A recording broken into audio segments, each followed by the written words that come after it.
We're getting ready to begin this meeting, but I want to acknowledge kind of an important thing this morning, and that is we have a birthday girl in the house, and Dr. Lilia Lauren is celebrating her birthday with the Dental Board of California.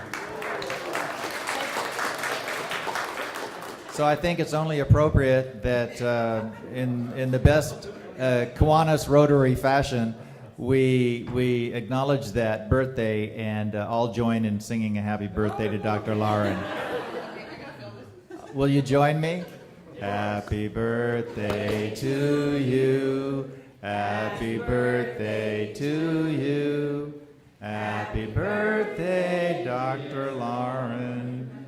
Happy birthday to you.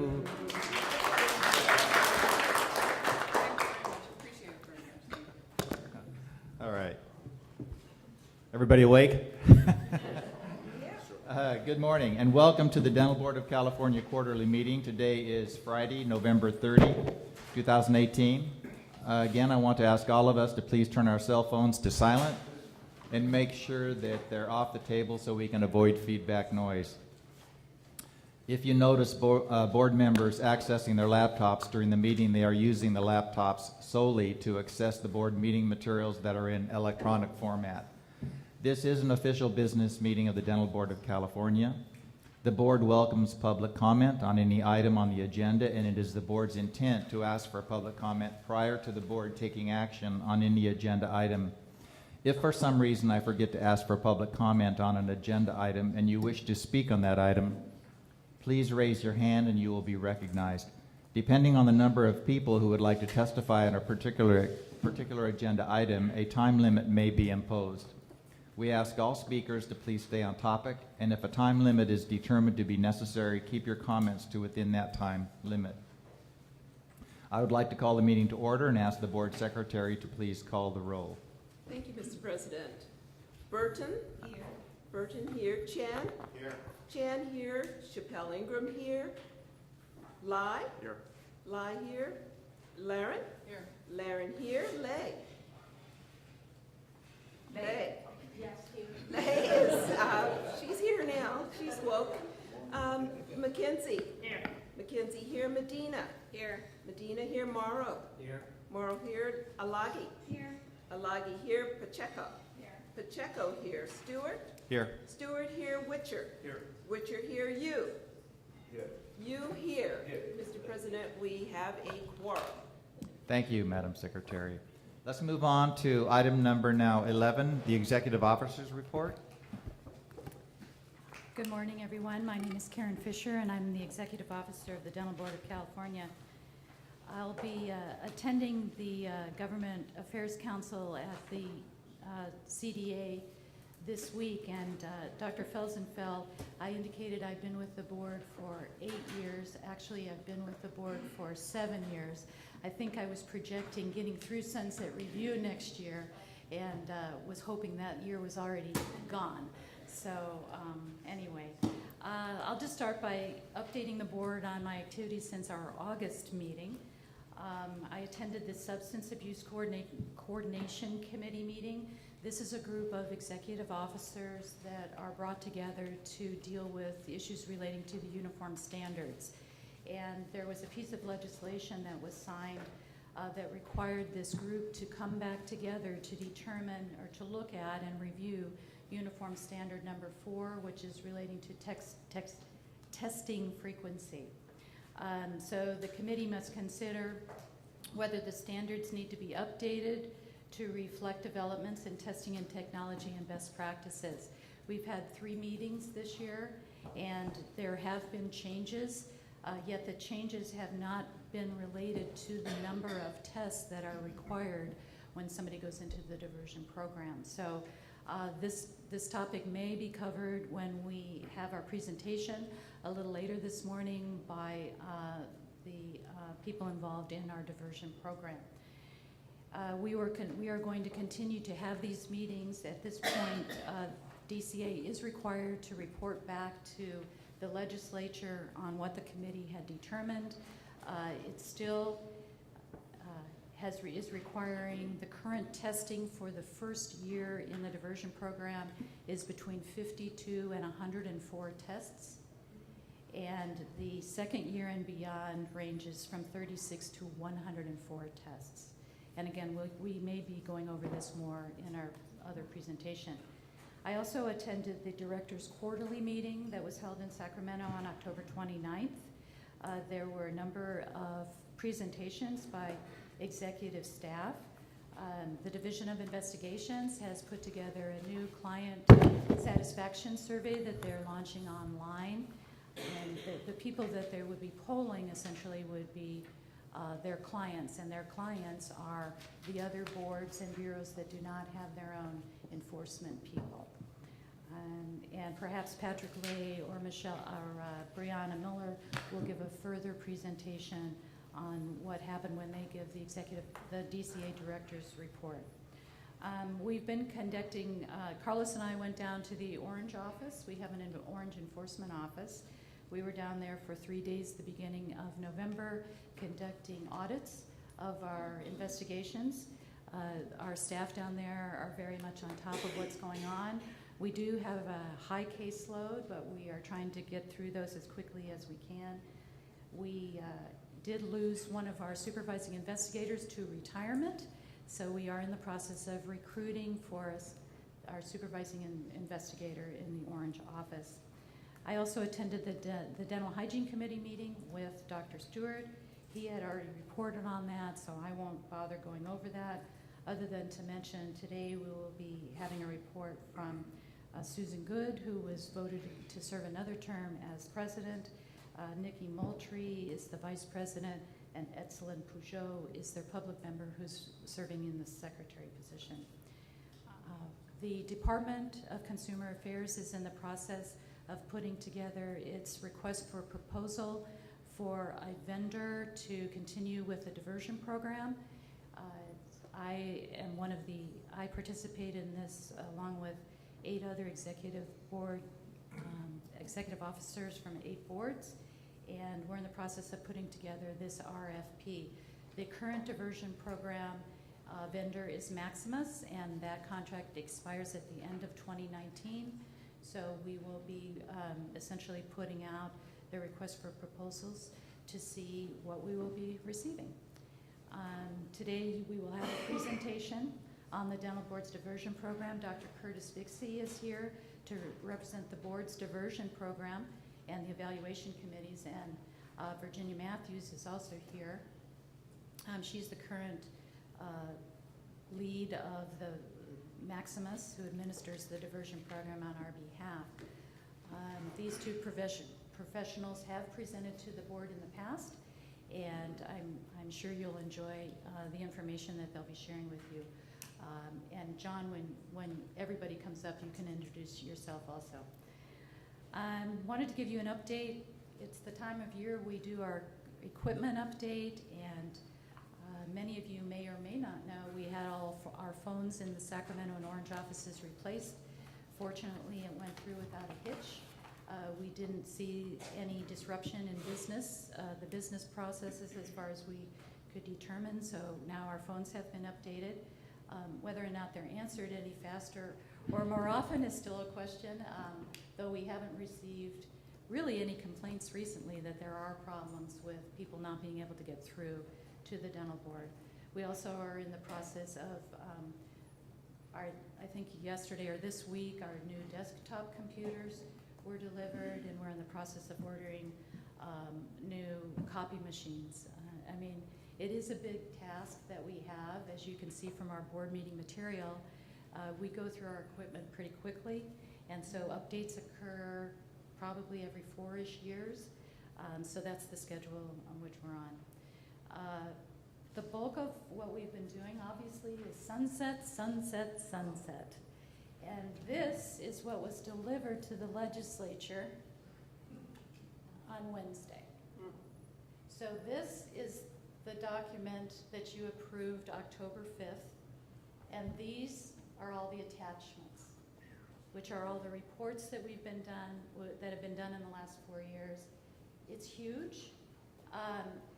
Copies will be available to the board, and of course, it's going to appear electronically on the board's website within the next week, so it will be available to the public to take a look at.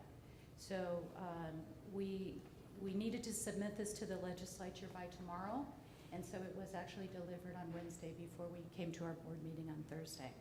So we're halfway through. We're looking forward to the hearings that are going to be held next year. I think the board is well prepared to move forward and to be able to answer any questions that may arise. At this point, I'll give you a personnel update. As you know, we have a constant change of employees. We've gotten to a point where we have vacancies that occur where we can promote from in.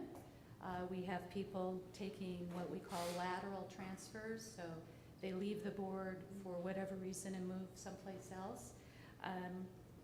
The executive office is fully staffed until December 21st, and I'll give you more about that at the end of this report. In the administration unit, we have 2 vacancies.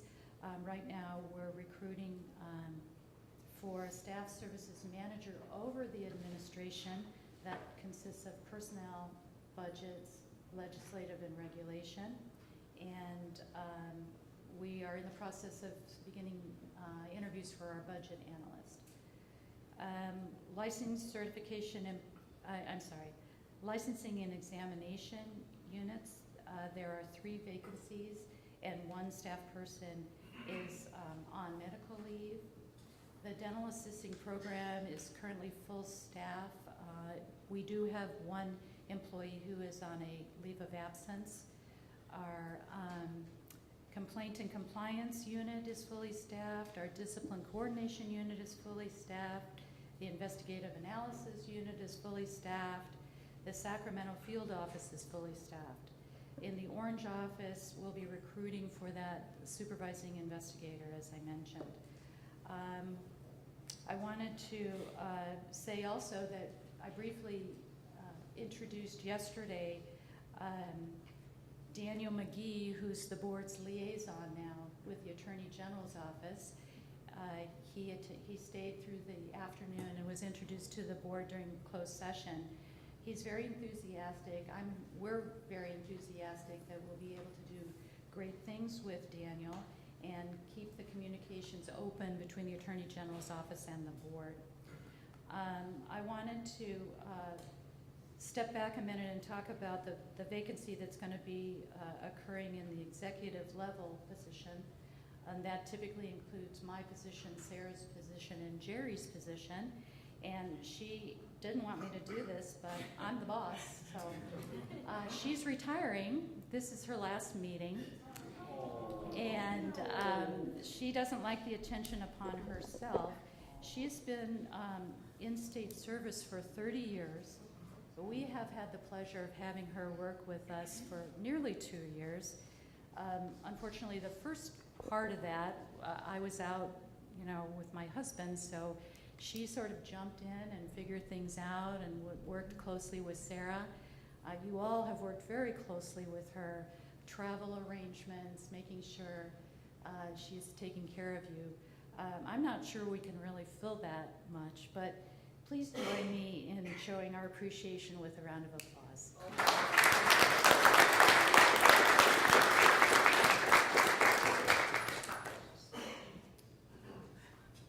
I think that nearly,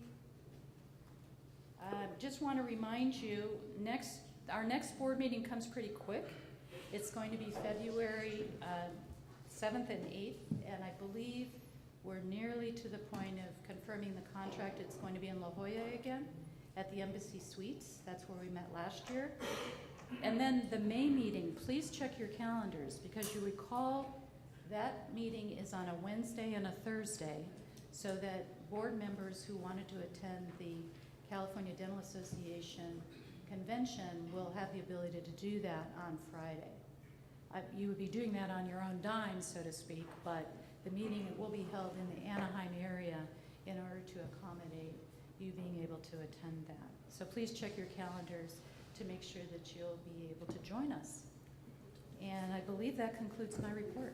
Are there any questions? Thank you. All right, Karen, thank you so much. Report on number 12, Department of Consumer Affairs Staffing and Activities.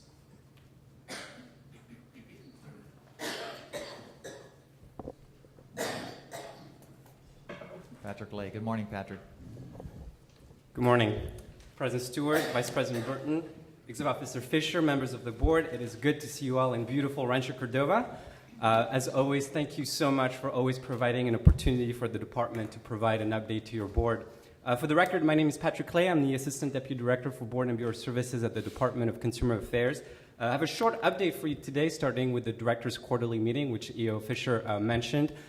Director Gruffilo has been hosting and will continue to host quarterly meetings with board executive officers and bureau chiefs. We hosted 2 meetings, recently one in August and one in October, where we discussed several subjects. We received a presentation from the California Department of General Services that discussed plan for construction that will house all of DCA in 2024. We also discussed the executive officer salary study, which I'll go in depth in a bit later. We also discussed a draft implementation timeline for Assembly Bill 2138, which is the bill related to a board's ability to deny a license based on past criminal convictions. So we provided a draft implementation timeline which outlines the various milestones that boards should keep in mind to meet the July 2020 implementation deadline. My next update is regarding the Substance Abuse Coordination Committee, which was also covered in the EO report. As a quick refresher, maybe for the new board members, the Substance Abuse Coordination Committee is made up of all the Healing Art Board's executive officers and is chaired by the Department of Consumer Affairs. It is tasked with creating and updating the uniform standards, which are the set of standards that govern the protocols that boards should use to deal with substance abusing licensees who are placed on probation or in a diversion program. Per Senate Bill 796, the committee was tasked with reviewing Uniform Standard Number 4, which deals with drug testing standards. So to that end, we invited a number of experts in the fields of toxicology, laboratory analysis, and rehabilitation and recovery. And we are pleased to report that we've met the mandate of 796, and the committee voted to make 2 changes to the uniform standards. So I'll outline them really quickly. The first change that was made to the drug testing standard is giving a board more flexibility for testing licensees who are traveling out of the country or if they need to take a vacation or a leave of absence. And that was to take into account that there are different standards for laboratories and availability of laboratories outside of the United States. The second change that was made was to give boards more flexibility in lowering the drug testing frequency, but only if the licensee receives 50% or more supervision in the workplace. And that was to address issues of affordability for certain health professions where the drug testing standard may be really expensive, but the committee felt that the level of supervision received at the workplace was sufficient to ensure consumer protection. So the committee also decided to continue examining other uniform standards. Although we've met the mandate for 796, the committee plans to meet again throughout 2019 to determine if any other changes need to be made. My next update is regarding the executive officer salary study. As you know, the department has awarded a contract to conduct a salary study of executive officers. As a refresher, the contractor is expected to provide a comprehensive independent review of salary levels and evaluate changes that have occurred subsequent to a previous salary study that was conducted in 2011. This new study will assess the programmatic changes that have occurred over the years and how these changes have increased the operational complexity of our boards. This study will help determine how these changes can support compensation augmentation for executive officers. And as you know, EO salary increases are subject to several layers of review, many of them outside of the department's jurisdiction. As such, there are key goals that the department hopes to accomplish through this salary study. The first is to evaluate salary bands at the department and collect data and information on the operational complexity of our board. Second, determine what critical factors are used during the compensation increase review process. Third is to evaluate gender parity for EO salaries across all DCA programs. And finally is to compare positions deemed comparable outside of California. The study is underway, and we estimate to complete it in early 2019. And my final update is regarding board member orientation training, and I think everyone is up to date, but just for fun, as you know, board members are required to attend board member orientation training within 1 year of appointment and reappointment to a board. It's a one-day training in Sacramento that outlines the different function of operating on the board and working as a board member. The next training will be soon, December 5th, but we have also dates for 2019, which are going to be March 27th, June 19th, and October 23rd. As always, you can register online, work with your executive officer, or reach out directly to our team if you need to schedule and attend a board member orientation training. So that concludes my update, and I'm happy to take any question that the board may have.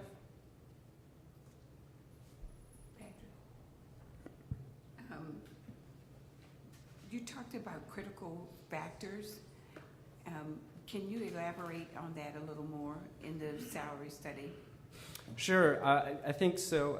Part of the salary study, as I mentioned, there are several layers of review that you have to go through. There are several agencies that are involved, whether it's the governor's office, the Business Consumer Services and Housing Agency, Cal HR, and I think part of it is that we want to build a better understanding on what factors all of these layers use to approve or deny a compensation augmentation. So when we talk about critical factors, is understanding what are these factors that play into approving or denying. And the hope is if we better understand what these factors are, boards will have the tools necessary and the language necessary to be able to push forward a more comprehensive package that support compensation augmentation.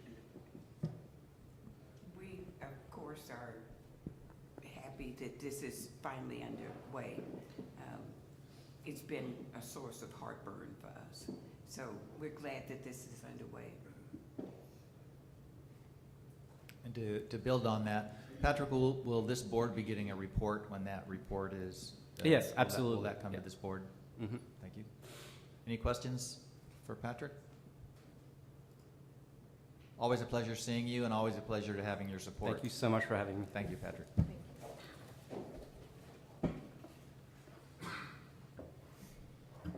Number 13, report of Dental Hygiene Committee of California activities. Soon to be Dental Hygiene Board. Yes.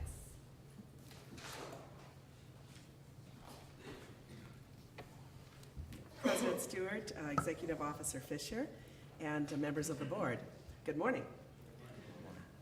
Thank you for the opportunity to report our Dental Hygiene Committee activities since May.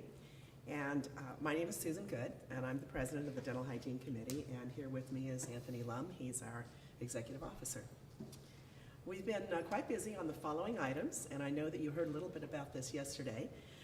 First, sunset review. We completed our second sunset review in 2018. Whew. And amongst many of the outcomes of this process, we became a board, as President Stewart just said. That's effective January 1st, and our new title will be the Dental Hygiene Board of California. Our board will be reconfigured so that one of our 4 public members will be a Senate appointee and another one will be an Assembly appointee instead of the current makeup of all gubernatorial appointees. I know you are currently proceeding through your sunset review, and I saw that very large volume of paperwork there that you finished when you held it up, Executive Officer Stewart, and I need to say that it's a lot of work, and congratulations on getting to this stage, and we wish you well as you go through the proceedings. Second, we are continuing a review of all of our dental hygiene educational programs, and in 2 years, we've conducted site visits to 11 schools with a goal to eventually review all 27.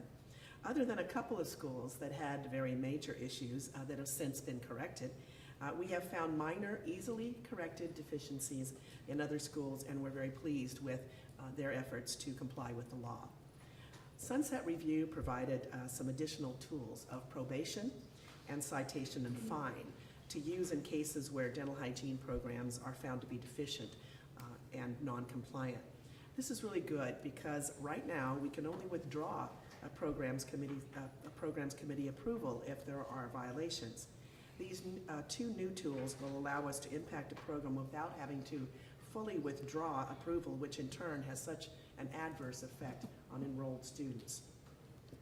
At our November meetings 2 weeks ago in Fresno, we voted to maintain the current slate of officers as you heard. And additionally, staff has been working diligently to fill vacant positions, but we had an unexpected surprise when 2 additional staff people garnered state promotions and left us within the last 4 weeks. So, plus our enforcement analyst retired in October after 31 years of service, 6 with us. So obviously that's a challenge for us. We plan to fill these positions as quickly as possible so that there's minimal disruption in our programs. And lastly, we're working on several regulatory packages, such as interim therapeutic restorations, ITR, mobile dental clinics for RDHAPs, and the retired license category, in addition to implementing necessary changes to switch the name to a board. We hope to have these approved and implemented once they complete the regulatory process. And as always, we do want to acknowledge and appreciate the continuing communication and the cooperation between our 2 programs and the relationships that continue to thrive. Together, we're making a difference, and we really appreciate your work with us in that endeavor. And that concludes my report. Are there any questions?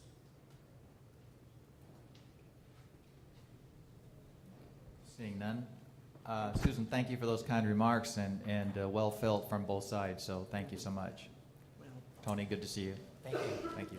Oh, I just want to make one comment and just say thank you for withdrawing the next agenda item, which was ours. But just wanted to say thank you in public forum. Welcome. Thank and you. I have one more thing. You have your president is in Bakersfield, and it was so nice to see him at our meeting in Fresno, and I happen to be a native of Fresno, and we would love to see you in Fresno sometime. Thank you. Thank you.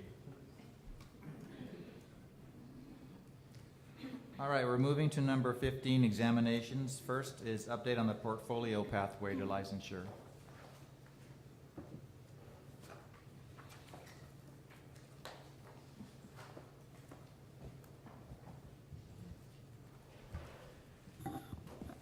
Good morning, board members. My name is Daniel Yoon with the Dental Board of California. Daniel, you're going to have to pull that mic close. You have a soft voice anyway, and I don't think the I people can talk behind louder. you can. If you put your outside voice on and All right. speak closer, I'll talk we'll louder. be good. I didn't realize these weren't that sensitive. Anyways, let me restart. Again, my name is Daniel Yoon with the Dental Board of California. I'm currently a licensing analyst as well as the portfolio contact with the dental schools regarding the portfolio pathway to licensure. This morning I was assigned to give you a report on agenda item 15A, update on the portfolio pathway to licensure. So I'd like to start with the statistics. So you see on page 2 of the memo, or the report that was prepared for you, you saw that we received 8 portfolio applications this past year, and all 8 portfolio applicants were issued a dental license in California through the portfolio pathway to licensure. But as you see on the chart, we have had a decline since 2016 with the number of applicants for portfolio. So to understand the problems and challenges that the dental schools may be having or were having, in October of 2017, we had a small team comprised of some board members, including Dr. Lay and Dr. Morrow, as well as a couple of staff members. And we visited each dental school in California to see what the challenges were in implementing the portfolio pathway to licensure and try to really understand what they're going through. So after that visit, a report was presented at the November 2017 board meeting with our findings. And then at the February 2018 board meeting, we identified 4 short-term goals to help alleviate and address some concerns that the dental schools were having. And on page 3 of the memo, you can see those goals there, which were to clarify patient criteria regarding each competency exam, researching reciprocity requirements, in other states, informing the public and interested parties about the portfolio pathway, and finally, digitizing the portfolio rubrics and grading sheets. At the February 2018 board meeting, we gave a report that those first 3 short-term goals were fulfilled, and the dental schools have that information. And I would like to give a brief update on the 4th short-term goal, which is to digitize the portfolio rubrics and grading sheets. And so we have created a fillable PDF format for each portfolio rubric sheet and grading sheet. So we sent a sample of this forms to each of the dental schools in early 2018, so earlier this year, and we are still awaiting feedback on those sheets. And so once we receive the feedback and implement any of the changes that they may ask for, then we plan to send these fillable PDF formats to all the dental schools so that they can use that for grading purposes. As you know, that when we receive a portfolio, we receive about 100 pages worth for each candidate. So we hope that with these fillable PDF formats, they don't have to use pen and paper. They can pull out a phone or a tablet or any kind of electronic device. And while they're examining and grading the competency exams, they can use their smartphones or their devices to go along with this process. So we hope this helps them. And then also, in 2019, we are anticipating using the cloud system that the Department of Consumer Affairs has for a digital portfolio submission. This is a secure cloud server that's run by the Department of Consumer Affairs. Only the board and the dental schools will have access to this cloud server. The dental schools will be able to upload a digital portfolio to the dental board, and then once we receive that submission, we will go ahead and review. So this whole process will be entirely paperless. And we hope that this would reduce the paperwork and the cost for each dental school.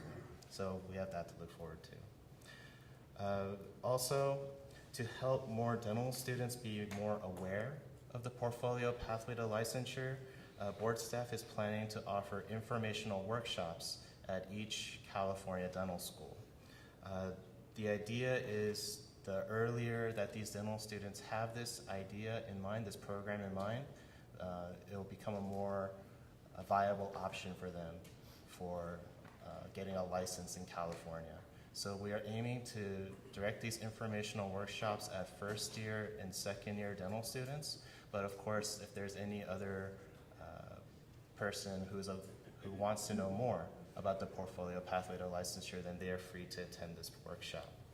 We want to answer any licensure questions that they may have regarding the portfolio pathway to licensure. We definitely want to tell them about the advantages regarding the portfolio, and also clear up some misconceptions that may come up regarding the portfolio pathway.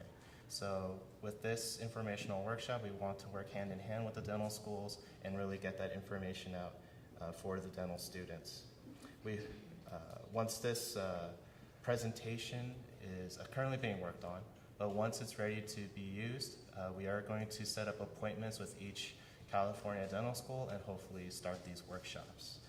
We hope to have it ready soon, and we want to start these visits hopefully by next year. So with these new tools, we hope that they'll help the California dental schools, and we also hope that with these workshops, we'll be able to inform and create more interest in the portfolio pathway to licensure. So that'll end my report, and I'll be open to any questions. Thank you, Daniel. We may have some questions. I see Dr. Ross with his hand up. Thank you. Hi, Daniel. Thank you for your work. Is there a direct liaison between the board and somebody at each dental school in the final 2 years? Yes. And are their names posted? Because I want to. So a lot of what I've been hearing is that the students are kind of turned away from that because it's too much work for a certain instructor to come in and proctor that part of their exam or their competency.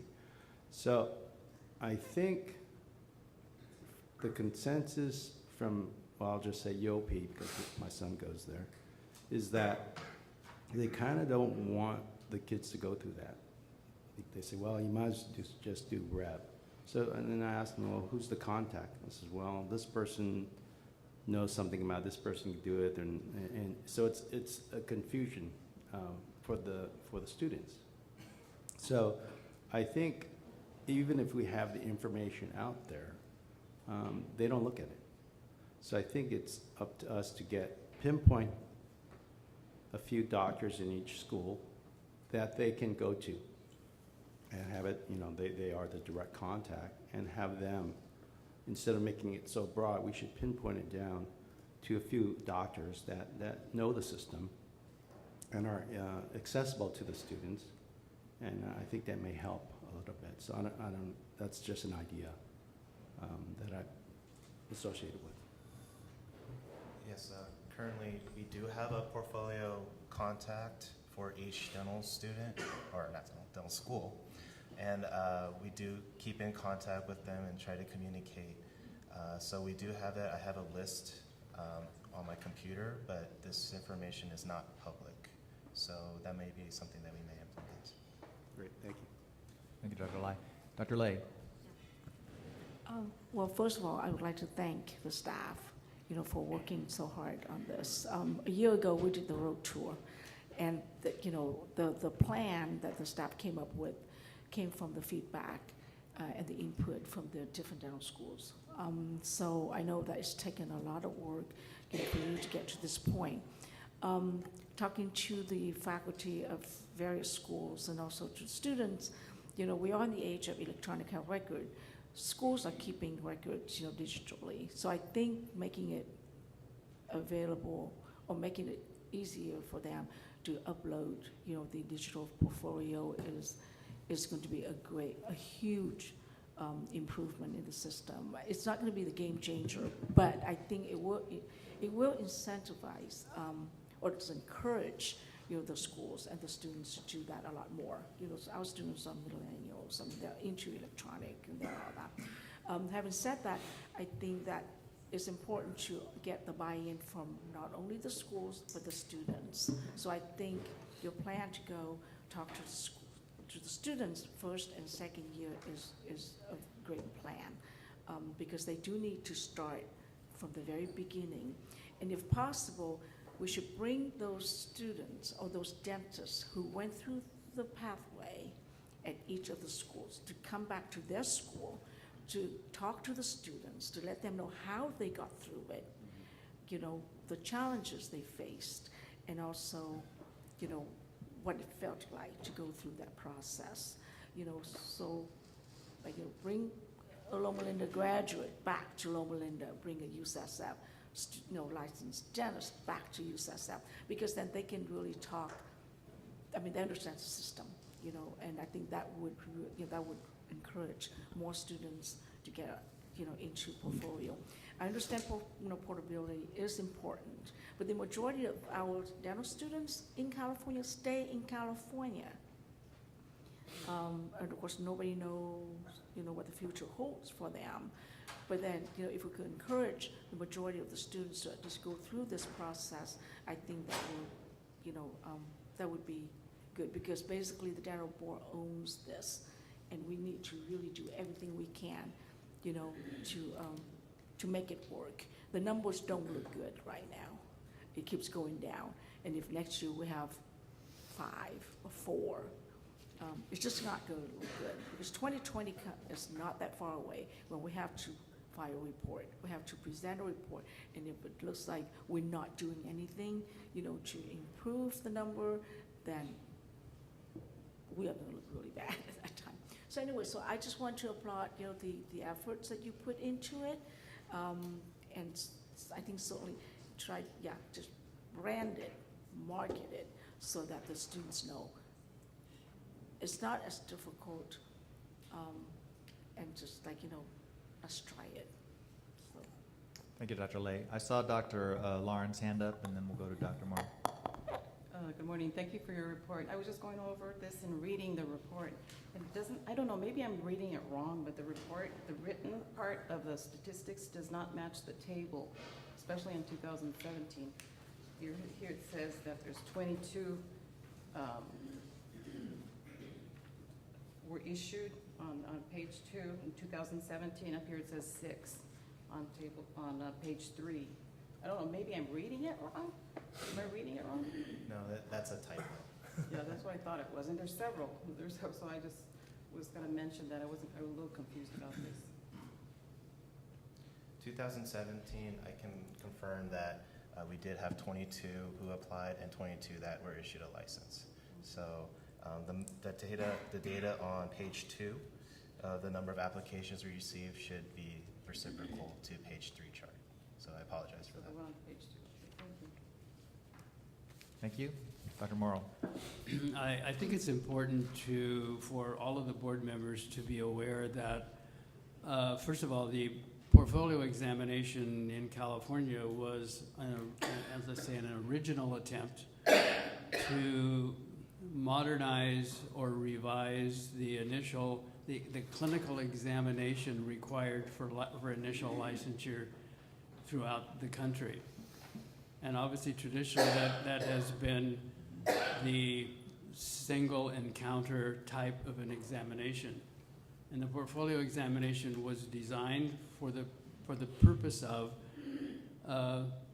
being more consistent with assessment criteria and validity and reliability, and to provide for licensure upon graduation from dental school.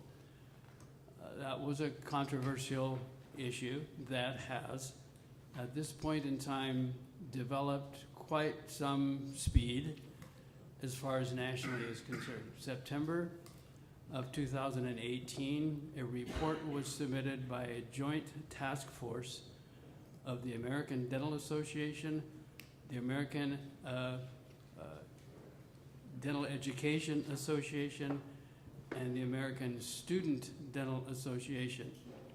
This joint report is available at the ADA's website, and that report in general calls for a cooperative effort between organized dentistry, dental education, and dental boards, licensing agencies, to work together to be more proactive in the licensing examination process. Now, this is a monumental effort, but it is an effort that is currently gaining some speed and some momentum throughout the country. So I just want to alert all of us to the fact that there is a movement in process to revise the initial examination for licensure away from the one encounter examination procedure to a more curriculum integrated type of an assessment, or the task force recommendation was, and they identified California as implementing a curriculum integrated type of an examination, as is California's portfolio examination process, or an OSCE type of an examination. For those of you that don't, the acronym is Objective Structured Clinical Examination. That's an OSCE, which is currently implemented in Canada for licensure in all Canadian provinces. So the recommendation is that the educational community and organized dentistry work together along with the licensing agencies to make a cooperative effort in modernizing and updating that process. At the present time, in the healthcare industry, dentistry is the only healthcare profession that requires an examination on a patient to get a license. In California, my understanding is that the only other license that is required to actually provide a treatment for or a service to a human individual is barbering and cosmetology and dentistry. So I think it's this is a happening that's going on, and we need to be aware of it because the American Student Dental Association puts into our dental community on average of 6,000 new dentists a year. They have a large voice. They are the future of the dental profession in this country, and they need to be listened to. Thank you. Thank you, Dr. Morrow, for those comments. Dr. Witcher. Yeah, thanks for the report, Daniel. I just have a couple of remarks. So I understand you sent fillable PDFs to the schools back in March of this year. And I know it sounds like you have staff members that serve as liaisons to all of the schools. Now it's been about 8 months since those went out. The schools have multiple competing priorities. The board has multiple competing priorities. So getting something like that back is going to take some legwork. But how is it going, I guess is my question, 8 months later. Yeah, so we only heard back from one dental school regarding the fillable PDF, and that was Western University. We haven't heard back from the other 5 schools as of yet, as of today. So we sent a letter recently to all the dental schools regarding an update about the portfolio pathway to licensure, and we gave them a deadline of December, second week of December, I believe, to give us some feedback. And if we don't receive any by then we're going to send out what we have to all the dental schools to use. Okay. And the other comment I'd like to make is that at the last meeting, the issue of portability to other states was addressed through a very nice table. And, the challenge, I think, in spite of what Dr. Lay says, I do think one of the attractions to taking REB, nothing wrong with REB, but is that it offers portability, and a lot of students want to have options available. Maybe they want to go to another state and come back. I see that happening a lot in our community. And it seemed like the overriding concern there was a lot of states required a clinical exam. And I just think it's going to be a very slow process working with the other states. Those boards really, some are more motivated to change than others, but that's going to be a hurdle. And I understand that might be difficult to address, but again, this trend that Dr. Morrow mentioned with a collaborative effort between schools and boards, I think usually private institutions function a little more quickly than boards and bureaus and things. So the boards are going to have to probably be dragged along a little bit. But anyway, I can appreciate the difficulty with that, but I think I'd like to see some plan for addressing that. It might not be an easy thing to do when you're talking different boards and bureaus in all those different states. So anyway, but thanks for the report. That was very good, and I'm glad to hear you guys are on top of the fillable PDF thing. Further comments? Dr. Lai. Got it this time. Good. 6 years. No, yeah, 7 years. Daniel, I appreciate all your work. It's difficult. And I don't want you to feel that's all on your shoulders, okay? Wait a minute. Well, don't internalize it so much. I'm looking at you, look worried. Don't be worried. You gotta be aggressive. You gotta get on them. If he's saying that if you're saying you only got one response, get on the phone. That's you. You have the authority to do whatever you want. We're gonna back you up. I appreciate that. Speak up. Go for it. Yes, I will. Good job. Further comments? I think we're going to bring more of our staff to the meeting. So Dr. Lai can give the pep talk. Thank you, Daniel.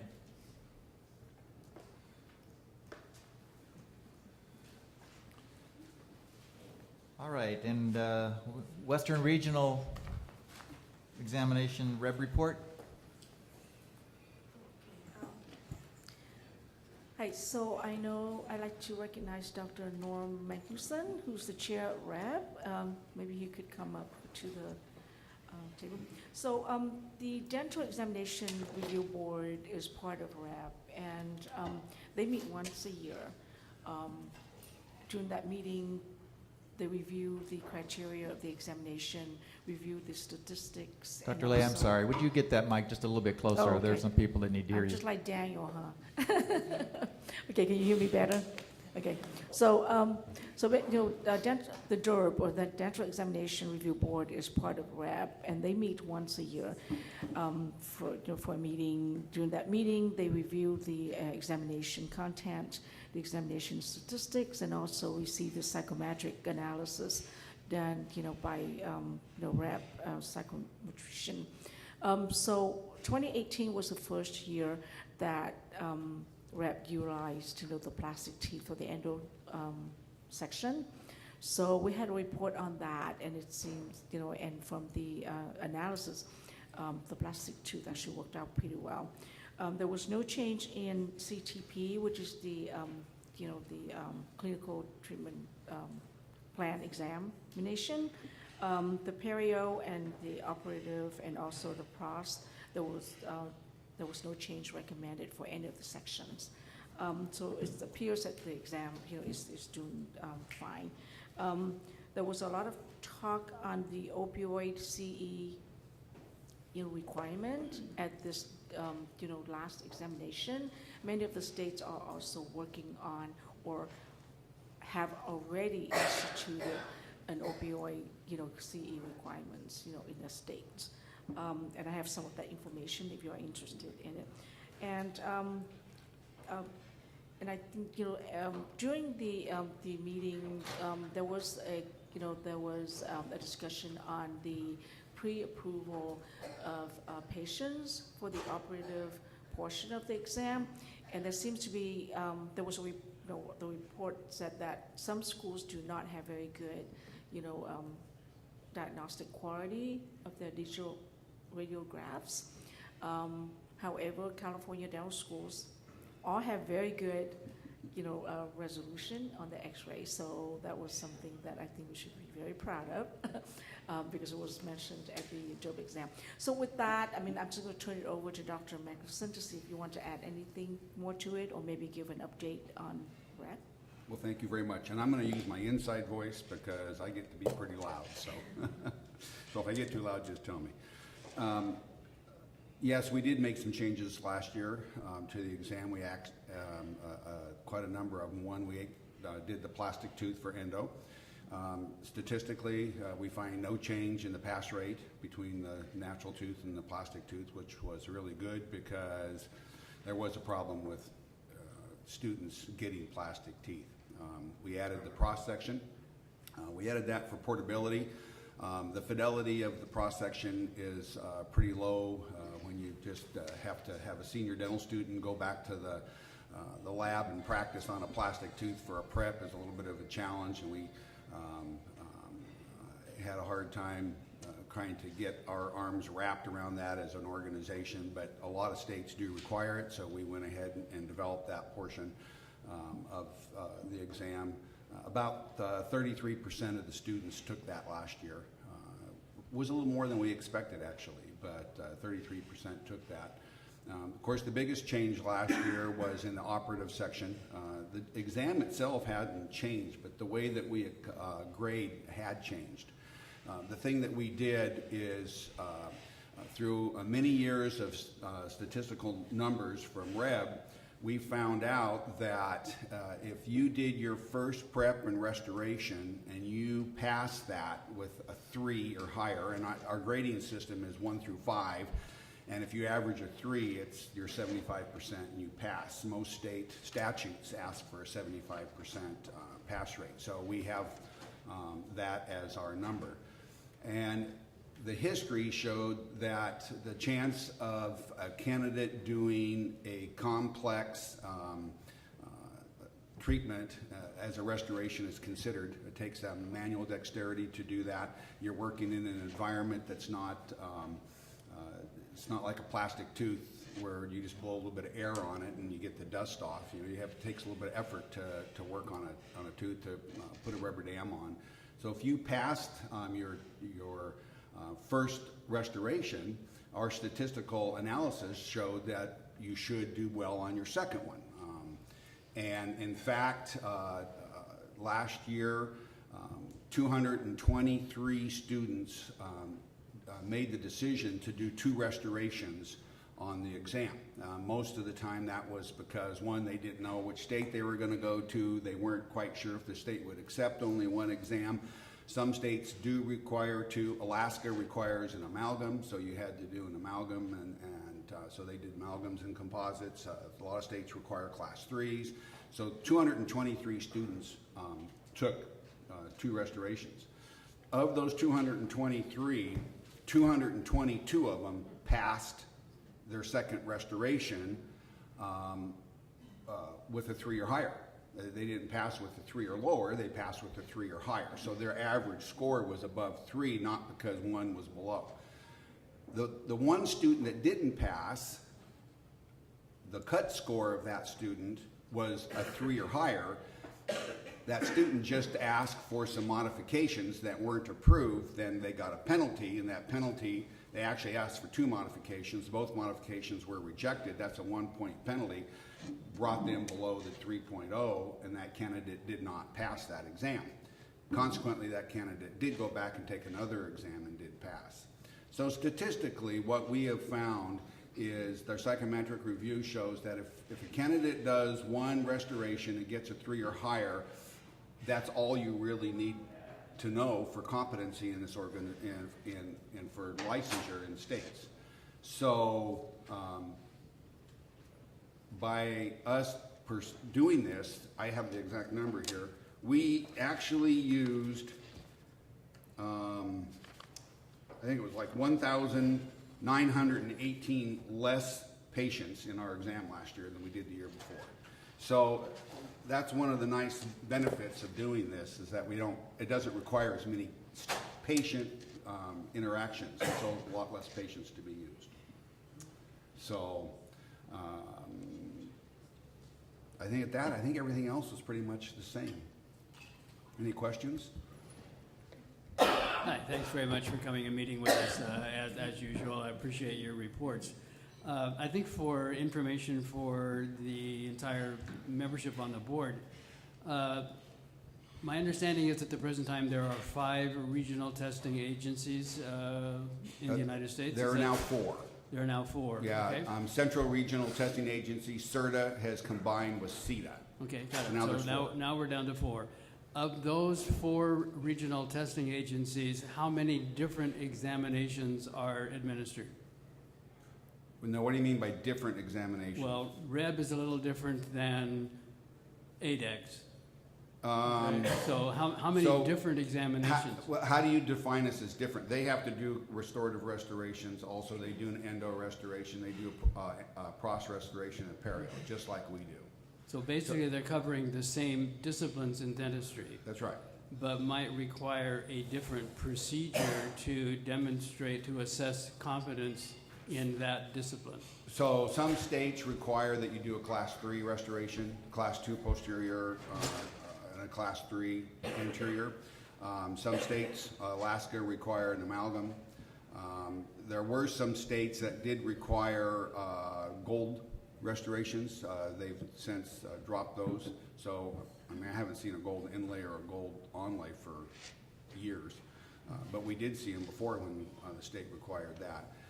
The biggest difference, I think, between our testing agency is probably slightly the grading criteria and how we do that. Now, I've observed ADEX, and I observed credits, and I've observed CERTA. I've been at the exams, and their grading criteria are formatted differently, but they look at the same things that we do. You're looking at internal form, you're making sure that all the decay is removed. Some of it's called affected dentin, something a little different. We have demineralized enamel. We call it something different, but we're all looking at the same thing. I mean, it's just kind of your regional thing, what you're looking at. We grade our endo via x-rays, similar to you would in your office. The other agencies take the teeth out and visually look at them because they're clear plastic teeth. We don't like that idea personally. From our perspective, we wanted to do something that we could show it like you would in your office. Perio's virtually the same, so there's not a lot of difference between the examinations. So there's significant similarity, as I understand, between the examinations. Right. So with that said, is there any data to support any difference in validity or reliability of the different examinations?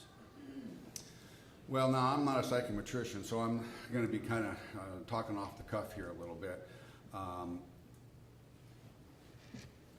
REB, we do our own psychometric analysis right there in the office. We actually hired, you've met Sharon before, Dr. Osborne Pop. She's a PhD, and she runs all of our numbers. We do things like examiner interreliability, site reliability, pool reliability. We find out how we're doing. If we have an examiner that's too harsh or too lenient, we retrain them. If they continue to be too harsh and too lenient, we dismiss them from the examining pool. So from that point of view, I don't know how the other agencies do that. I can't respond to that one. I can just tell you what we do. We statistically, psychometrically run our exams, that we make changes based on the psychometrics. We changed our grading systems 4 or 5 years ago because psychometrically it wasn't making any sense. She actually, I don't know, you have to understand the Roche something mountains and valleys, and so she would show to us why we can't do it this way. We actually changed our exams to make it more psychometrically sound. Can't respond to other agencies, but I know that we do that. But I think it's important to understand that the different, obviously California accepts currently the REB, and we've accepted the 8X exam, which is still, I think, to be implemented. Is that correct? We're still in the process of that implementation. It hasn't been at this point. But it's always been my understanding from speaking with students that are preparing for and have taken the various examinations, that there's really not that much difference in the examination itself, in the content of the examination itself. There might be a little difference in the process or the location where you have to go. There's obviously a disadvantage for students in California who are going to a state that do not accept REB, to have to travel some distance with a patient at a significant expense in order to take an examination that is basically the same as the REB exam, but the state that they're wanting to go to doesn't accept the REB exam. So, that presents some hardship, for our students and those new members of the profession as they enter in. So I think this is one of the issues that the dental board needs to be aware of and look at from a standpoint of how can we as a dental board facilitate portability of licenses across state lines. That is the big issue at this point, and one which the Federal Trade Commission is actively discussing from a standpoint of, is that consistent with federal trade policy? Well, the same is true on the East Coast. We do go to New York and Boston, and when we go there, we do that for the California students that are studying in those states. And when we go to New York, for an example, we have multiple students from multiple educational systems across the East Coast for the same reason. I mean, REB's policy has always been, we have no problems except all states accepting all exams. It's kind of like, my example has always been, you can either buy a Ford or a GM or a Ram pickup, and they're all about the same. They get you from point A to point B, but there may be some differences inside, and competition is good. It makes them better vehicles. I think competition in exams makes us better exams. I think if we were to only go to one exam, we'd find some complacency in it. And complacency is not a good thing in the long run for what we need. So that's never been an issue with REB. I'm not pointing a finger of accusation. No, I'm not, and I'm saying you are. I'm just simply saying that this is one of the issues that the profession of dentistry and dental education and dental licensing agencies are struggling with at this point. Yeah. And it's an important issue that we need to stay focused on because it is a strategic issue moving forward as far as the dental licensing profession is concerned, and to keep the feds off of our tail because we're impeding free trade between states. Well, can I take my Reb hat off and put on my AADB hat? I'm just past president of the AADB, and we just had our annual meeting in September, and there was a large discussion on those very topics, especially the OSCE and how it's going to work out. Many of the states have a problem with the OSCE because even though there's the name clinical in the name in it, there's really no clinical component to an OSCE. In fact, the ADA is planning on putting it in through the Pearson View Center, so a student would go to someplace and just take another written exam. So, and there's a lot of states who don't like that. They want the clinical portion of it somehow, whether it is through an exam or a portfolio type of a thing where you are third-party independent assessments through a school. You're 100% right. It's a big issue in the country right now. Thank you. And it's not going to get resolved in the next 2 or 3 years. No.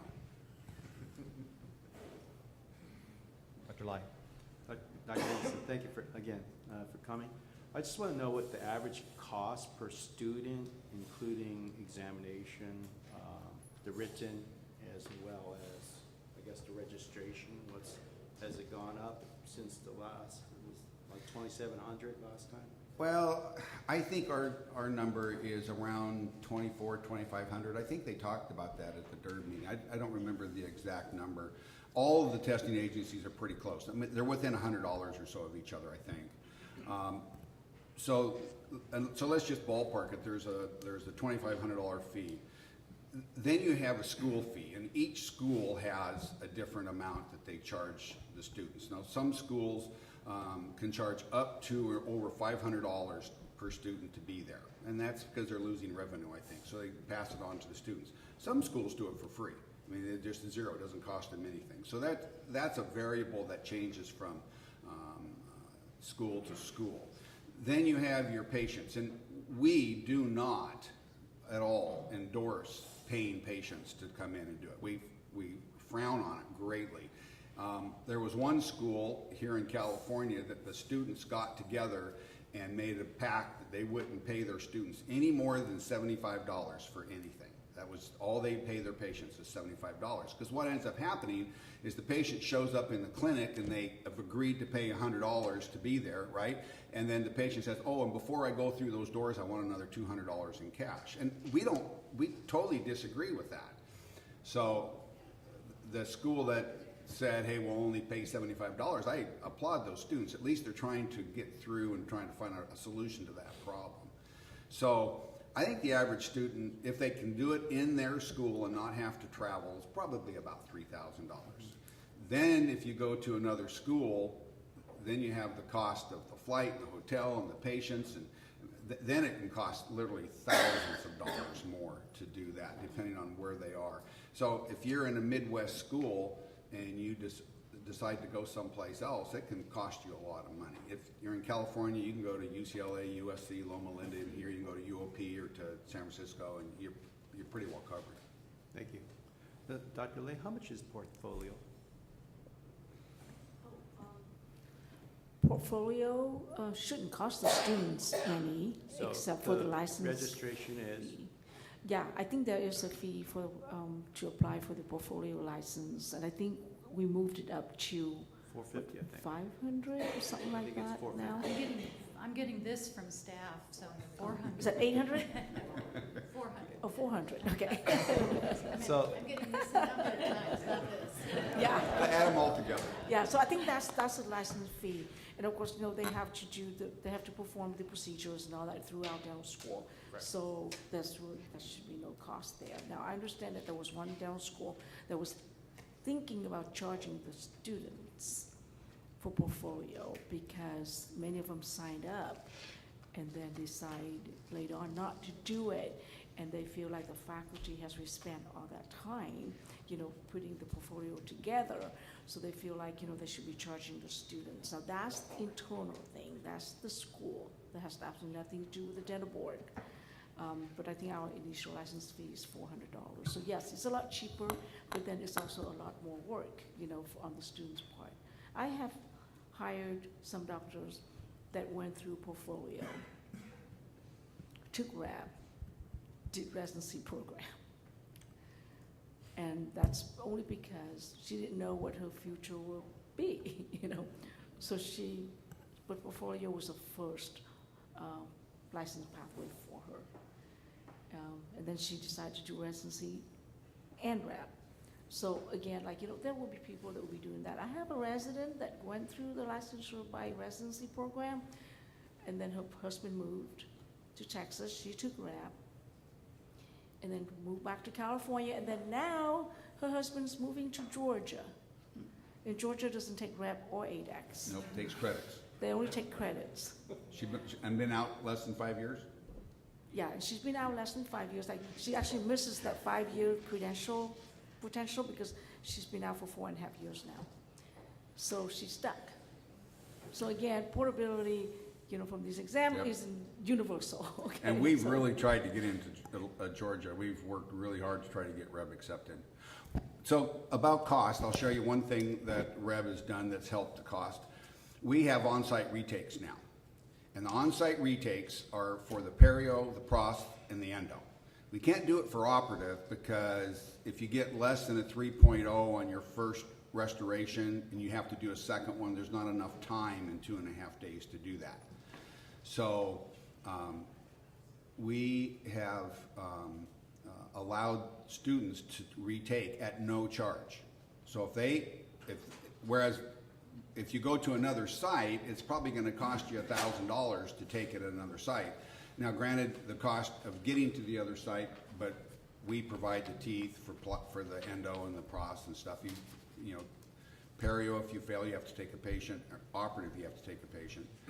But the nice thing about this is that in years past, we've had about 2.5% to 2.7% of our candidates who failed REB and they never show back up. So what they do is they take REB, they fail, they go to another testing agency and they take that, and we don't know if they pass or fail.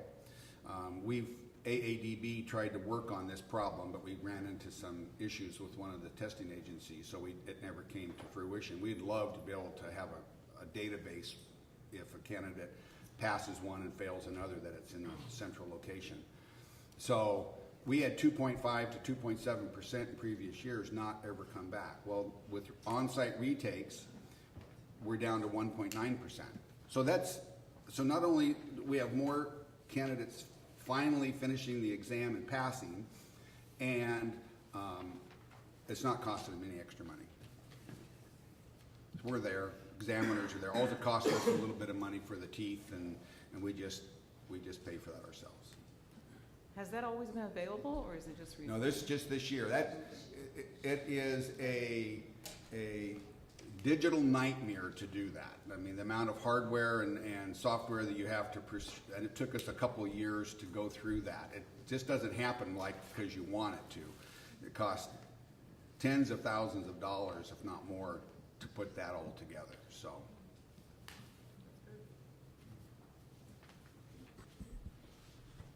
Great discussion. Dr. Magnuson, thank you as always for being with us in that presentation. Thank you. Thank you for having me.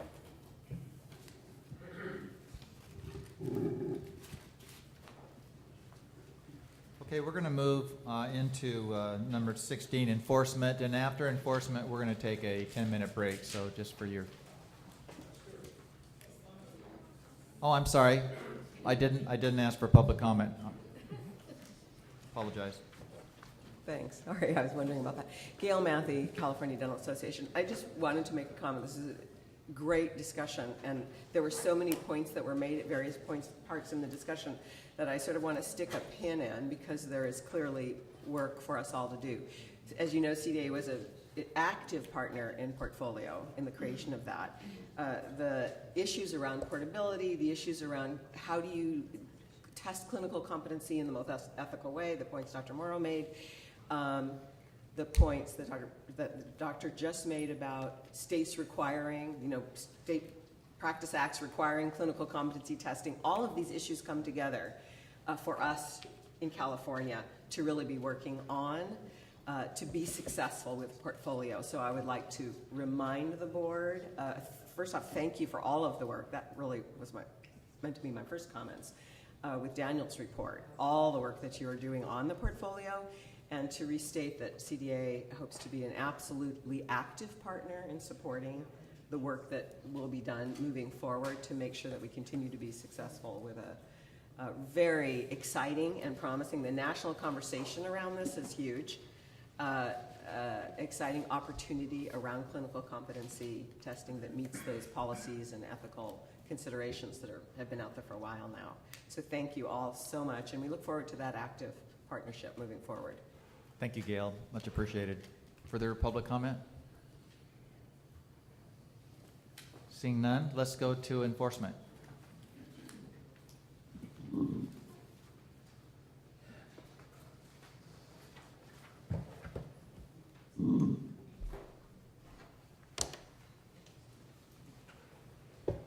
Good morning, board members. Carlos Alvarez, Enforcement Chief. And I'm here to present the enforcement statistics and trends for the first quarter of July 1st through September 30th of 2018. And complaint compliance, right now we have complaints received, 951 complaints were received for the first quarter. And so out of those 951 complaints that were received, 6% of those were closed, and that's due to non-juris, where the complaints come in where they're just seeking a refund or they're making a complaint against staff or the office manager, and obviously they're not a licensee with the dental board, so those are closed out. And so the complaints have increased by 58 cases from the last quarter. And so the monthly average has been about 317 complaints that we've been receiving monthly. And currently, right now, we have 1,279 cases that are pending. And so what that means is cases pending is that we're waiting on records. We're sending notices out to the dentist that we're requesting records. We're waiting on the dental consultants to review the records, and so we could come back, receive the complaint, and decide whether it's going to be closed or it's going to move forward to investigations. And so the cases that are pending have decreased by 181 from the second quarter of 2017, 2018. So we've really been looking at the cases that pending. As you can see, we have done a reduction because quarter two, 2017, 2018, we're at 1,460, and we reduced it to 1,279. So we've really been putting the emphasis on this to clear up these cases that have been pending. Just in October, we gathered 2 units and we started ordering records of all the cases that we had because we kind of identified that there was a backlog. So we got two units together. We sent out the records requests on that, so we're trying to reduce this. And I'm kind of moving forward because at the quarter we're at 1,279. So yesterday I had staff run the numbers, and currently we're at 1,337. I'm sorry, 1,037. So there has been a reduction, and so hopefully by February, when I come back to present the statistics, these numbers are going to be reduced. And then we also have, Crystal Williams here. She's the manager of Complaint Compliance Unit. We have Bernie Valva, and we also have Tina Valerie, other managers that they're coming together, as we could say, the meeting of the minds coming together, so we streamline the process there. So we could have a streamlined process, identify the process, and remove some processes that don't have to be in place in order to make the process move faster and keep the complaints moving. But unfortunately, as you see that we're trying to order all these records, you can see that as soon as we turn around, there's 317 cases still waiting for us. So that's an obstacle that we have to get through, but we'll get through it. And so currently right now, 884 cases were closed. And so some of those cases were closed is when they come back from the dental consultants, they review it, and they said there's no errors in the treatment, or they identified that there was an error, but it was just a single act of negligence, which is not violations of the Dental Practice Act. And so in investigations, we have 848 cases that are open with investigations. So that is with the sworn investigators. That's with the investigative analysis unit, 848, and we have 42 open inspections, and that's for unsanitary conditions of the office. Some of that might be an inspection because they might identify that maybe some RDAs are working out of scope. So we'll send an inspector out there and to identify all those issues. So for investigation cases that have been closed, 423 cases have been closed. So that's an average about 141 cases. And so if we can see the average number of days to complete an investigation for the fourth quarter was 419 days, which is 66 days faster. And the way we accomplish this is by having case audits with the staff and with the sworn investigators. We come together, we sit down, they bring all their cases, and we sit down. Karen and I, we went to the Orange office last month, and we met with the investigators. So what we do is when we sit down, we bring all the case files, we open a discussion.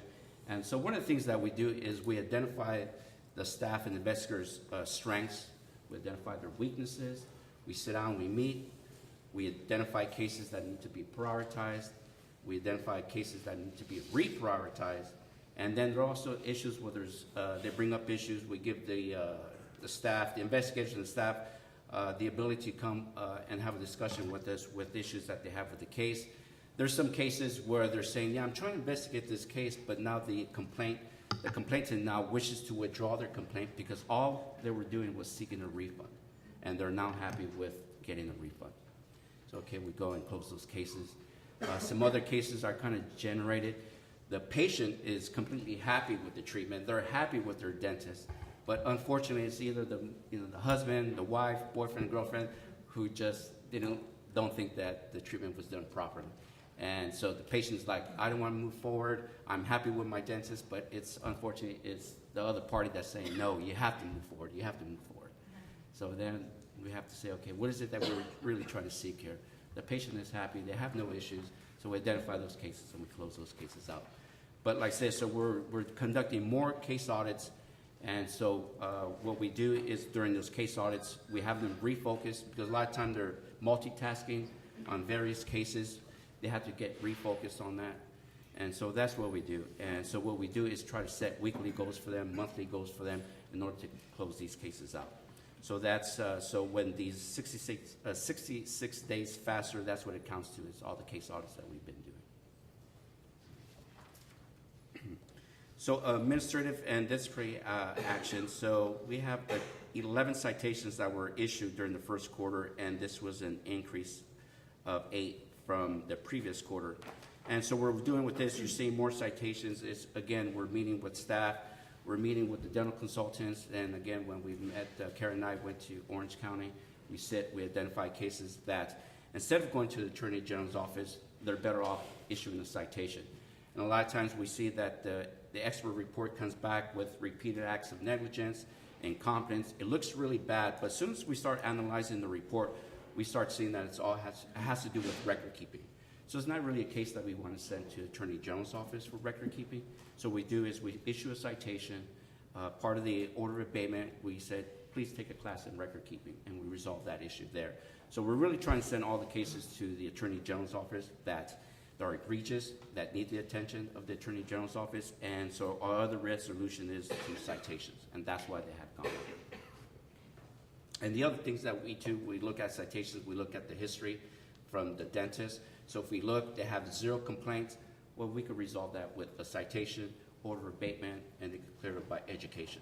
So we also look at the history of the dentist that we, before making the decision to do a citation or an administrative accusation.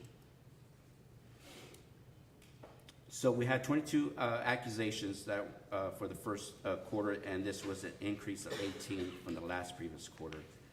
And so we have 46 cases that were referred to the Attorney General's office, and there's 163 cases pending at the Attorney General's office as of October 30th of 2018. And so currently we have 160 open probation cases, and so what that means is we have 160 probationers that we have in Northern California combined with Southern California. And so there's been a 3-month average for disciplinary cases to be completed, which was 960 days, and this is 62 days faster. And again, this is the time when we say disciplinary cases to be completed. This is the time that we get the complaint. It moves through the process to the complaint compliance unit. Consultant reviews it, moves on to investigations. We receive it back, and then we move that to the Attorney General's office for an accusation. That has taken about 3 months there. So that's when we say disciplinary actions to be completed. It's from start to finish when we refer that to the Attorney General's office. And so if I want to direct you to page 5, chart 2, to complaints. So if you go under complaints received, I have 764 cases, but I re-reviewed it, and I had staff just yesterday review the numbers again, and it's actually 876 cases. So it's not 764, it's 876. So that's the actual numbers, and I apologize for that. I'm sorry, say that again. So the complaints received was 876 cases that we received, and it's not the 764. Okay.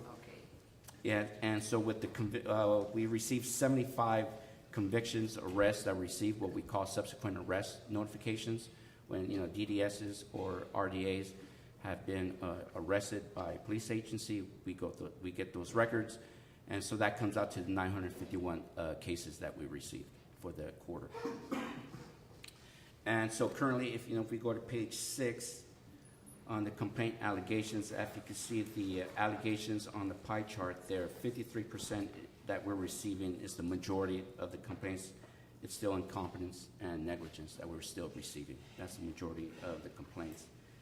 And again, in order to reduce this, I really feel that when we do the citations, order of abatement, public reprimands, and also when having discussions about probation, continuing education is very important. And I think with that, we'll be able to reduce this number of complaints that we're getting in.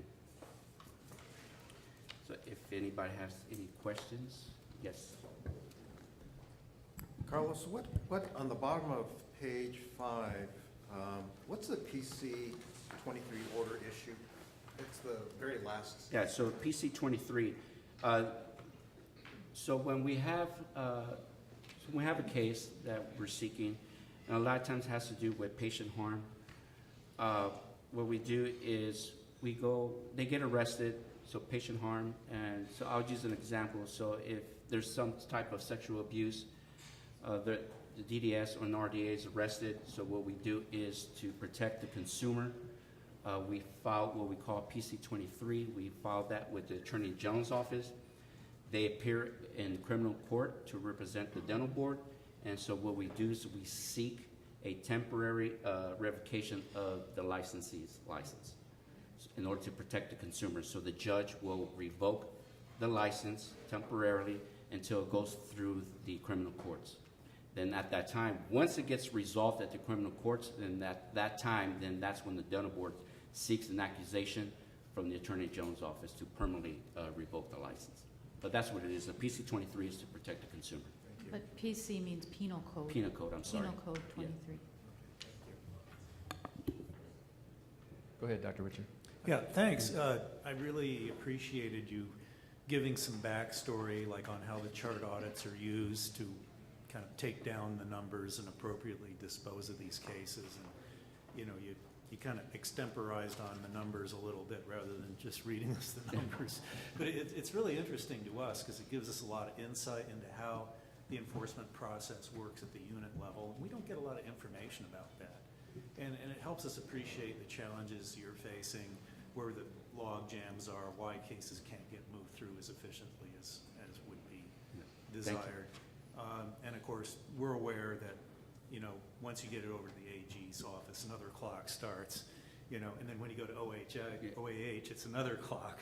Correct. So, you know, that's why it takes so long to get a case fully through. But still, I just say, give us more of that if you could. Yeah, and like I said, you know, as you heard, the Attorney General's office, they're also hiring a lot of attorneys as well in order to improve the process. So they also identify that as well. Understood. Oh, and since PC 23s came up as a question, you might also address interim suspension orders. So yes, interim suspension orders. So what we do is, again, we part of it. I'm not sure if interim suspension orders. I don't know if you could elaborate a little bit more on that, Karen, because. Well, the difference between the interim suspension order and a PC 23 is probably the level of the investigative report or the evidence that we have, but it's a way to essentially recognize that there's an issue and be able to stop practice right away, take somebody out of practice. I guess we could have referred to our legal to explain the difference between an interim suspension order and a PC 23. With the PC 23, the Deputy Attorney General will go to the Superior Court to seek a temporary, it's actually a temporary suspension of the license, so the dentist cannot practice. An interim suspension order is an administrative order where the DAG will, there's going to be an accusation filed, so what the DAG does is file a request that the ALJ temporarily suspend the license pending outcome of the administrative case. Thank you, Spencer. Appreciate it. Just maybe follow on with a discussion of why you don't do this very often, why we don't tend to get these. It all depends on what the accusation is. If And the timing, yes, exactly. the timing of us receiving the information. That's correct. So, I mean, if somebody's arrested, it's easier for us to go in right behind them and say, okay, at the arraignment, we can say, okay, we want this person suspended from practice. But if we find out things after the fact, it's a little more difficult to go before anybody to say, we'd like this suspension. Oh, well, this event happened a year ago, 2 years ago, or whatever. So in the most egregious cases that we find out, we go in immediately. But some of the other things that develop, if we don't find out about it until later, it's a little bit more difficult. And that we try to also do the PC 23 as well, or interim suspension when it has to do with insurance fraud. But unfortunately, the judges kind of review it, said there's no patient harm there, so there's no need to suspend the license. Yes. I saw Ms. Burton, and then we'll go to Doc. Carlos, you mentioned the 160 open probation cases. Yes. Can you tell the board a little bit about people, your staff who are doing those are also doing investigations? Yes, at the that's same correct. time? Yes, so what it is the 160 probationers that we have, and also we have to include the probationers who are tolling, who are not in the state or not practicing, so we put those on the tolling status. But the ones who are active, we have our investigators and our staff monitor the probationers, so if they have to meet with them twice out of the year, and so what they do is they meet with them, making sure that they're complying with the probation order, making sure that they're up to date with their probation costs, monitoring costs.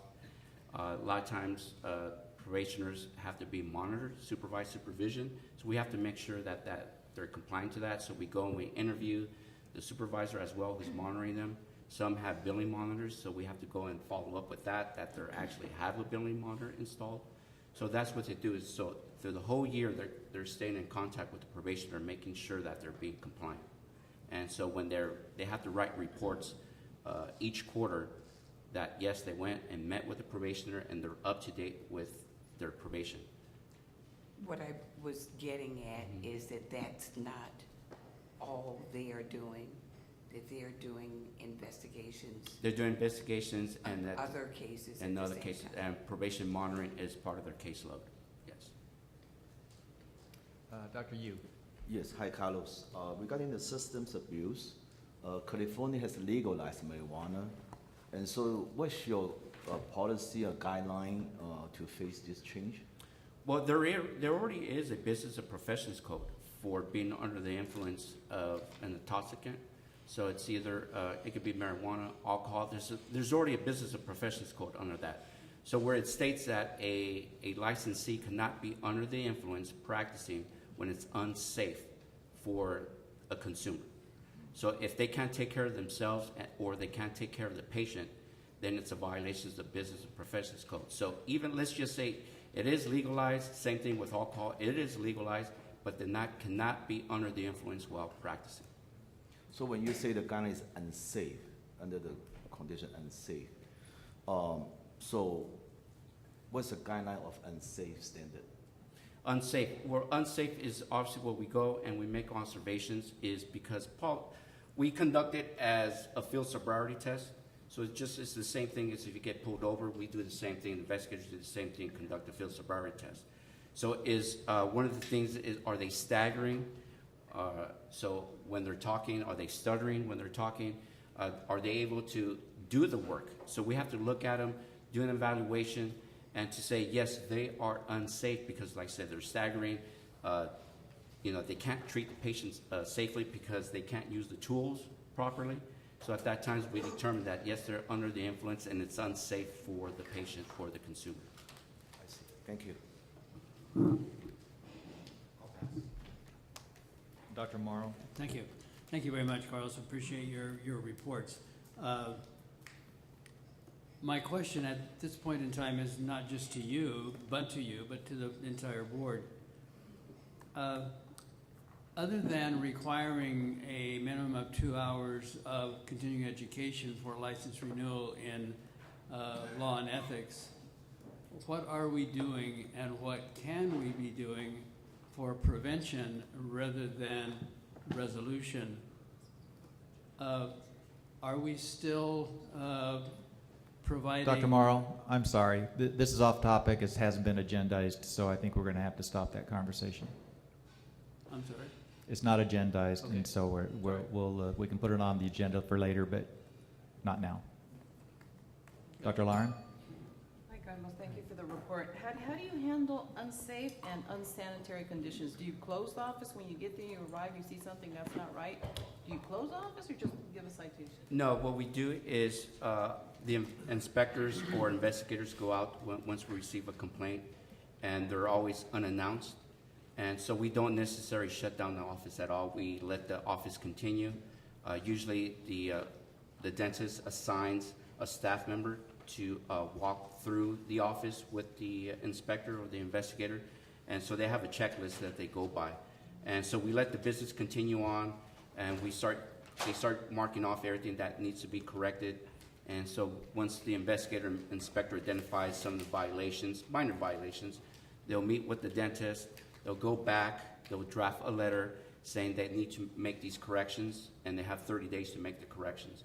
So it could be anything from posting the license being, the RDAs and the licensees not being posted. And so it could be barriers not covered. So it could be something like that where we give them 30 days to make corrections. Even if there's something serious? If usually we don't find anything very serious. Usually they're minor corrections that they have to be resolved or corrected, but it's never something serious. And if there is something serious, the health department will shut them down. Because usually we do get complaints from the health departments. And so they'll call us and say, yes, we identified a patient that possibly had hepatitis C. They'll contact us, but if anybody's going to shut them down, it'll be at the health department. So Carlos, on page 7, and these are just the allegations, to help us to see maybe the disciplinary cases that come to us, what are some of the other things in the other category? So in the other category would be settlements. So we get the settlements that the DDS settled for malpractice. So that is the other. The other issue is when they come up is with Botox. So when they say the issues, they're doing Botox in the dental offices. Usually for those, We have our female investigators go undercover for those. So other is settlements, Botox. So that's some of the others. How do they do Botox? So usually with the complaints that we get is Botox. They went in, and so they went in for a treatment, and all of a sudden the DDS starts saying, hey, we can improve your smile. We can remove the wrinkles from your forehead. Is that what it is? And so they start complaining to us. Or when, again, they went in for Botox, patient knew they were going in for Botox, but the treatment was done incorrectly, so then they reported to us. Yeah, if it has to be cosmetic purposes, they go in knowingly that they're doing that, but then something went wrong with the treatment. All right, any further questions? Public comments? I would just like to follow up in that we have a huge push going on right now at the office. We have some of our managers doing process evaluations in the CCU, which is Complaint and Compliance Unit, moving on then to the investigative unit, the discipline coordination. So we're doing our own in-house audit, if you will, of the processes to see where we can make things more efficient, where we can hold employees accountable to workloads on a daily basis, where we can track things like how people are dealing with the cases that are coming in and the telephone calls they need to receive. So we've really ramped up, and we're expecting that if any questions occurred during the Sunset Review hearings, we'll have very good numbers to be able to report, and that we've gotten things streamlined. It all fits together, but essentially we've only been on Breeze for 2 years, and a lot of the statistics that we're now pulling for Sunset Review and other things, it's difficult to rely on the statistics that are coming from Breeze because we're not sure everybody's implementing information the same and that the numbers that are coming out are accurate. So we've got kind of two systems going in a lot of cases where we're manually tracking things as well as seeing whether any other numbers match up together. I mean, we can bring the board numbers, and you're trusting that the numbers are accurate. Well, staff is actually just getting to the point where we're beginning to trust that the numbers we get out of Breeze are as accurate as we believe they should be. So a lot of changes in our enforcement program. We hope the changes are going to yield successes and that we can move cases along more quickly. Thank you, Carlos. Thank you, Carlos. And Thank you. again, any public comment? Seeing none, thank you. All right, at this time, can we take a 10-minute bio break and we'll reconvene in 10 minutes?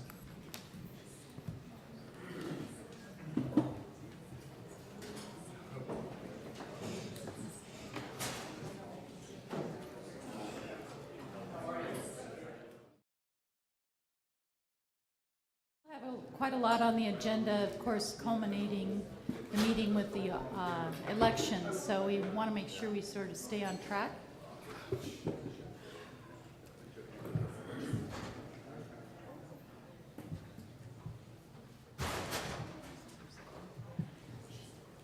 It's my pleasure to welcome back a friend that we've had a presentation with a few years ago. It was an excellent presentation. I'm sure the board's going to enjoy this as well.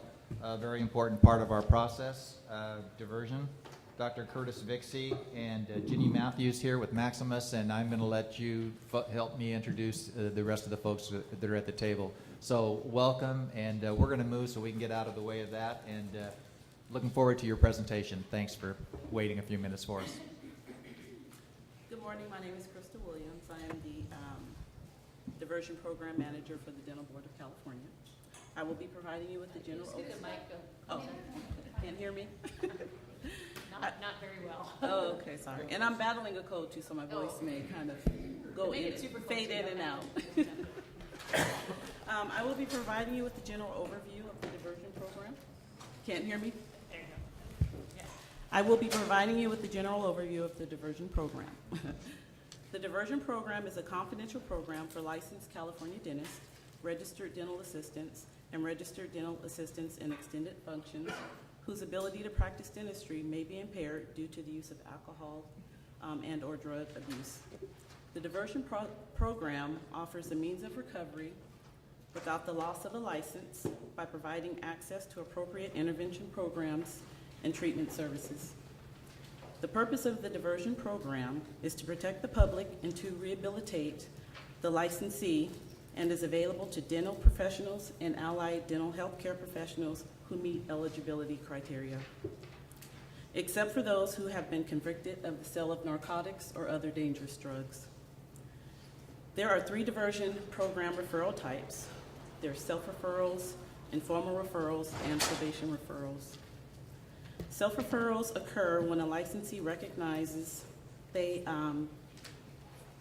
may need help for their substance abuse issues. They contact the board and they meet with the diversion program committee to determine whether or not they're eligible to enroll into the diversion program. An informal referral is at the suggestion of board enforcement staff, members who have identified that licensees have used controlled substances and it may be an issue as far as chemical dependency. The probation referrals are mandatory in order for the licensee to be compliant with the terms of their stipulated settlement agreements. To meet the diversion program's mission goal of public protection and licensee rehabilitation, the diversion program manager provides oversight and works very closely with the diversion evaluation committee members and our service provider, Maximus, Inc. The diversion committees are comprised of 3 dentists, 1 dental auxiliary, 1 public member, and 1 physician or psychologist. We have a northern and southern location in which the DEC meetings are held for licensees or participants into the program.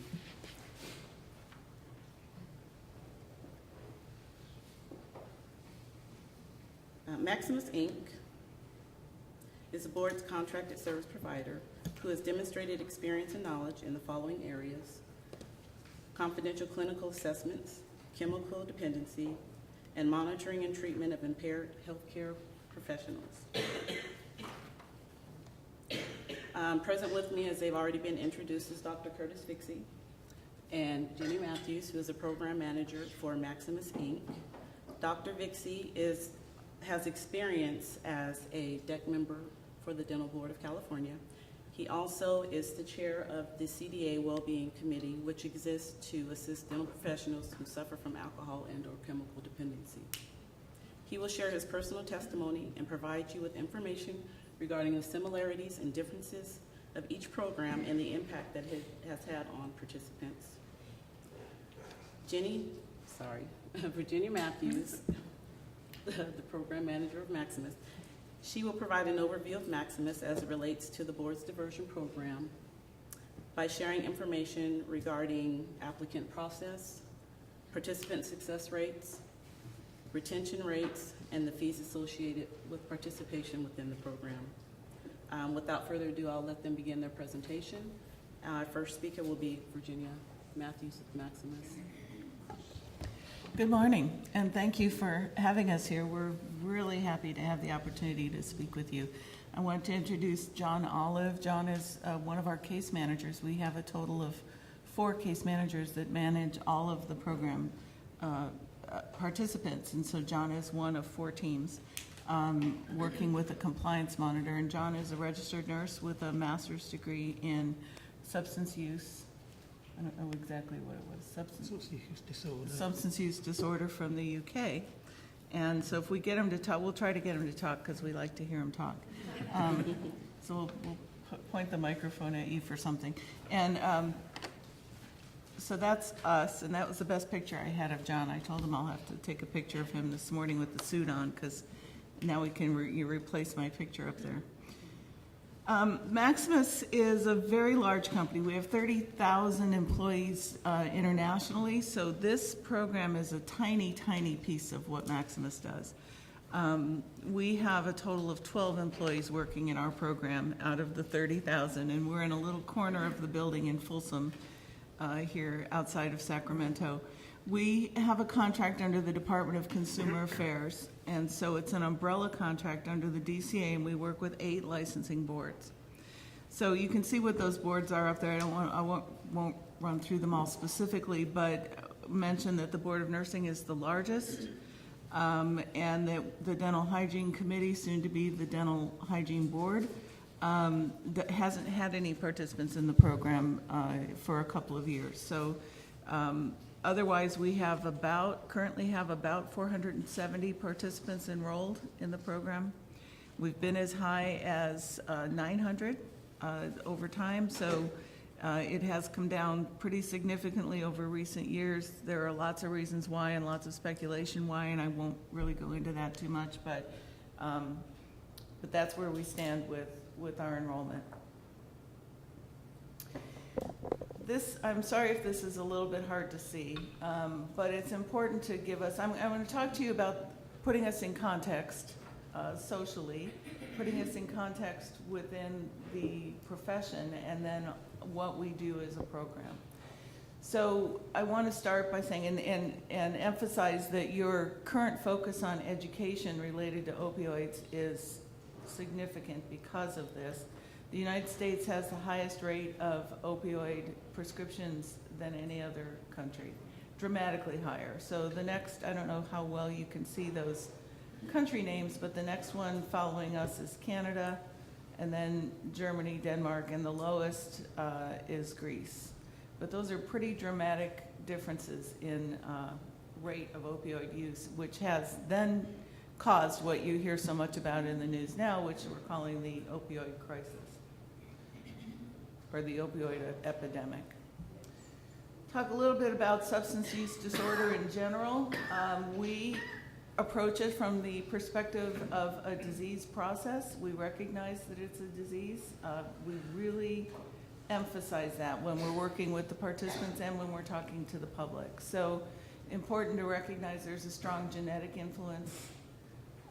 It is recognized as a chronic relapsing brain disease, comparable to other chronic relapsing diseases such as cardiac disease or diabetes or asthma. And the relapse rates are also comparable.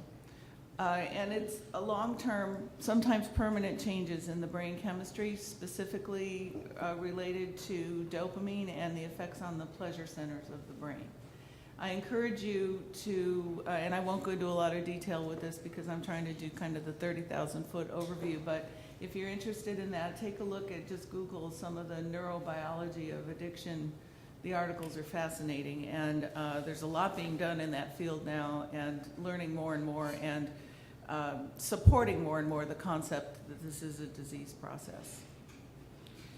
It's defined as mild, moderate, or severe. That's within the last few years since the DSM-5 came out, which is the Diagnostic and Statistical Manual for psychiatry, and it's now on par, well, it's defined in the same way that autism has kind of converted to that spectrum disorder, so they're recognizing substance use disorder on a spectrum, mild, moderate to severe.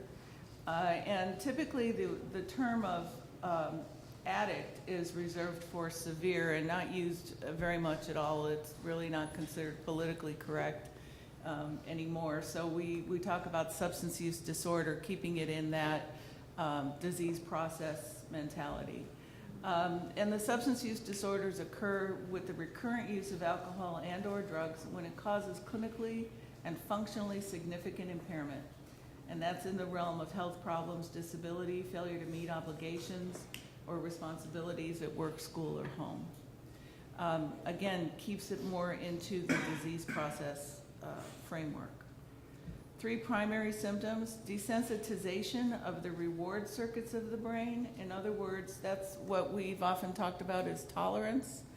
So the body can tolerate higher levels of the substance, but also the, which is the second point, the increased conditioned responses, but also that it takes more to reach that, the pleasurable effect of the substance when an individual is using it frequently. And so when that starts to happen, they start using more and more, and we've seen some staggering numbers of substance use in our program. Specifically, I'm sure Dr. Vixie recalls, but we had a dentist come through our program that was using up to 140 Vicodin a day. And it's a staggering number and stunning. And how did his body tolerate that? You know, it's that development of the tolerance and the desensitization. And he needed more and needed more and needed more to feel the effects. And the theories around it now talk about it really being an attempt to normalize. So the former amounts of the substance that they were using, the individuals were using, it has to be increased continuously just to reach that feeling of normal. Their baseline is no longer at a normal level. The baseline has dropped to a lower level. And I've heard it described, and I'm personally not in recovery myself, but I've heard it described as like having a plastic bag over your head and feeling like you can't get the oxygen that you need. And so it's that same sense of needing the substance just to survive, just to make it through the day. And then the declining functions in the brain regions that facilitate decision-making and self-regulation. And I think Dr. Vixie's going to talk a little bit about that in a few minutes, but that's really the changes that you begin to see in an individual when they're using opioids or other substances that affect the cognitive processes. The brain physiology plays two major parts in substance use disorder. A powerful genetic component, hereditary traits that make an individual more vulnerable to developing the dependence and after that initial exposure. So there's that sociological kind of approach that it's a weakness or a character flaw, and if they didn't just use it in the first place, they wouldn't have this addiction. And that's really not the case. And it may be that first choice, that first time to use it might have not been the best decision, but once that genetic trait takes over and the propensity to, that vulnerability to developing the physical dependence and the emotional dependence takes over, it becomes an incredibly powerful process, which is also incredibly difficult to struggle against. Second, the physical changes caused by repeated exposure strengthen that dependence by deteriorating the brain function. That self-regulation, motivation to remain abstinent, even in the face of extreme consequences. Now, there's a good possibility that everyone in this room knows someone close to them, if not themselves, who is suffering with a substance use disorder. It's so common that there's a very strong likelihood that you know someone who's struggling with this or is in recovery at some point in their lives. And so you recognize that. You know what I'm talking about when I talk about the changes that you see in their behavior and their attitudes and the desperate attempts to remain in recovery or remain sober when the powerful draw of the pleasure centers being activated is there, and it becomes more powerful than any of the other rewards that may be in their lives. So this is, healthcare professionals have a higher risk than the general population. So it's estimated the general population being at 10 to 14% diagnosed with SUD, or substance use disorder, which is why I say that probably everyone in this room has experienced at least someone very close to them that suffers with this. But it's also estimated that 14 to 20% of healthcare professionals are affected by that. I'll talk about why in just a moment. 60 to 70% of the general population relapses during the first 4 years of recovery. In our diversion program, we have tracked a relapse rate of 13% during the first 4 years of recovery. Pretty dramatic difference. We attribute that to the effects of the monitoring and the support that comes with the program like this and the entire constellation of services that we provide as part of the program. So as I get toward the end of when I'm speaking, I'll give you more detail on the pieces of the program and what we do and why it's that effective. The other piece that's important to note is that 75% of the relapses that occurred in our program occurred during the first year of participation. And of that 75%, 80% of those were in the first 6 months. So we know that those first 6 months to year the individuals attempting to establish themselves in recovery are struggling the hardest. I've read some articles that say that the brain takes 18 months to 2 years to really rewire itself and get back to where it was pre-dependence on the substances. So that 18 years, you see gradual changes in behaviors and gradual changes in thought processes, but it takes a while to really recover. Healthcare professionals, as I mentioned, they're especially susceptible to substance use disorder, particularly related to attitude and accessibility. So the attitude about themselves, healthcare professionals tend to be outward focused, focused on the patient, focused on other, the operations of their practice, focused on many other things other than their own self-care. And you think about how many of us take care of ourselves, meditate, sorry about that. Oops. Meditate or get massages or do any other timeouts to give yourself some self-care, and it's pretty rare. It's reluctantly identified because of the stigma that I know that you're all aware of, and that's related to shame, denial about the disease, and the healthcare professionals tend to feel immune to it. So it's the others that have this problem, not us. The healthcare professionals don't have these weaknesses of substance use disorder. It must be the patients. And so that mindset that it's the them, not us mentality. Also, healthcare professionals have an attitude about medications that they aren't as powerful as they are. We handle these powerful substances daily. We see the effects, become insensitive to that, and complacent about the power of the medications and the power of the side effects and the power of the addictive potential that they have. And then they're poorly controlled in many settings, especially in private practices, offices, surgical suites, hospitals. Narcotic waste policy is not consistently followed, and I imagine in many private offices it's maybe even non-existent. Controlling the waste as much as controlling the substances before they're partially used. And it's not uncommon to see healthcare professionals, dentists, and others prescribe for themselves or have someone they know prescribe for them to kind of circumvent the process of assessment and appropriate use of the substances. And one of our case managers says this, and it's a powerful statement and really worth thinking about, which is that desperate people do desperate things. And so the kinds of behaviors that you start to see as someone gets more and more involved in their substance use disorder is that you see behaviors that they would never typically engage in prior to this becoming an issue for them. The components of the substance use disorder, what most people think of when they think of addiction, which is the grabbing of the substance and getting it at all costs, and withdrawal symptoms if the substance is discontinued. But it's important to know that withdrawal process really only is days or maybe weeks after the drug use stops.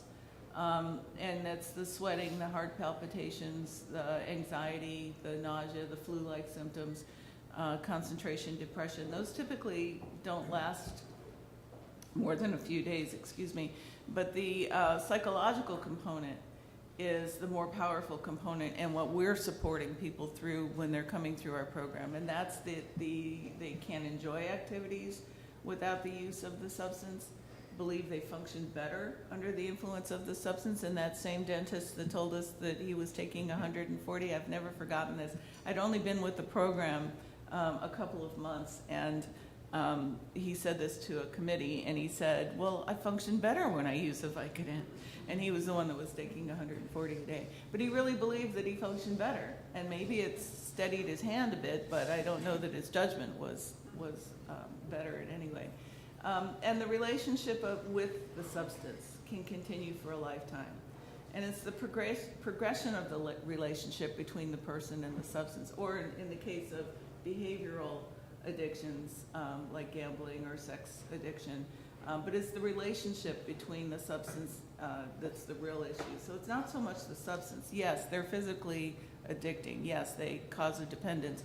But that's only a few days, and once that physical component is over, it's the relationship and the psychological component that continues. It's a long and winding road. The cravings, they can continue for forever. Triggers, which we refer to as triggers, are the people, places, and things that were associated with the reward when the individual was using their substance. High risk of relapse, what I referred to earlier with the statistics. And important to know that in diversion and also in the well-being committee, the individuals are not judged. This isn't considered a weakness, they're supported in these programs. So the goal of the diversion program, we're working under contract with the board, and the goal is to protect the public, protect public health and welfare from healthcare professionals who may be impaired as a result of substance use. Some of the boards also incorporate mental illness. The dental board does not. So in this case, it's purely substance use disorders. And to immediately intervene and provide rehabilitation, help, and hope in order to return the individual to safe practice. So our goal is really to get any individual enrolled in our program back into safe practice that's monitored and with all of the components of our program that we provide. No, Jenny? Yeah. Just from your last slide, or 2 slides ago, you made the comment, not judged, but held accountable. Yes. Very important, I think, addition. Thank you. Yes, that's absolutely true. And that's part of the reason for the success. So who are we? Well, the participant is at the center. And then circling around the participant, there's the board, there's Maximus, and we're the administrative vendor working with the board. There are the support group facilitators, the diversion evaluation committee, the random drug testing, the worksite monitor, family members, other people involved in the individual's life. There are 12-step meetings. So there are others, but these are the key components of the program. And I'll go into more detail about those components in just a moment. So the application process, and I made a mistake and I left off the board informal. So there's the probation referral, the board informal, and the self-referral, but Crystal already described those to you. Important to remember that our program is considered voluntary, so even if it's a probation referral, they've agreed to participate in this program as part of their stipulated agreement. So it remains a voluntary program. And in all cases, the board is aware the participant is enrolled in the program and the case is managed in the same way. So whether it's a self-referral or a probation or board informal, we report back to the board in the same way. They are handled with all of the same expectations for participation in the program. The initial program steps, so now we're going to get into the meat of what we do.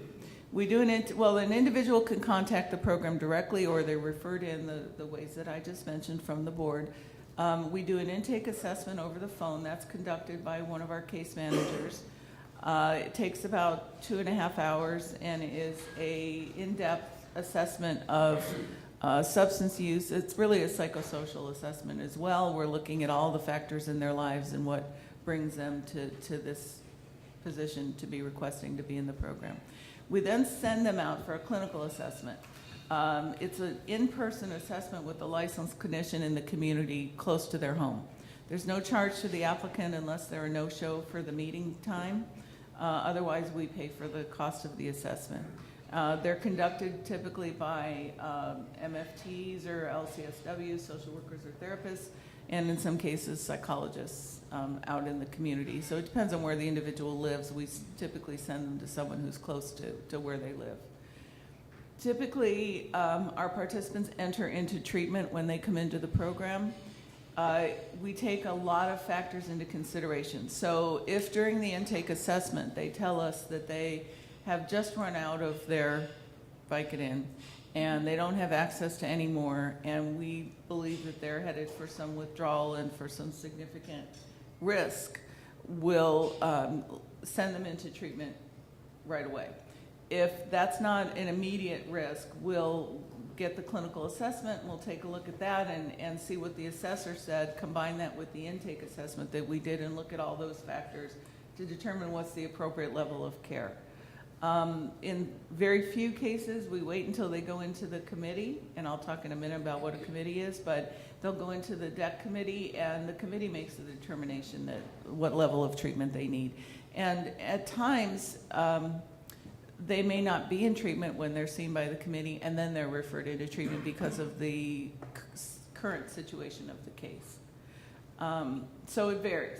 And it would either be an inpatient detox, an inpatient program, residential program, rehab type program, or intensive outpatient.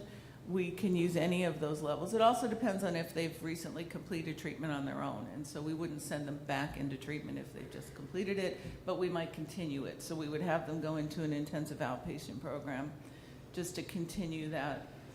Really the focus of those programs, not only removing an individual from their substance, and many times when they start those programs, they don't have access to their phones, they don't have visitors for a while, and then they gradually introduce family members in and other visitors and other access, but that is to initially remove them from the substance and access to it.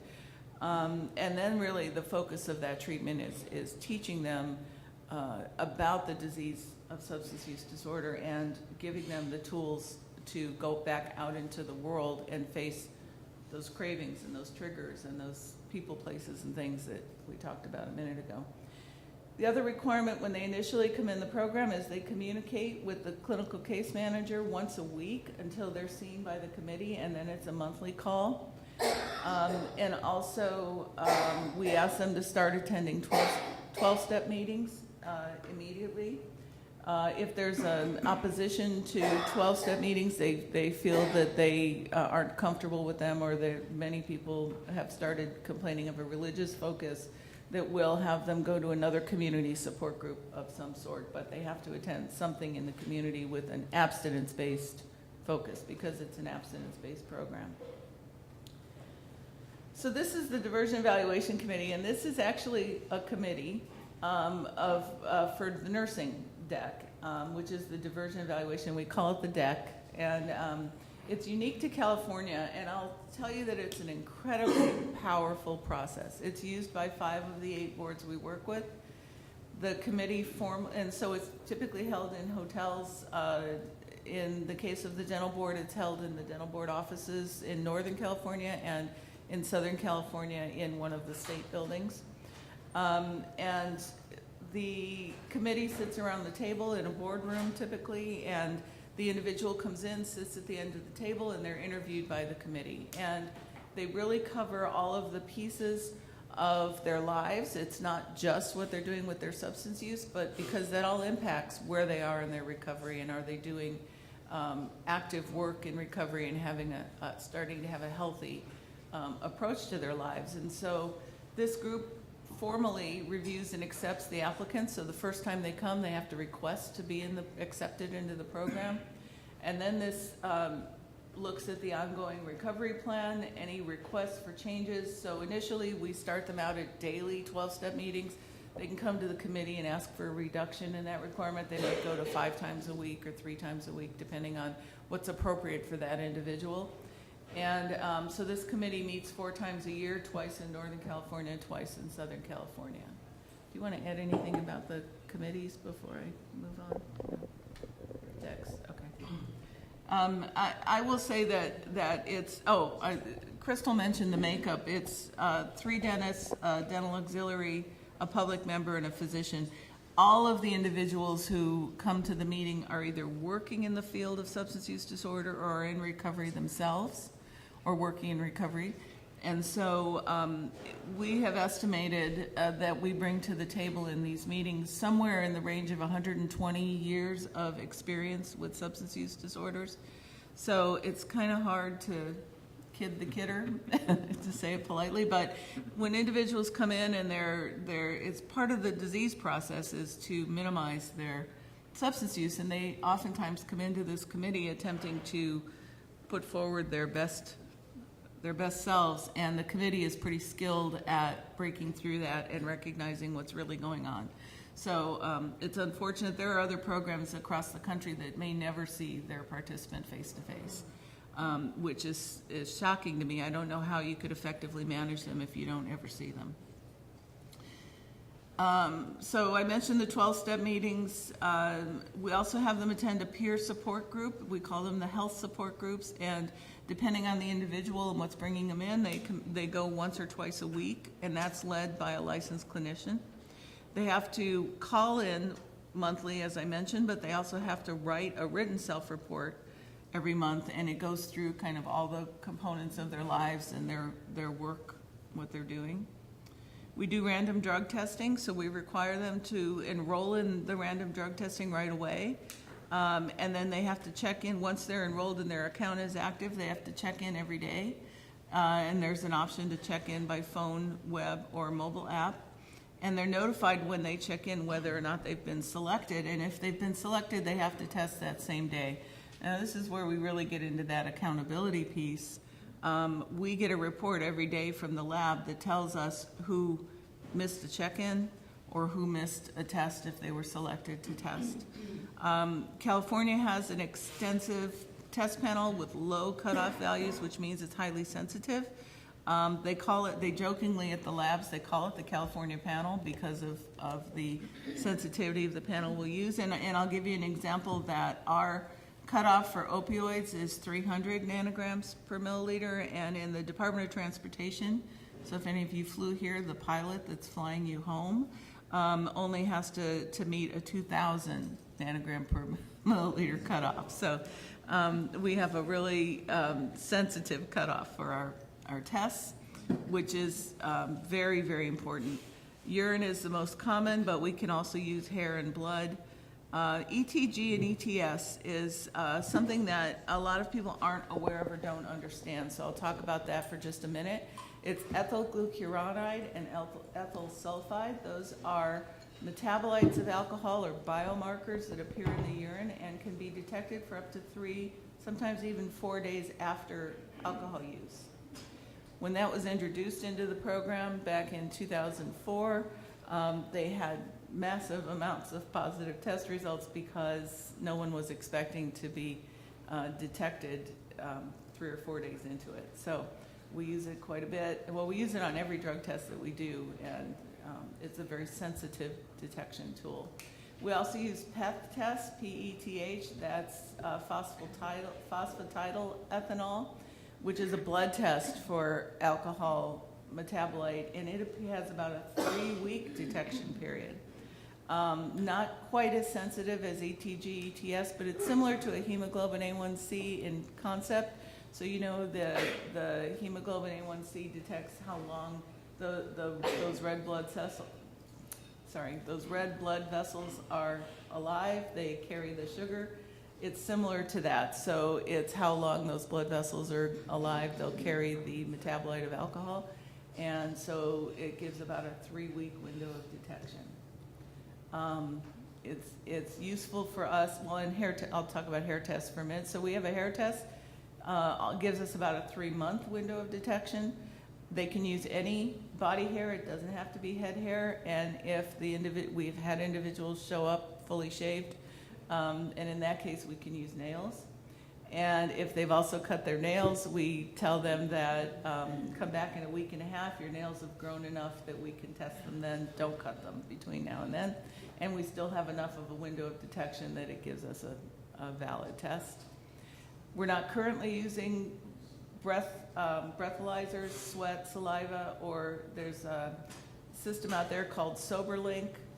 Some of the programs across the country are using it. It's like a breathalyzer that takes a picture of you as you're using it, so they identify face recognition and know that it's actually you that's using the test. And I think the way that it works is they notify them randomly to pick up the SoberLink and blow into the breathalyzer.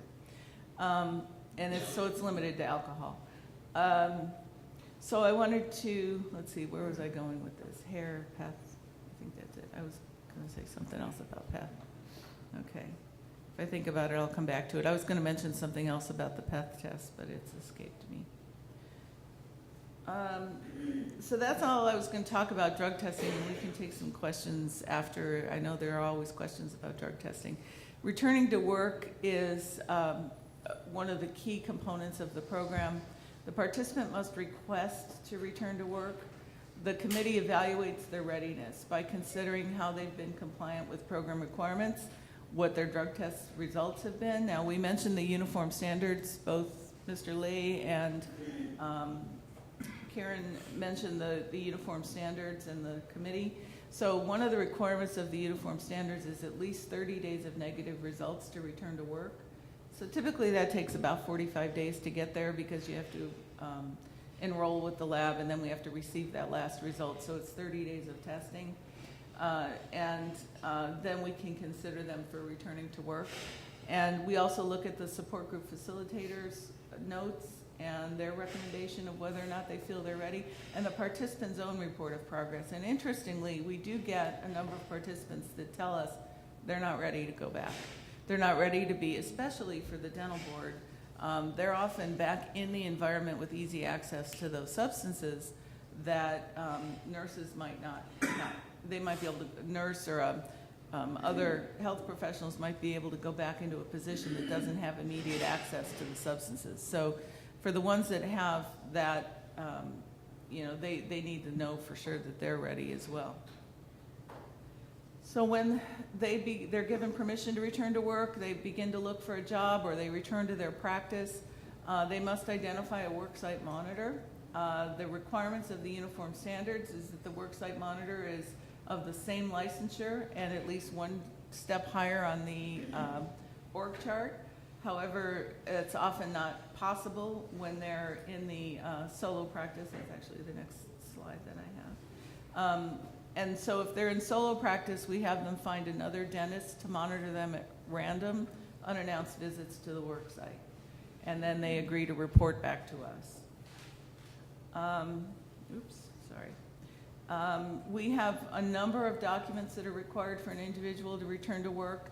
And then once those are all done, the case manager must speak to the worksite monitor as well and explain substance use disorder, what to look for in the workplace, what our requirements are, and the individual must agree to provide reports to us on a regular basis and to notify us within 24 hours if there's any question of safety when they're there.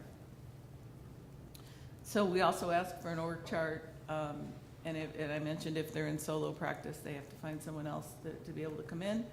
We also ask them to give us a job description, and there's an affidavit that tells us that the worksite monitor does fit the criteria to monitor the individual.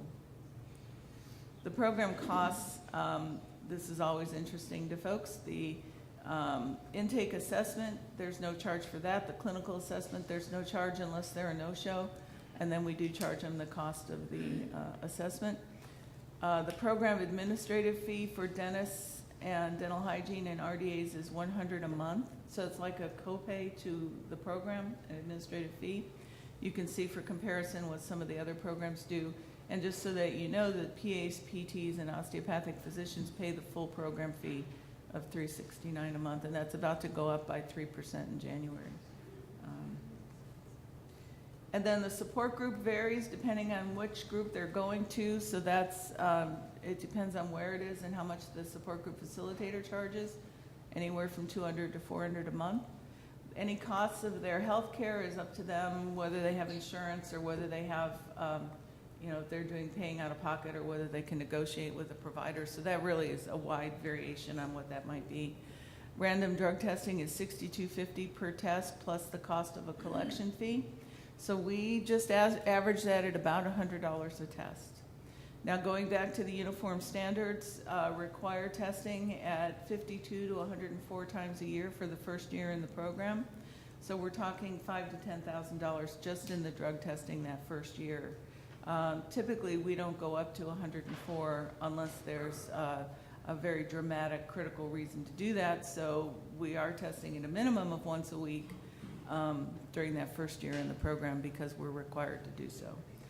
So that's been a prohibitive factor, and I think one of the biggest reasons why we're seeing a decreasing enrollment, because it's prohibitive. And mostly when people get to our program, they get to the point of coming into our program, they've lost most of what they have. They've lost their often their relationships. They've often used up their savings. They've maybe put their house in jeopardy. It's not uncommon for us to see that. It's not uncommon for us to find people who are homeless and living out of their car or living on the street. So that cost can be prohibitive. And that was what the meeting that both Mr. Lee and E.O. Fisher talked about was the Uniform Standard Substance Abuse Coordinating Committee met to discuss the drug testing component specifically, but the executive officers of the committee determined that they weren't going to change that testing frequency, so it remains at that minimum of 52 times a year. We have now the changes that were allowed that came out of that committee, and I think Mr. Lee talked about that, and that is that if the individual is being monitored at least 50% of a work day, they can reduce the testing frequency. So that would apply to someone who's not in solo practice. So that's something that we'll start considering if they're in practice, if they're in a group practice and we know that there's a monitor there at least 50% of their time, they might be able, and RDAs are probably 100% of the time supervised. So another option for us to reduce their testing frequency. That's been a big deal for us.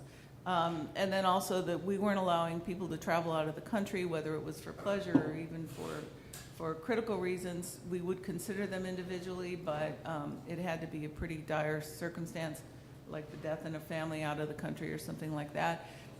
We now can allow people to travel out of the country, and when they come back, that's what I was going to mention when I talked about the drug testing, we'll do a PEth test and a hair test on their return, because those have a larger window of detection, and we would then pick up any use that occurred while they were out of the country. Because they can't do just standard random urine testing while they're traveling. Within the country or within the state, we do set them up with a collection site if they're selected to test. We have what's called the transition period. The dental board program is a minimum of 5 years enrollment in the program. And so after 4 years of good compliance, the participant can request to be in transition. And it's a period of about a year that is reduced monitoring, where they really begin to assume responsibility without having to report back to us, which includes potentially a lower level of testing than that 52, which is available to us within those uniform standards. And also then they don't have to report to us if they're attending their 12-step meetings or their support group. They can choose to manage themselves around those issues. We do require through the end of the program to maintain a worksite monitor, and we continue to get reports back on their performance in the workplace. And they have to ask, and that's another incredibly powerful process, this transition process and requesting transition, because we ask our participants to write an essay examining their life's journey from before they found substances, their childhood, all the way through their initial use of a substance, through their severity of their addiction and into their recovery and participation in the program. And these essays are incredible and very, very powerful and introspective. And then successful completion, they must demonstrate a manner of living that supports ongoing recovery, have proof of negative random drug tests for that minimum period of 4 years or 2 years to get into transition, no other evidence of relapse within the 24 months of completion, and at least 5 years within the dental program. And, yep, I hit the end there. So, do you have any questions for me? Question? Yeah, does the program use the treatment of acupuncture to help out the... So we don't provide any treatment, but we refer to treatment. And so if an individual is wishing to use acupuncture, we would support that.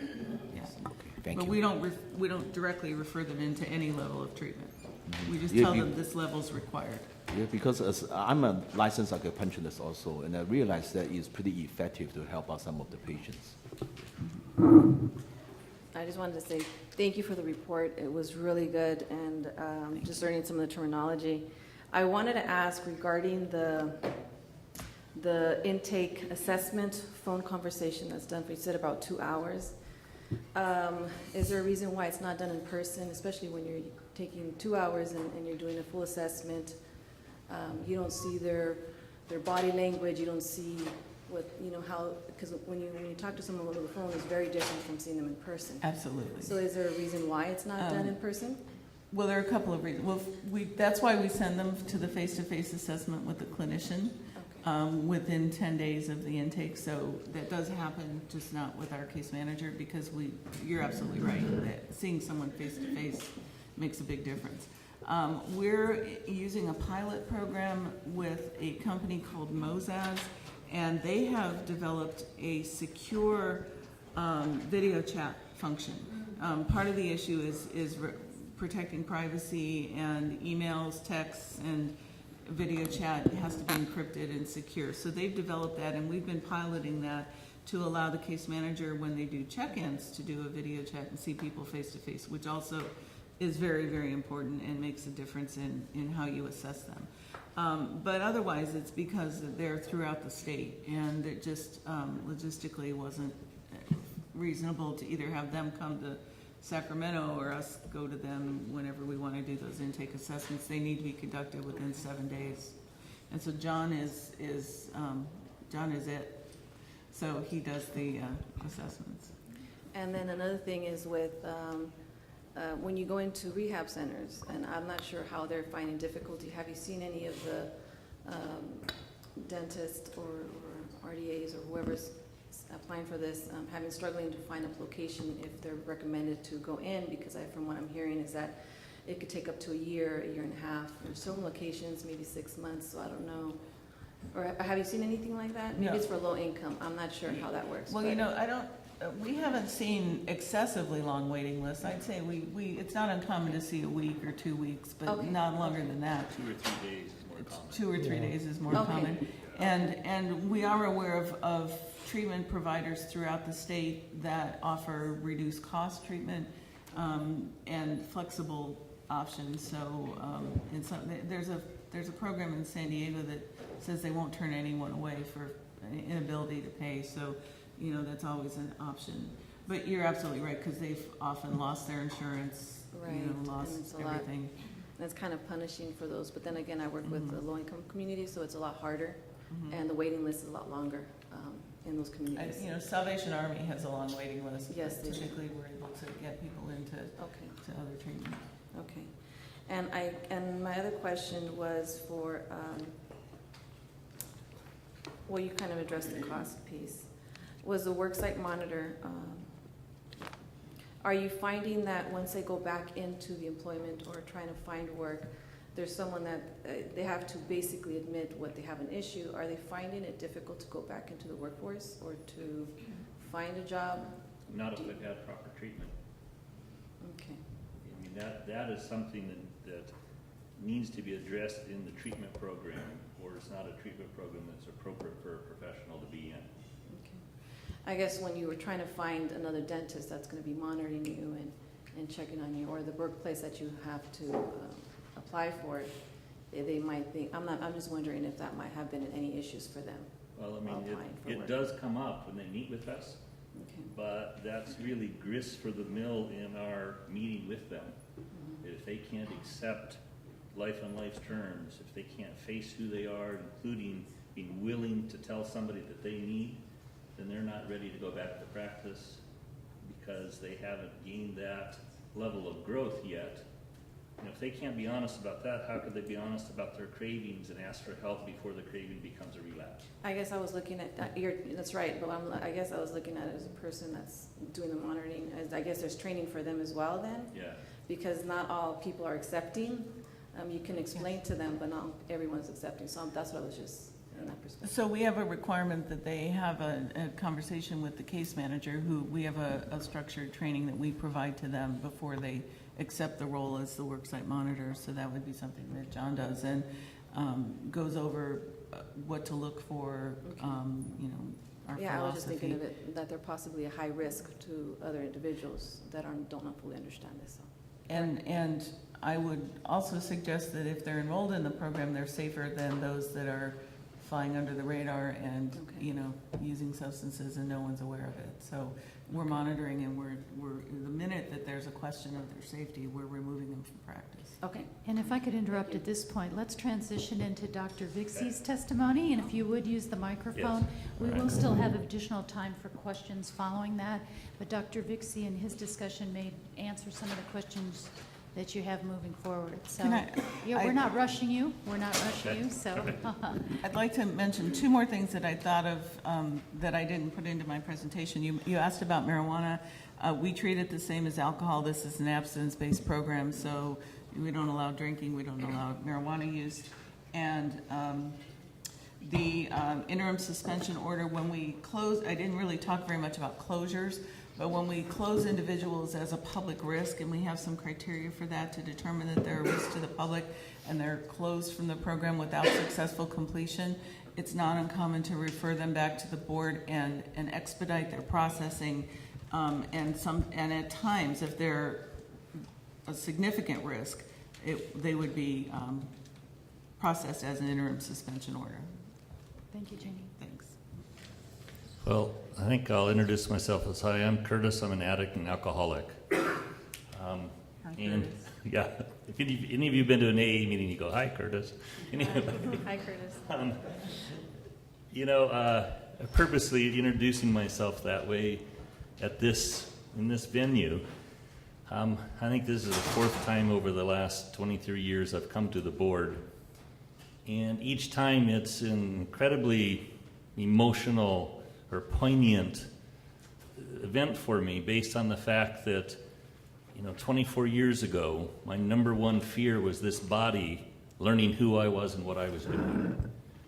And yet, the fear of that and this body in cooperation with the CDA's Well-Being Committee is what saved my life. I am alive today. I am a dentist today. I'm still married today because of diversion and the cooperation of diversion and well-being. That's no exaggeration at all, because while I was taking 60 to 70 Vicodin a day. Telling my story, hopefully very briefly here. I was not raised in a home where drinking and drugging was okay. I had wonderful parents, professional parents that provided for all of my needs. Was raised in a very conservative Seventh-day Adventist home, so there was no drugs or alcohol. We went to church a couple times a week.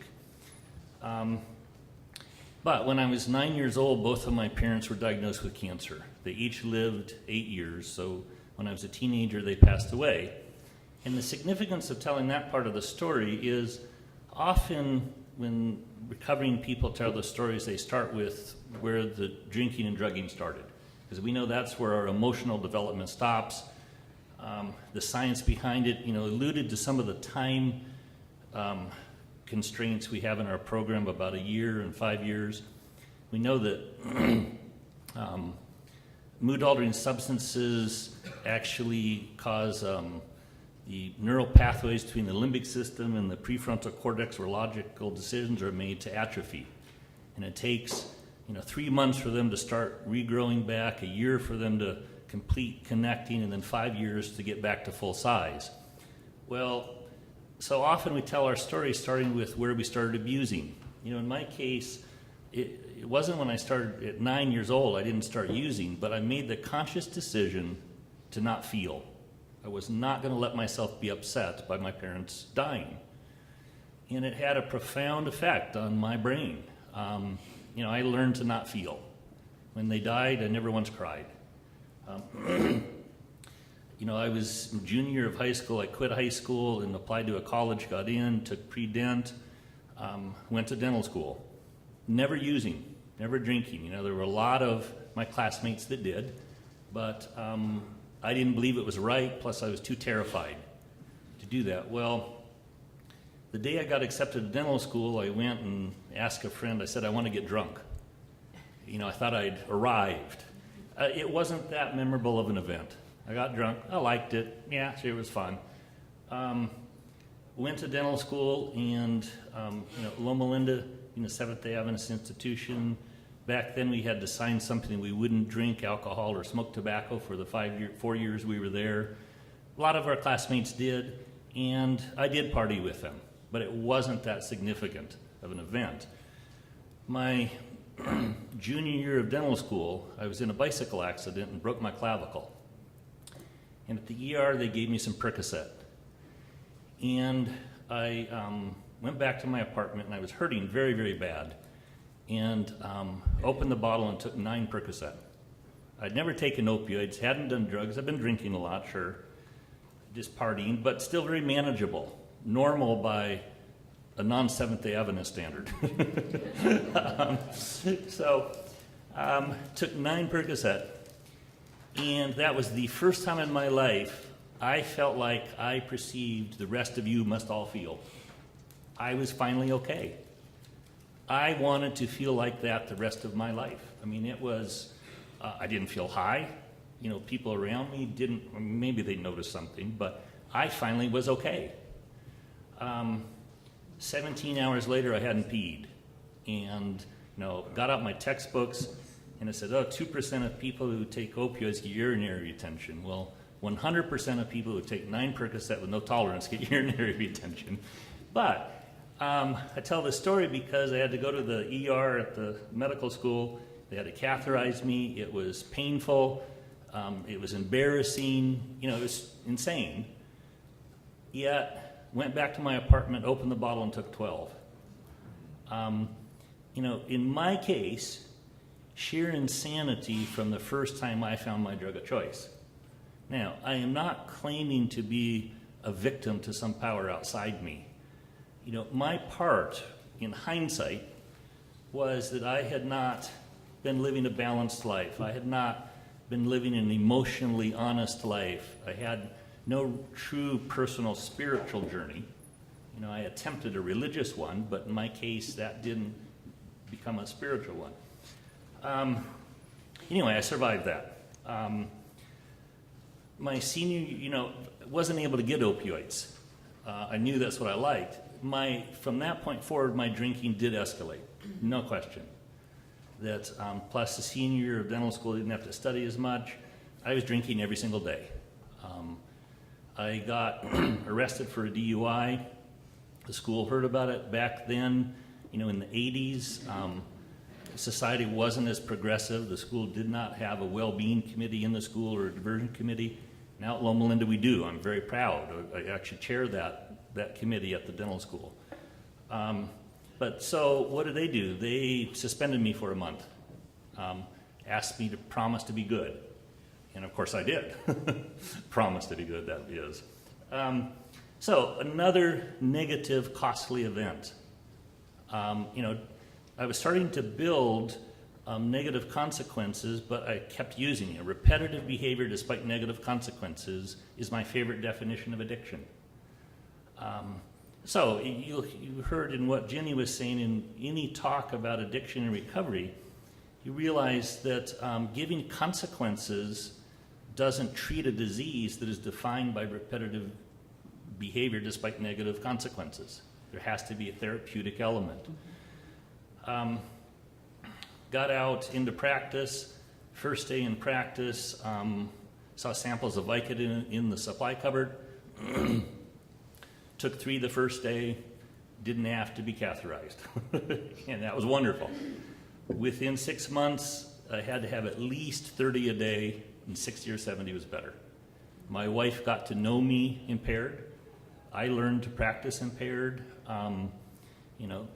Dentistry was old behavior, in the neurophysiology. A little detour on that topic. When I finally did get to treatment, the assessment, I think the investigator that was talking about, investigating, doing a field sobriety test. And that obviously is the appropriate thing for an investigator to do.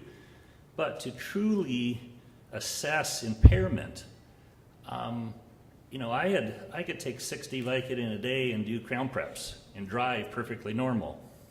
The assessment I had when I finally got to treatment was new problem solving, psychometric testing, cognitive impairment. You know, it was 4 days of assessments, really, and that was where I was severely impaired. You know, I could do a crown prep, I could take out wisdom teeth, but taking out a wisdom tooth, had I gotten into an artery, that person would have died.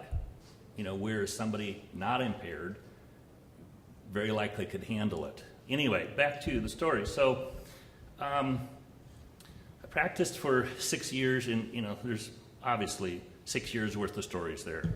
I don't need to tell them, but tremendous amount of insanity.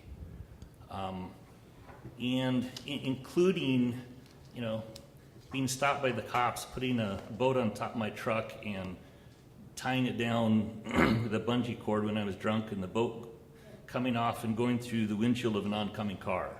And the CHP, the people weren't physically hurt. The CHP that came was a patient, and he said, "Now, Dr. Vixie, I'm putting in my report that I gave you a sobriety test, and I'm putting that you passed it." He obviously never gave me a test. When I first got sober, you know, I looked at that event as society's denial for professionals.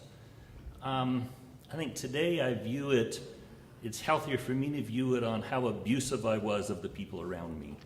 You know, maybe subconsciously that man did not want to see himself as the patient of a drunk. You know, is another way for me to look at it. Anyway, many, many stories of insanity that it became obvious to everybody around me, other than me, how impaired I was. Well, the Dental Association Wellbeing Committee heard about me and did an intervention. And I told them to get lost. When they could do dentistry as good as I did, and when they could do $2 million worth of dentistry in a year as good as I did, come talk to me. You know, my arrogance. It just, you know, I was obviously terrified, so I had to be arrogant, but told them to get lost. You know, they left, but knowing that I was potentially impairing, or you know, putting patients at risk, practicing impaired, they called the board. And this was 24 years ago.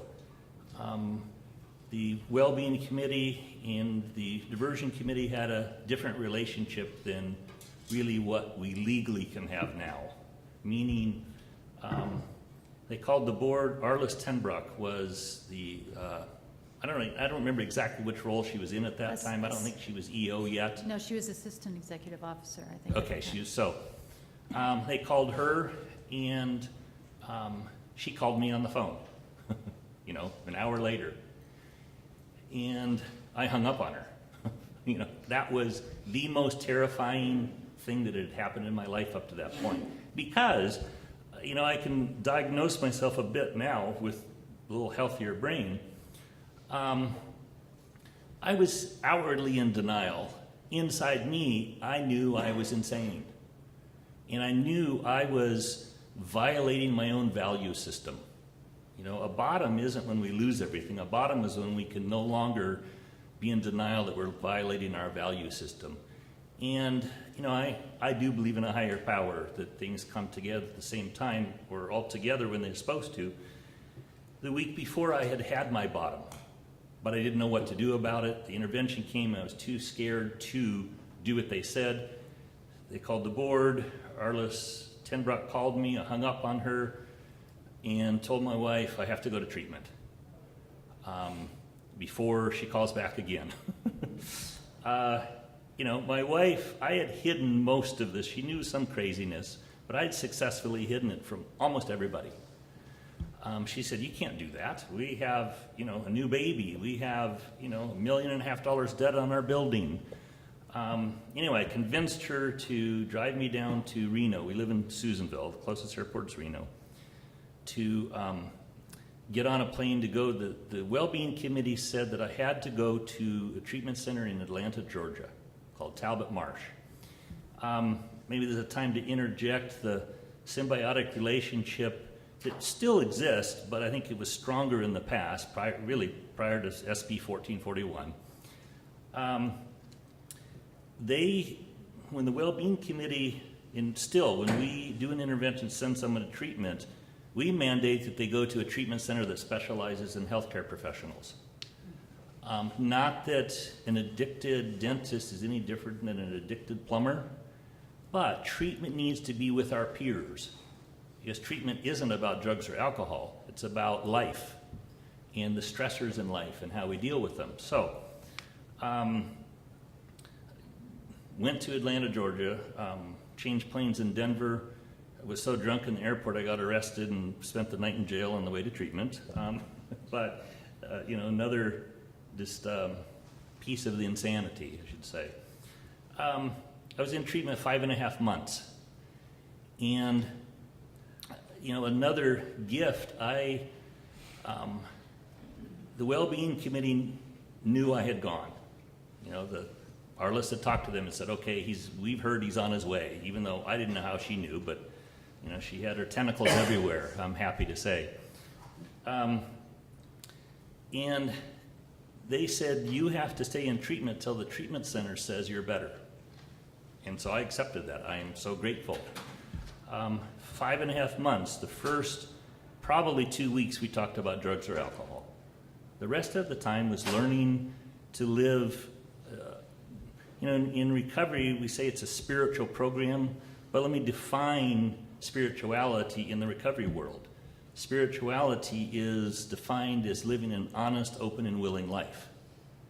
And that was such an enlightening thing for me. I had sensed a void of spirituality and attempted to use religion. Works for a lot of people, but it hadn't for me.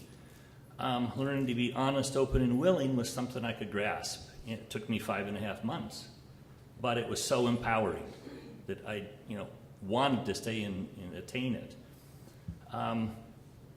Came home, and while I was in treatment, Arliss, she knew I was there. She called me and said, we know you're in treatment. You're safe. Stay there until they tell you can leave.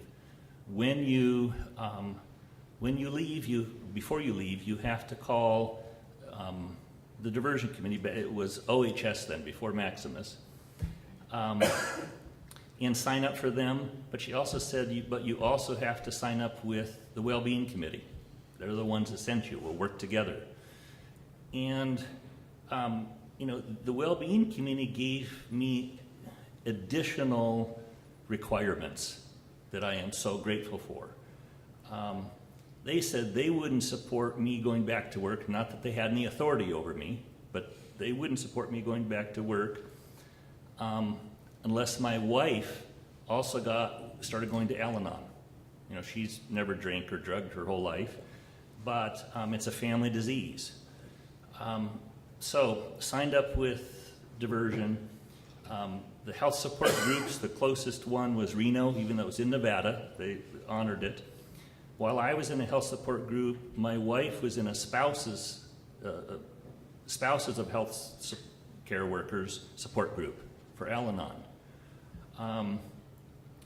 It was what I'd been looking for my whole life that I didn't know was available. Okay, so trying to bring it back to now working in this field, the 12th step is basically trying to carry the message to those still suffering.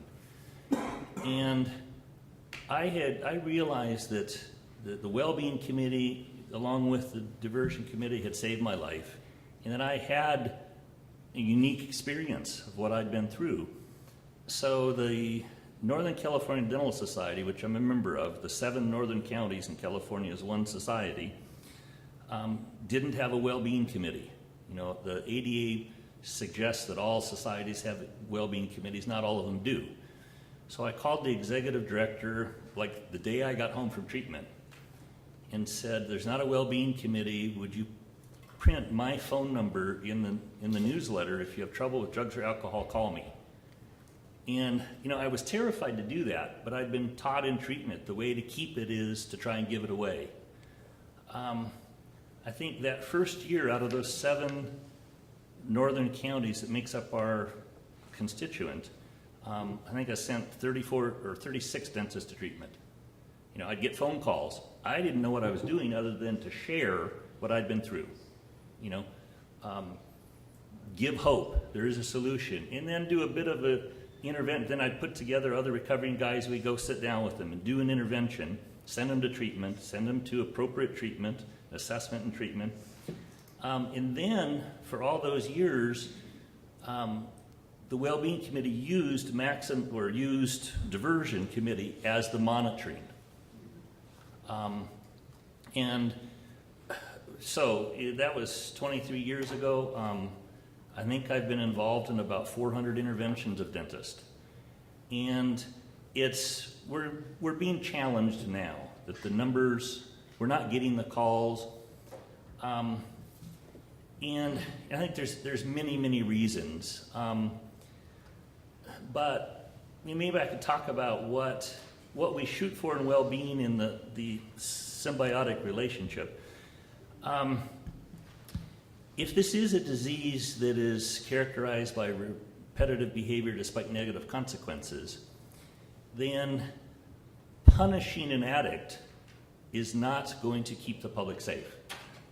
A therapeutic approach to it is what has to happen, and that's what Gail Kleffler, I think, started both diversion and well-being in the early 80s. He was the oral surgeon from San Diego that really got it going, and got the legislation passed to show that,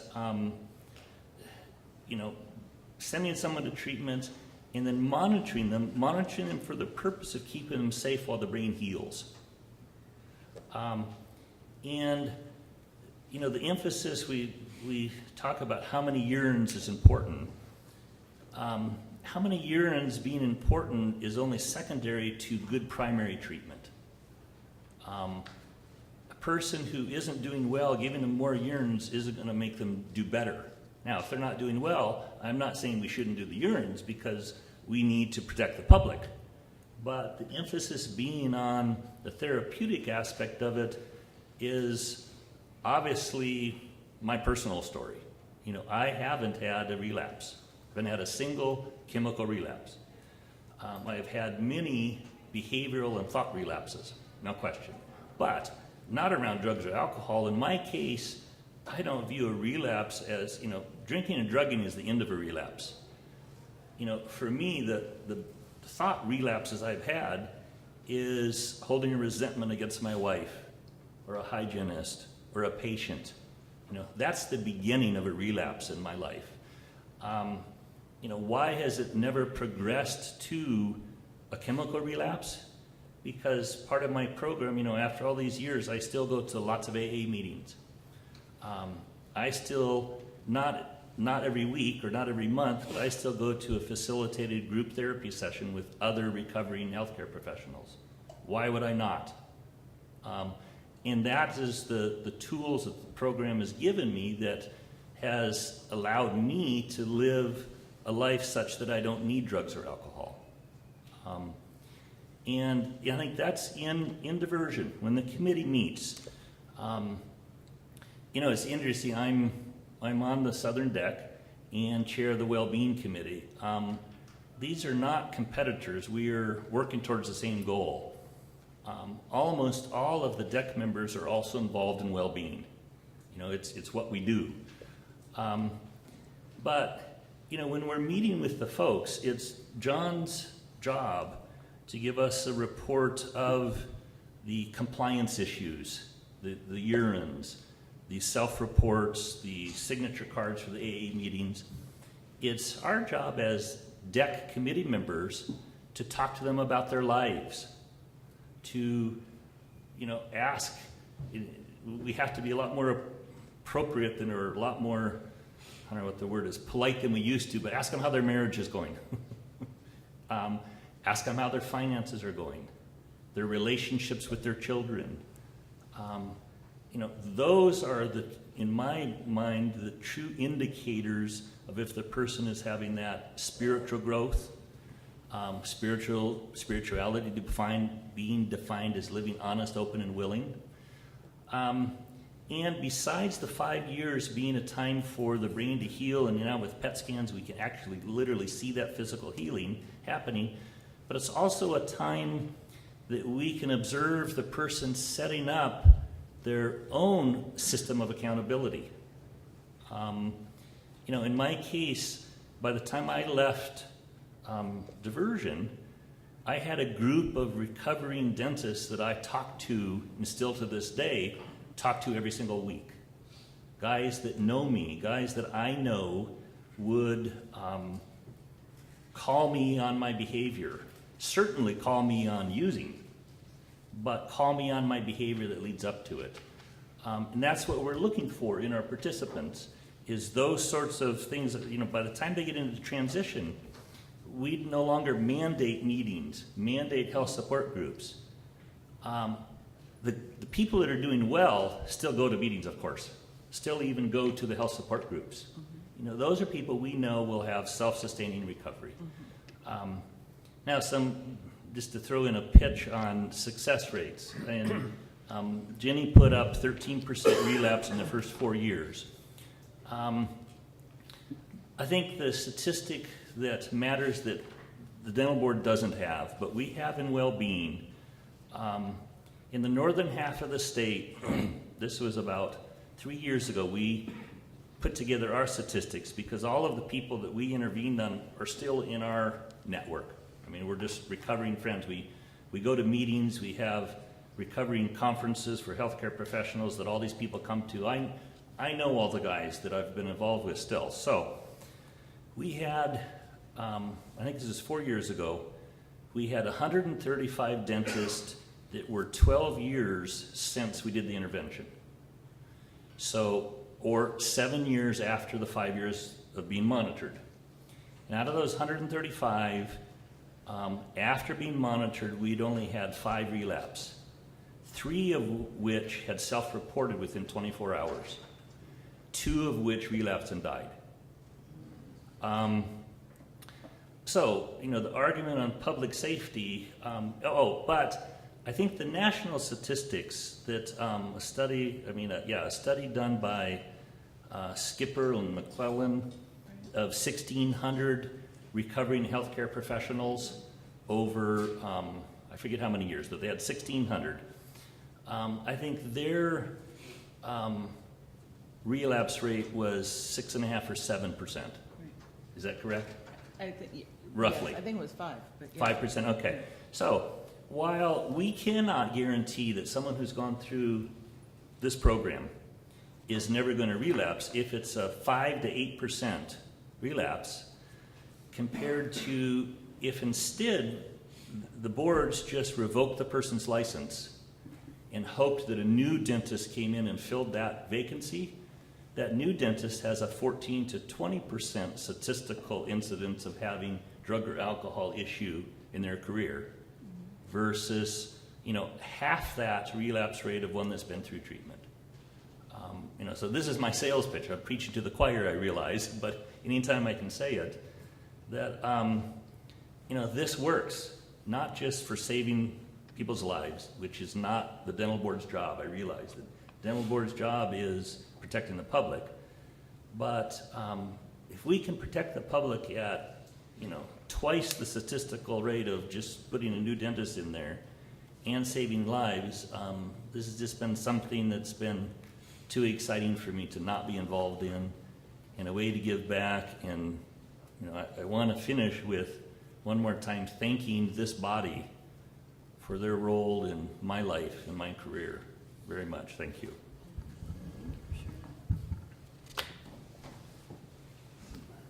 Curtis, what an incredible story, and for you to have the ability to share that with us, with this group. Thank you. I'd like to just say to the board, this is sort of the beginning of your education to try to understand the whole opioid crisis and how a lot of the things that we're doing at the board interconnect. And so we've got our diversion program. We have a relationship with CDA. We have people like Dr. Vixie who are essentially volunteering their time, having a full practice, having a family, and yet on the phone trying to do interventions with people that he has, have been brought to his attention that need help. I mean, to have people associated with the board who have this type of devotion is fabulous. So thank you for continuing the effort in that way. just maybe one more minute. When I came in, you said you guys are going to be talking about maybe implementing education. Mandatory, continuing, the board has chosen to go in the direction of requiring mandatory education in addiction risks and that area. I don't have direct input into that, but just thinking about something, maybe some indirect input for the board.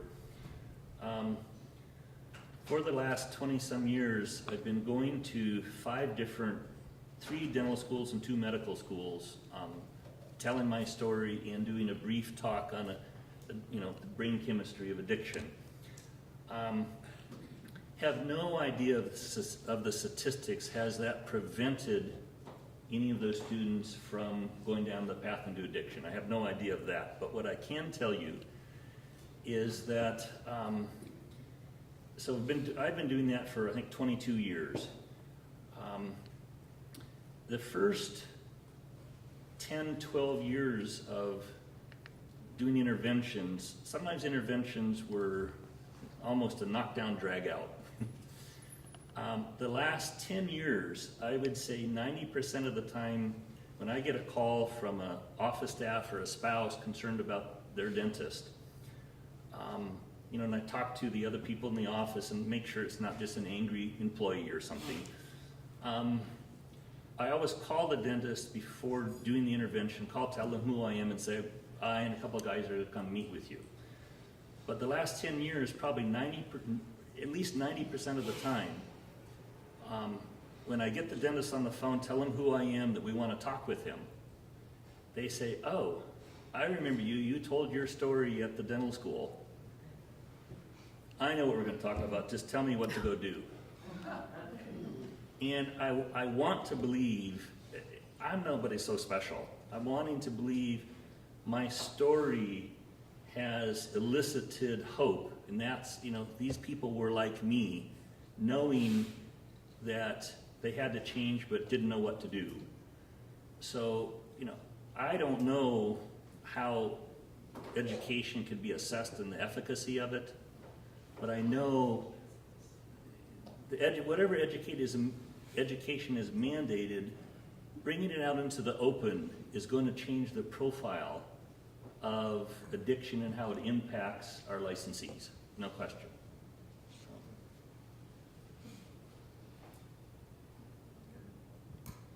Board, any comments, questions, the panel? Yes. Ms. Burton. And this is probably more a question for you, Karen. We can't hear you, Fran. Can't hear you, Fran. How's that? Just pull it closer. How's that? Yeah. Thank you. How easy or how difficult is it to do an email blast to our entire population suggesting that they look at this portion of our meeting today?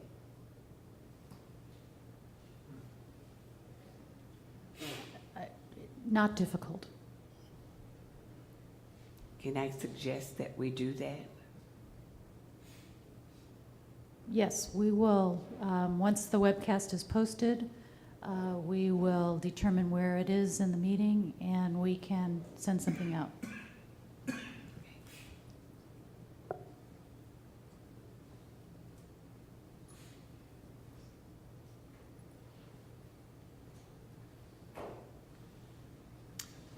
Meredith. I just kind of had a question. So you talked a little bit about cost, and that could be one factor why people don't participate. And I think you also mentioned that those who, ultimately, I don't know if fail is quite right, but, don't make it through the program, a huge percentage is in that first year.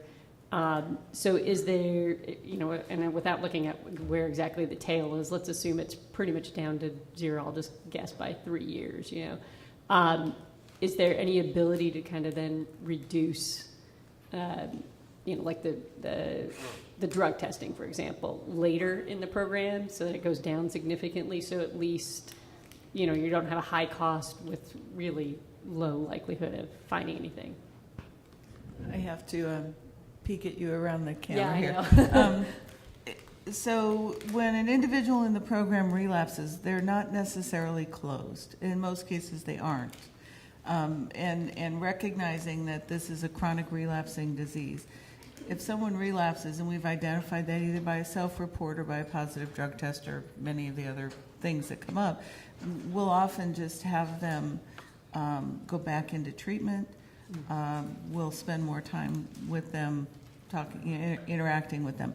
So it takes multiple relapses before we get to the point that someone is considered a public risk or not safe to continue in the program. So that being said, I think second part of your question related to So I was actually focusing more on the other end, the fact that obviously you guys are doing a really good job with all the support and everything, so you actually have a really high percentage that that are successful, right? So if you kind of look at the statistics, and by year 3, the people who are relapsing are pretty much already are done. Let's say there's almost no one. I'm just thinking helping people with like cost, for example, so that you don't have a really high cost and like very few people relapse at that point. So some of the significant costs of the program are the drug testing and the support groups. So when they go into transition, we don't require them to attend support groups. Now, what Dr. Vixie said is that there's tremendous value in that, but they're not required. So that can be a reduction in some of the costs, $200 to $400 a month in some cases. And then the testing frequency is we're required to follow the uniform standards. So after a year, they can go down to 36 times a year. Oh, okay. I thought it was for the whole 5 years. It was 50 to 100. Oh yeah, no, that's just the first year. Or if there's we can always add tests or adjust that testing frequency above that. Right. But okay. Yeah. The people complaining about the price, I would say, John, you can jump in here, but I would say 99% of the time the participants complaining about the price are the people in their first year. Mm-hmm. After that, even whatever the costs are, we value it. They're valuing it. They stop complaining. Yeah, that's true. That's one of the indicators we look for. Yeah. That it's worth it. That it's worth it. Yeah. So, yeah. And they're often working again. Yeah, and they're back working. Yeah. And my own story, my first year back out of treatment, I produced $200,000 less and took home $80,000 more. I mean, so there was insanity financially in my life and practice. So, yeah. Just one clarification. So when a participant is referred to diversion, are they immediately taken out of practice? Yes. So the uniform standards require that they're out of practice for 30 days to get a receipt of 30 days of negative test results. So for us, that takes about 45 days to accomplish between enrolling in the program and getting that last result at the end. So it's about 45 days at least. And then go ahead. But our goal is when they call, John will call, well, since I'm the chair of the South, I think you call me, and he gives me a thumbnail of what's going on in their life. And when it sounds, by now I have a good sense, is this person going to need treatment? And most of the time they come to the deck, they're going to need treatment. So that 30 days of clean urines, is tolling while we get them to assessment and in treatment. And our goal is to get them to professionals treatment that's 90 days. So just if somebody's in trouble, having 30 days of clean urine and then letting them go back to work, I mean, that's not what we're about. What do we expect to be different? They've had a few more spankings and now they're going to be good? No, they need treatment. Right. Right. So. So not all boards follow that and keep the participants out. It varies by board. So in this case, it's typically the committee sees them and really interviews them and determines whether or not they're safe. I'd like to ask a question in terms of, with your expertise and your experience, we have a uniform standards that has been developed. Can you speak to us in terms of what you think about those standards? And Yeah, I don't think it's appropriate for me to. are you comfortable? Yeah, I tried to. It's made it very challenging in that, you know, I was involved when those were being written and when they were passed and they were going through committee. And maybe the best way to put it is, it was the Uniform Standards is the document that was attempted to be standards for the programs that don't have a diversion committee and just put their people in probation. So it's, for them, that's just a monitoring program. Diversion is a treatment program.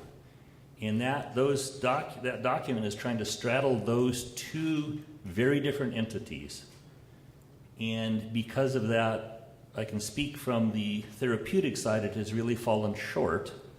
And that's a long discussion we don't need to have here. But it has made it much more challenging for us, would I think be the politest way to put it, when from the therapeutic path that the DEC is. And I think I've heard input that from the programs that just have monitoring, and I'm not sure they're real happy with it either.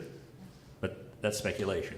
I think we will have on a future agenda next year sort of a review of how the diversion program came about, how uniform standards came about, what happened. That's a separate conversation. But it's likely that at every one of our meetings, we'll try to tie something into this whole discussion so that board members will have a very high-level understanding of how all these pieces fit together. And we will need to be, unfortunately, changing our regulations to reflect some of the changes that may be going forward to the legislature. So this area now is emerging on our radar again, so it'll be considered at a future meeting. We're volunteering to come to the La Jolla meeting. Pardon me? We're volunteering to come to the La Jolla meeting. Oh.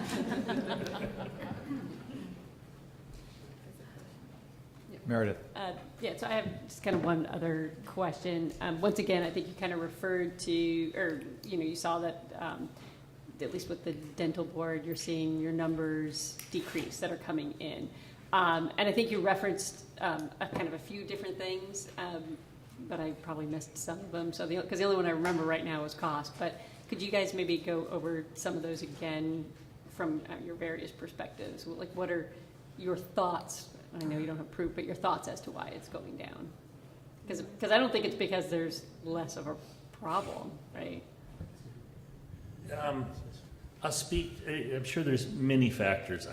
The one factor I'm probably qualified to talk about is, you know, there's 6 well-being committees in the state. I'm chair of them, but I don't run them. But I know all the guys that do the interventions around the state.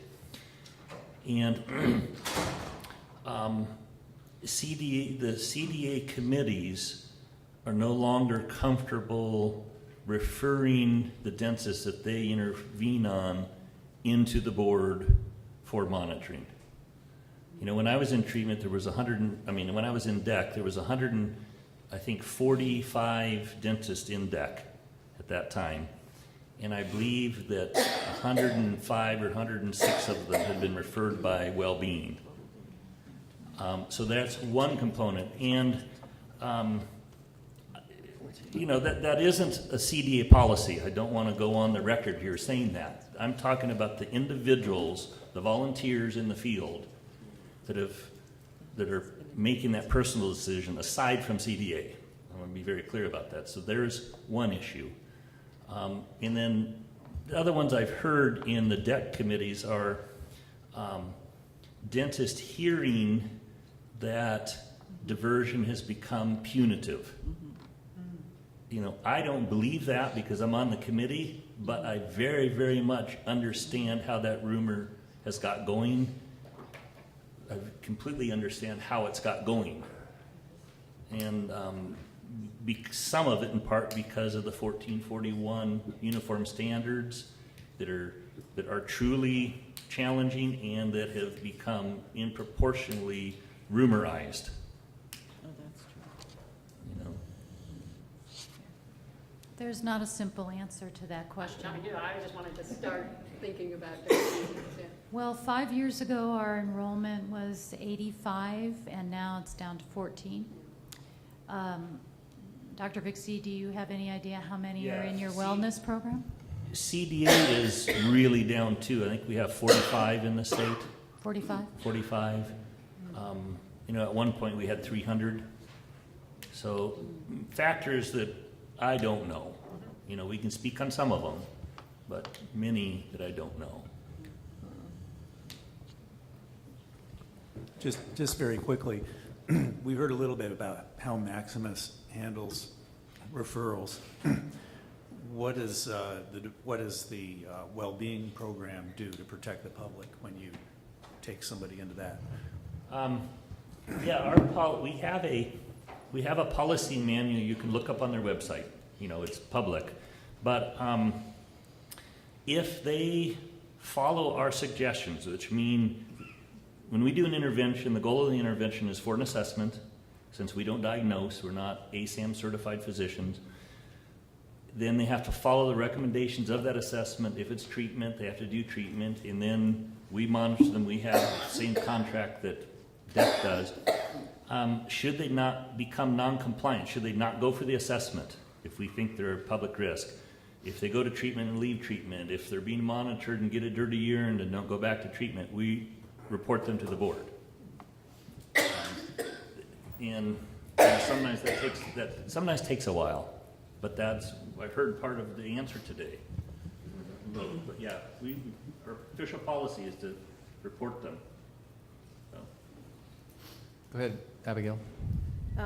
Just really quickly, are you collecting data on the persons that are participating, for instance, income, ethnicity, as well as sex, and the level of expertise? For instance, if all dentists in one group, RDAs, just to see where the disparities might be in success or those that are not able to complete it. I'm just curious to see if you're collecting that data, and if you are, maybe we could just see where. We do collect that data. We don't collect income data, but the rest of it we do. Okay, you do. I don't have it at So hand, then, but- is there a certain population that you see that within that data, or have you that are not successful or not able to complete the programs? I think yeah, I think that we don't see any or very, very few RDAs, even though the program allows, and I think that's related to income probably. Yeah, or- and that's what I was kind of Yeah. questioning too, because if we looked at the income with it, we'll see the success rate of those that can afford it, because $400, $200, especially if you're not working and you might be the sole person in the family, it's going to be an issue. And like I mentioned, for low-income families, entering these facilities, entering these locations are not easy and have long waiting lists. Right. This has been a wonderful discussion. It's been very educational for this board and much appreciated. In the interest of time, I think we need to stop now, and because people need to check out before we finish our meeting. Thank you all for being with us.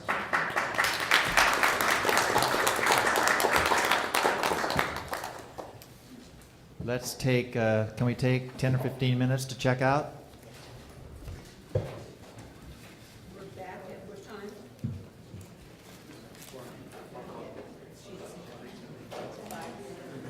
5 to 1.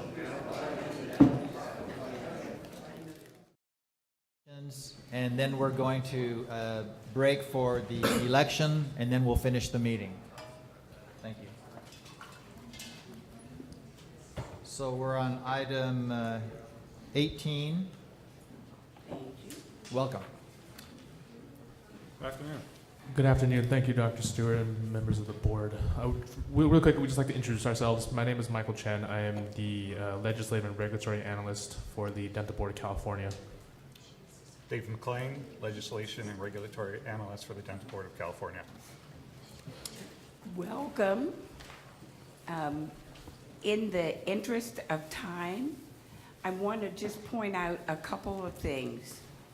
And the first is item 18B, which is no, I'm sorry. It's 18A, and that's the legislative calendar for this coming year.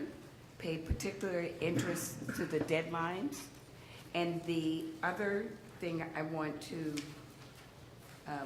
call attention to is the report, and to thank you guys so much for this report.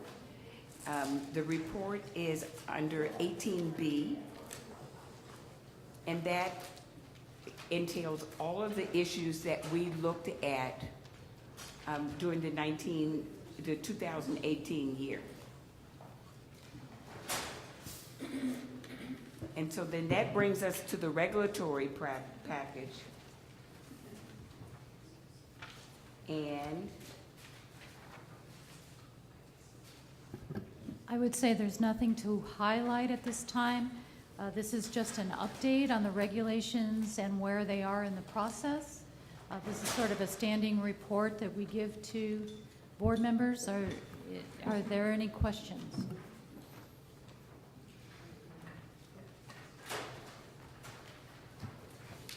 And I know you did a lot of sitting to come for this short period of time.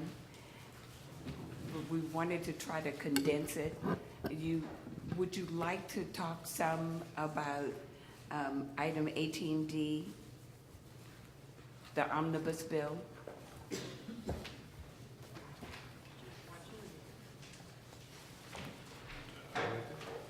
This is a good test because they're newbies and they're trying to get an understanding of what an omnibus bill is, and Ms. Burton didn't know that, so we're going to see if they've... Okay, so then we're just going to drop back and punt.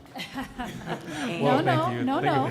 We're going to see what they come up with, so take it away. All right. Well, once again, my name is Michael Chen. I'm the Legislative Regulatory Analyst for the Dental Board of California. Item 18D is our proposal for the omnibus bill for the 2019 legislative session. An omnibus bill is I guess what you call a legislative vehicle within the committee, specific committee on that relates to the dental board. Now, the omnibus bill just contains multiple non-controversial technical changes to language. It's merely cleanup. And if anything is deemed controversial, it will get stricken. It will get taken out to prevent any sort of logjam within the deadline. Currently, we only have one, so far, the only proposal that we have is to combine the RDA law and ethics examinations with a written portion. So as going forward, we will be proposing to call the exam the written and the law and ethics examinations for RDAs. That is what we have so far, and we are open to receiving any further proposals for the omnibus bill. Thank you. I have one. Any questions about that? The omnibus is a new issue for new members. So do any of you have questions about what that is? You're not new, but I'm going to take your question anyway. No, it's okay. I'll keep quiet for a second. No, come. They don't have any questions. Is there a way to? Could you use your mic? Is there a way to shorten that phrase? Sometimes in LCP I have to go general written law and ethics. Is there a way to condense that? Is there a way to condense that phrase? Yeah. Well, RDA. there is, but it's still what the legislature calls it. Okay. Well, he can call it RDAGWLE. Staff also calls it the RDAC, which is the RDA combined. Perfect. Like that one. RDAC. Thank you. That helps a lot. Yeah, regarding the omnibus bill and the content of that bill being limited to non-controversial issues, I'm wondering who defines controversial? What is considered controversial and what is not controversial, and how is that determined? The omnibus bill is basically an opportunity. It started as an opportunity to clean up the codes, and then it became an opportunity to do other things that could be done and not have a debatable bill, so that it's something that could clean up the codes, not have items that are of debate at all, and do a number of things under one vehicle. So there have been times, and there have been times in the history of this board that the Senate has looked at the bill and said, no, we can't do that under this. And so to answer your question, it's usually the Senate or the Assembly that decides whether something is controversial.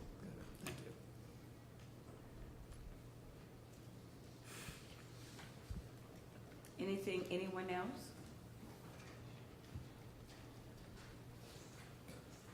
Is that a question or? No. Oh, okay. Okay. Okay, great. Thank you so much. Thank you for your time.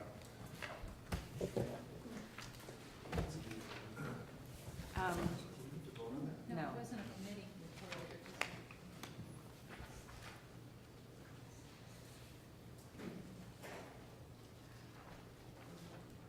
Dr. Stewart? At the end, it says board action request. Oh, for omnibus?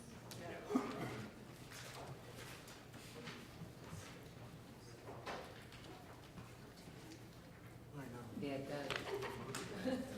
Yeah. Well, so then I will move item 18D. Burton? I'll second it. Chan. Burton and Jan. And this is omnibus building. It's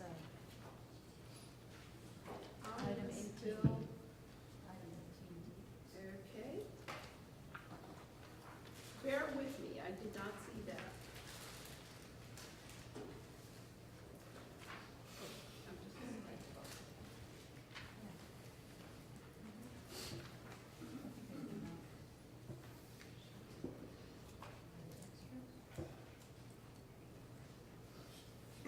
Okay, 18D. D.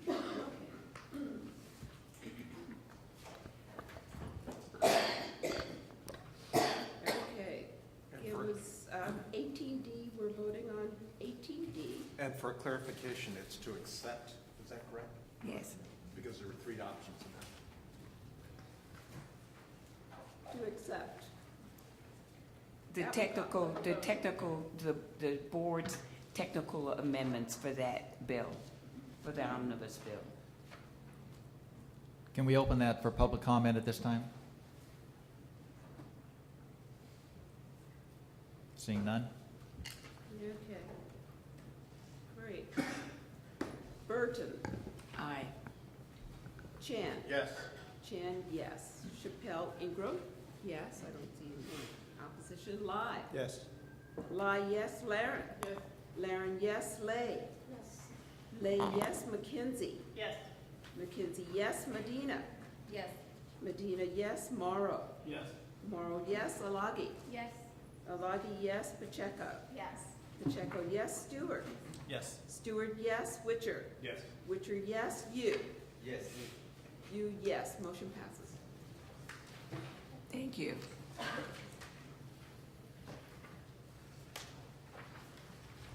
So that moves us to item 18A. Jessica? No. No.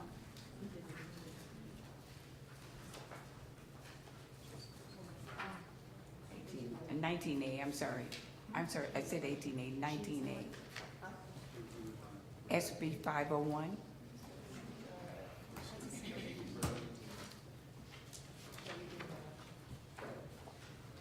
I think that Dr. Stewart recommended that we do the election now, and then we come back to the discussion on 501. Okay. Okay? Can we finish 18? 18E.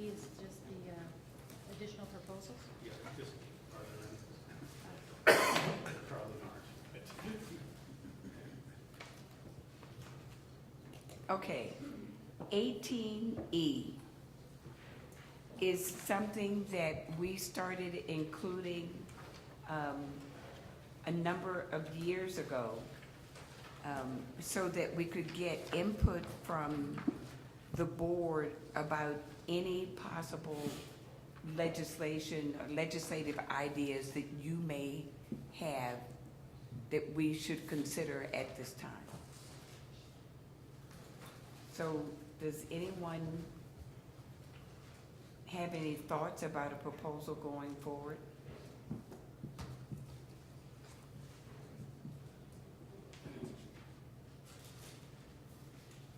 Seeing none, back to you, Mr. President. Thank you. I believe Karen is going to help us facilitate the election. Okay, we're on agenda item 23 right now, the election of officers. The roles and responsibilities of the officers have been published in your meeting packet. Yvette, did you still want to make a comment? Our first office we'll be considering is that of secretary. Okay. I just want to thank you for the 1.5 years that I served as your secretary. It's been great, and you know, I had long conversations with Judith Forsythe. Many of you do not know her, but she was my predecessor, who schooled me in the Sacramento airport about being secretary. And she also talked about the fact that you needed to be present. I said, okay, I'll work on that 100%. And you needed to be on time. And you needed, the hardest part was navigating those motions, as you can see, that I had to do, but that was a surprise. But we got through it. So I would say that that is really some of the characteristics that you need to have for being, you know, a secretary. And so what I don't know if we've ever done this before, but I know that there are 2 people that are up for secretary, and perhaps if that's possible, if we can hear from both as to your qualifications of being secretary. Now, you can stop me. But We're gonna stop you. okay. Okay, I'm going to open the floor to nominations now, and these are nominations for the secretary. Madam Executive Officer. Yes. I think that sounds like a TV show. I'm game. With your permission, I would like to speak to Dr. Stephen Chan as his for the election of secretary to the board for the year 2019. I think that Dr. Chan, other than his parents showing good judgment in the choice of his first name, so we know he has good DNA behind him. Stephen, my namesake, has had extensive experience in organizational leadership. He has conducted successfully a private practice in pediatric dentistry. And you know, there's something about a pediatric dentist that requires, I think, that they have a very active child in them. And I see with Steve's smile and his grin that he has a very active child. And one of the things and the qualities, I think, of an adult who has an active child in them is they have an attitude that like a child has, that anything is accomplishable if you just want to make it happen. And we are being challenged, as I mentioned earlier in our meeting, with some significant changes going down the road in the next few years. And I think that the addition of Steve Chan to the executive committee of the board would be an advantage at this time. So it is my pleasure and my honor to nominate Dr. Stephen Chan for secretary of the Dental Board of California. Thank you, Dr. Morrow. I've been advised by our legal that it does not require a second, so I'm to ask Dr. Chan, do you accept this nomination? Thank you, yes. Dr. Chan has indicated that he accepts the nomination. Are there any additional nominations for the position of secretary?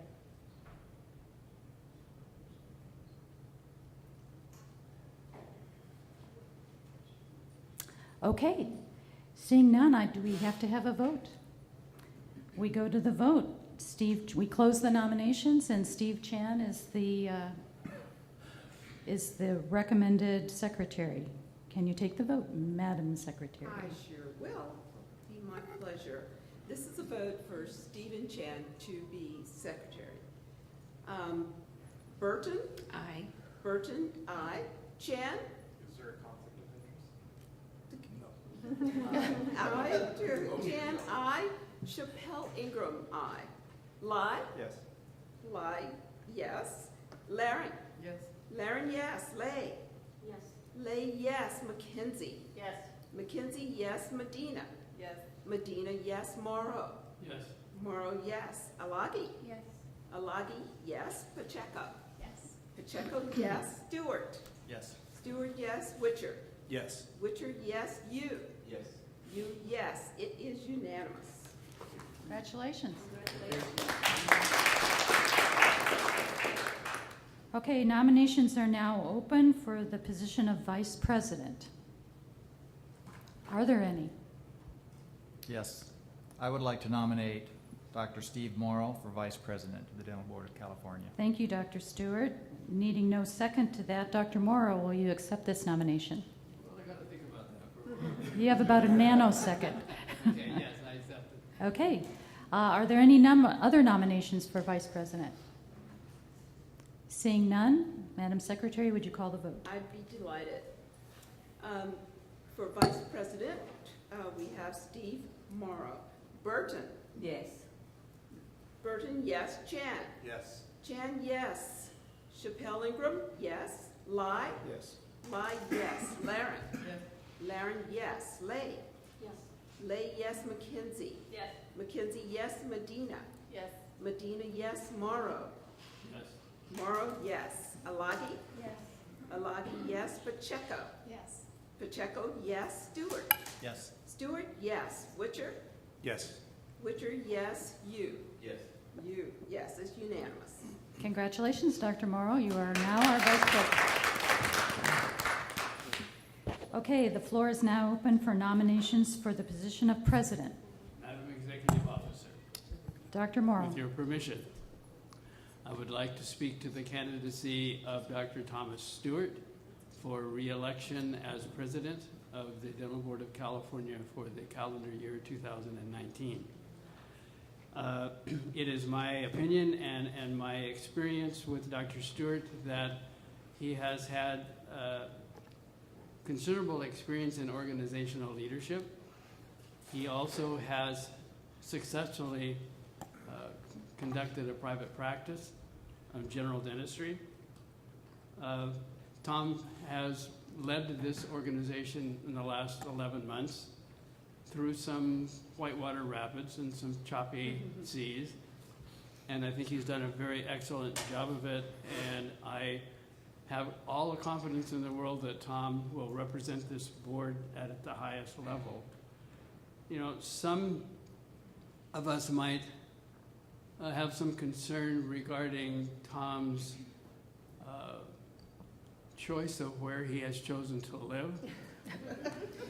However, I look at that as an expression of Tom, because Tom is committed to serving where the need is the greatest. And Bakersfield seems to have a need, and he has met that need.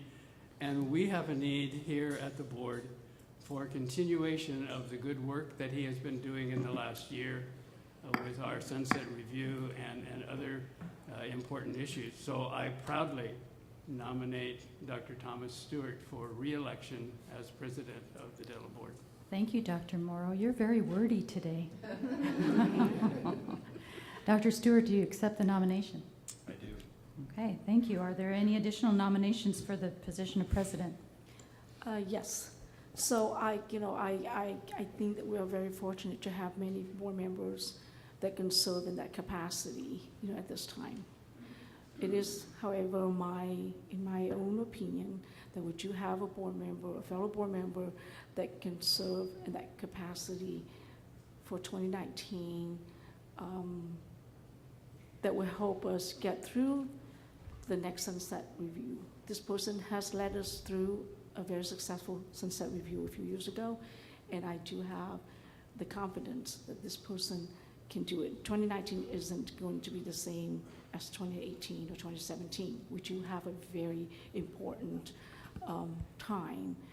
challenge that we have to go through. So with that, I would like to nominate Fran Burton to be president of the Dental Board of California for 2019.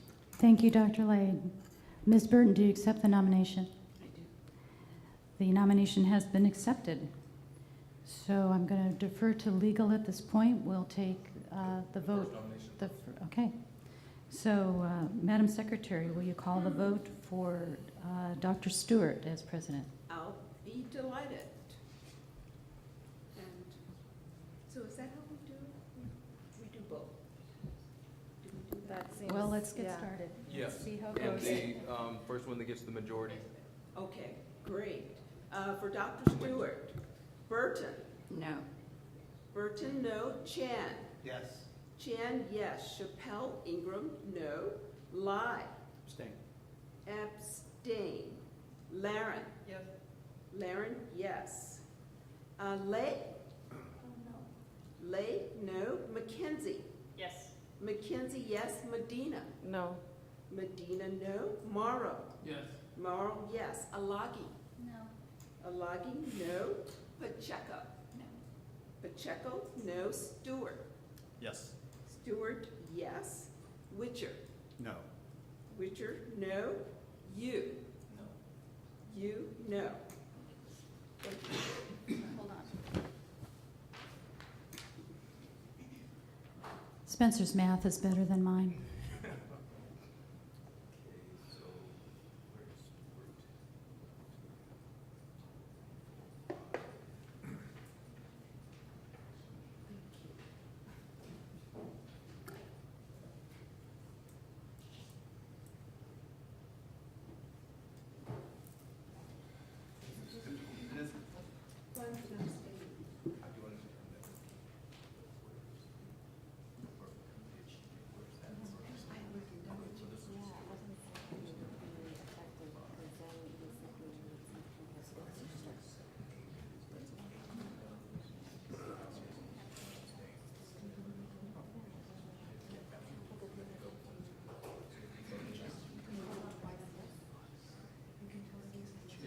Okay. Yes. So, I'm sorry. Where do I? I'll take it.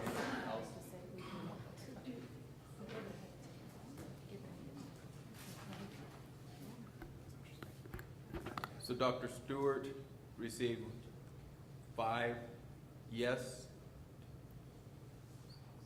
8 no's, and 1 abstain. So go to the next. Okay. So, this is for president, for Fran Burton. Burton? Yes. Burton, yes. Chan? Yes. Chan? Yes? You're doing a separate vote. Yes. Okay. Chappelle Ingram? Yes. Lai? Yes. Lai, yes. Laren? Laren, yes. Lay? Yes. Lay, yes. Mackenzie? No. No. Okay. Mackenzie, no. Medina? Yes. Medina, yes. Morrow? No. Morrow, no. Alagi? Yes. Alagi, yes. Pacheco? Yes. Pacheco, yes. Stewart? Yes. Stewart? Stewart, yes. Witcher? Yes. Witcher, yes. You? Yes. You, yes. I showed 12 yes for Brent. Yes. Or Ms. Burton. And two no. Congratulations, Ms. Burton. Okay.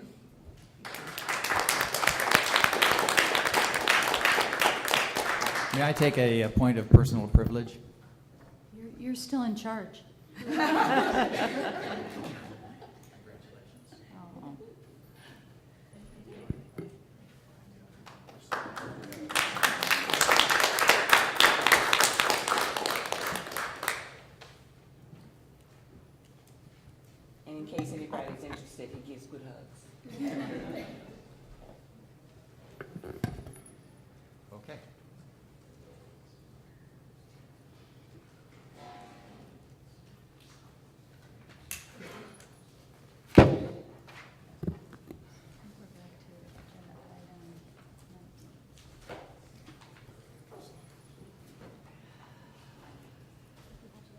We are now on agenda item 19, anesthesia.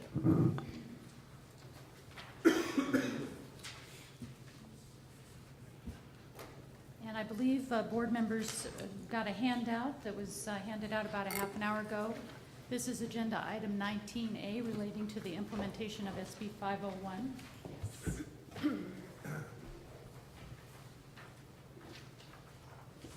Good afternoon, members of the board. I'm Jessica Only, licensing analyst. The information was a little late getting to you, but what we are presenting is an implementation plan for SB 501. It's a large bill package that was signed earlier this year and will go into effect January 1st of 2022. The information in the packet that we've included explains the changes that will come, or the changes that we expect to come to the sedation and anesthesia permits, changes to our IT and computer systems, our websites, and this will affect nearly every sedation and anesthesia and sedation permit, with the exception of the oral conscious sedation for adults permit.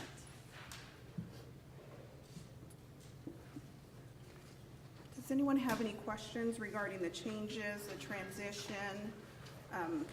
It's a 5-page packet. The last 2 pages give you an implementation plan of what the board expects to be working on. The board is also looking at hiring new staff to implement these changes and work on the regulatory package. But this will give you an idea of what we expect the time frame to be. Question?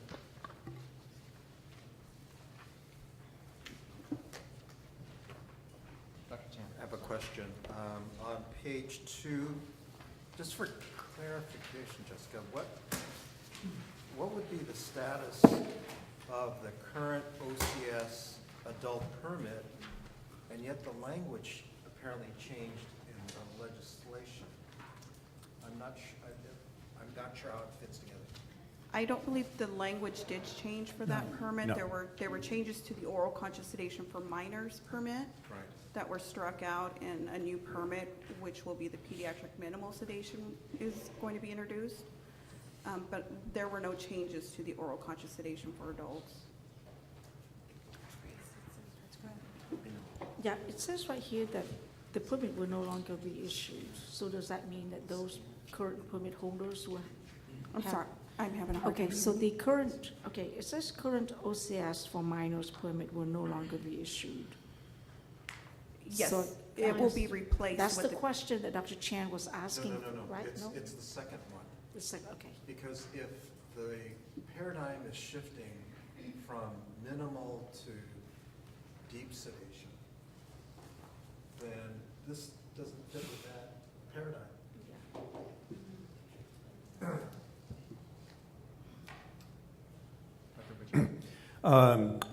I think our executive officer can help me with this, but going back to 2016, when we were having workshops on formulating the board's recommendations, we initially considered including adults and replacing that permit also. The thought at the time was to focus on pediatric only at this time, leaving adults to be dealt with at some future time. So it was purposely left out, just because it was all we could do to get through the pediatrics. Right. And there being no changes to that particular permit, this is the impetus for the board to keep discussing all the changes that need to be done, not only in the implementation of 501, but as we go along, are we seeing things that aren't going to work, that need to be tweaked? And so the board will need to take that up moving forward. I recall the hearing that we had in August, where Dr. Atchison came and started asking questions about the adult OCS. And we asked him to hold essentially those questions because we were focusing on the pediatric aspect of it, because the report we were asked to do was focusing on pediatric anesthesia. So this is on the anesthesia committee's list to start to look at whether or not changes need to be made to that, and if so, what they may look like, which then the board would need to go back and get the statutory changes to be able to do that. Understood. Thank you.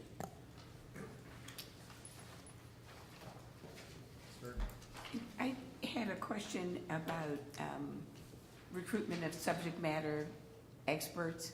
Yes. Because that has always been an issue for us, and having good people.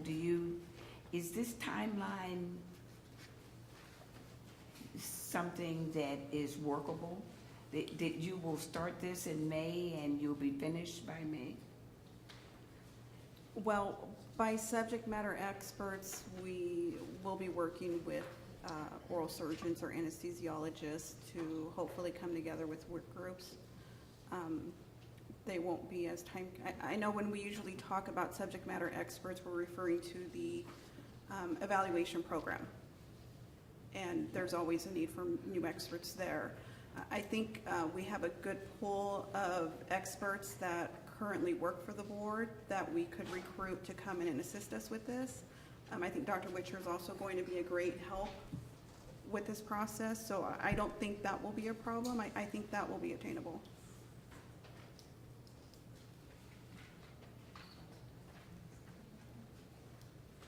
Dr. Witcher.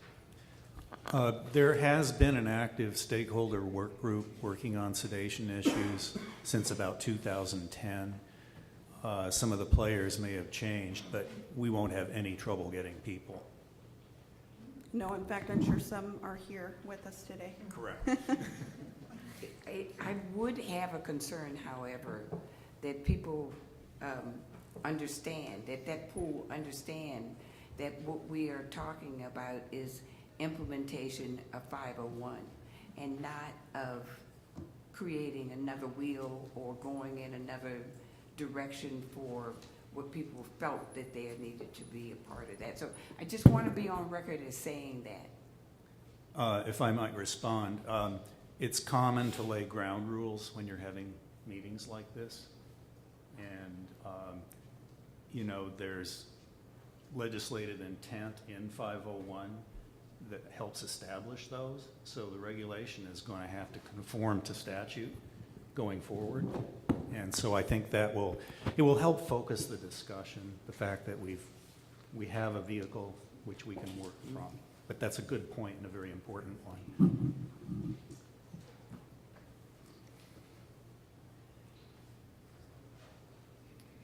Further discussion? Public comment? Yes, thank you, Chairman Stewart. Gary Cooper representing Cal Amos, and we are the proud sponsors of SB 501. And as I have said many times to you and to Karen and to anyone who would listen, we will be very happy to work with this board and the board staff on the implementation of 501. And anytime anyone needs to have any discussion about it or discuss any of the specifics, our door and our phone lines are always open, and Karen certainly knows how to find me, and we'll be very happy to work with you to make sure that this bill gets up and running in a timely and efficient manner. So thank you very much for your support. Thank you.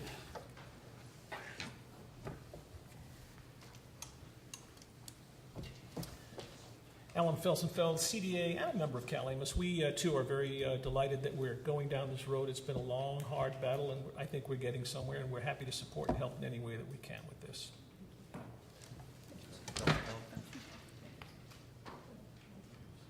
Further public comment?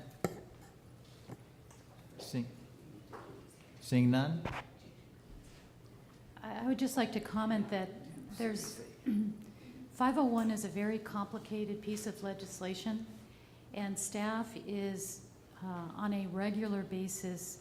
We have meetings to try to work through things, and just something will come to Jessica in the middle of the night, and she'll come in and she'll go, "Oh, wait a minute, I was thinking about this." And so, I mean, we have our staff focused on how quickly we can move this along and give updates as soon as we know them.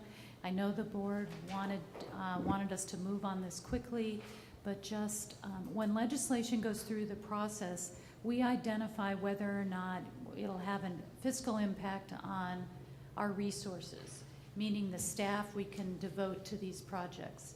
And so we are requesting additional staff. We're hoping we get them to move forward.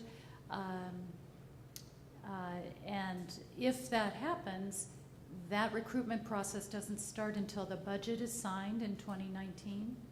And July 1st comes along, because that's the new fiscal year. So we're going to be working as best we can behind the scenes, but the bulk of the implementation will be coming. Okay? Any questions about that?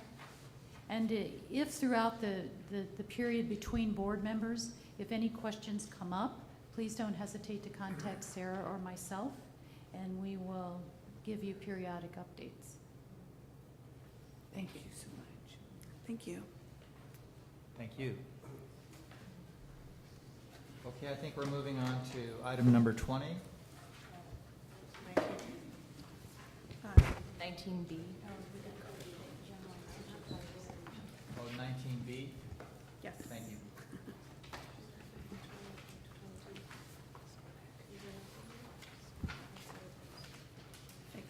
And 19B are the statistics for the general anesthesia conscious sedation evaluation program. These are for the evaluations administered during the 2018 and late 2017. Overall, the numbers have remained steady. And as Fran mentioned, the board is always looking for new subject matter experts. We're always looking to recruit new experts or evaluators to help us in the program.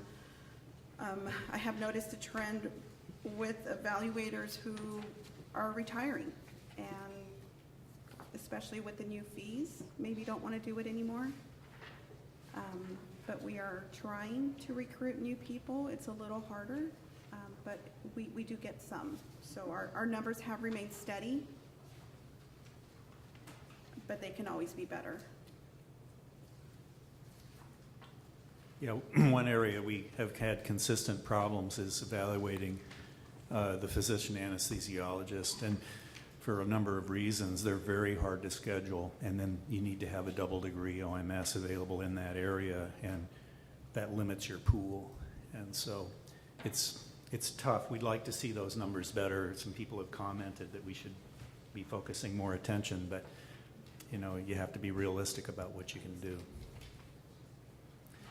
Just as a side note, there have been a number of states that have adopted anesthesia legislation across the country here in the last year. One is New Hampshire, and another is Hawaii, and I think Florida revised theirs too. And I've had requests from these to share our regulations, and they've been used as models in a lot of other states, because we have by far the most robust program. We're one of the few states that really has an active ongoing office evaluation program. Some of the western states do too. Interestingly enough, Washington and New York do not have a program. So there's a long history. It's a solid program. Sure, it needs to be improved. There's always things that could be done to make it better. But you know, when I get calls asking, what do we do? I send them a link to our regs, and they thank me. So we're accomplishing something. Thank you, Dr. Witcher. If anyone has any questions about the evaluation program? I do. How many evaluators do we have? I believe the number is close to 400. 400 evaluators? Yes. Okay. Yes. And you said that we're low? Keep in mind, this is 400, and we're talking from the San Diego or Mexico border to Oregon.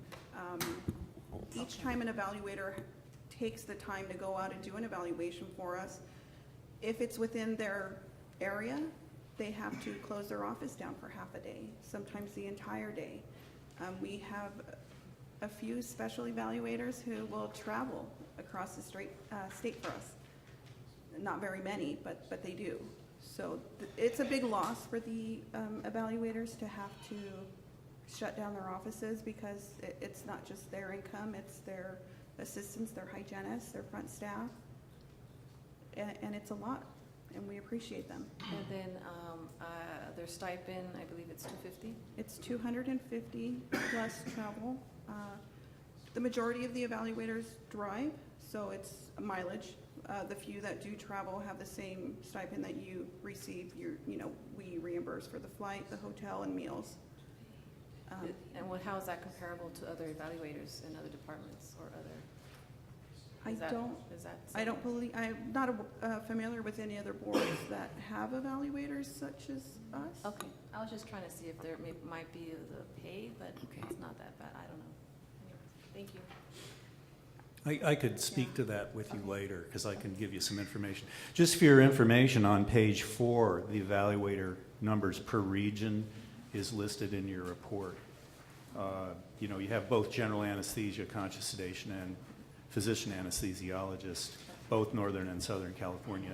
And Jessica's really great about keeping these up to date. We get these updates pretty regularly, and the program has come a long way. I remember when CS evaluations were in the 50s, and the GA evaluations were down around 100. So it's come a long way. I mean, we're current, pretty much. CS is down a little bit, but it's vastly improved over what it was. We're trying. We find that the same evaluators go out and do these for us. There might be evaluators that only can do it once a year. Some can give us a little more time, but I appreciate every single one of them. Even that one evaluation helps us tremendously. Jessica, are evaluators reimbursed at the same rate as subject matter experts, or is it less? It really depends.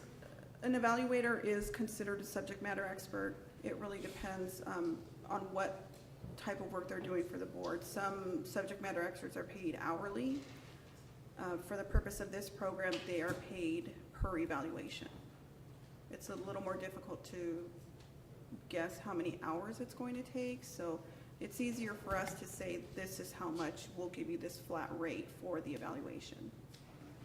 But for enforcement, the enforcement uses SMEs, and they pay hourly. We have SMEs that come to workshops. Currently, we have workshops for the REB exam, for written examinations, for dental assistants, for the dental licensing program. They are paid per day, and again, it varies.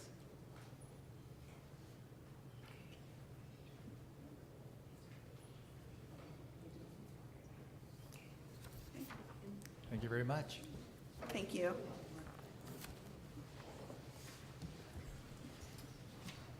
Number 20.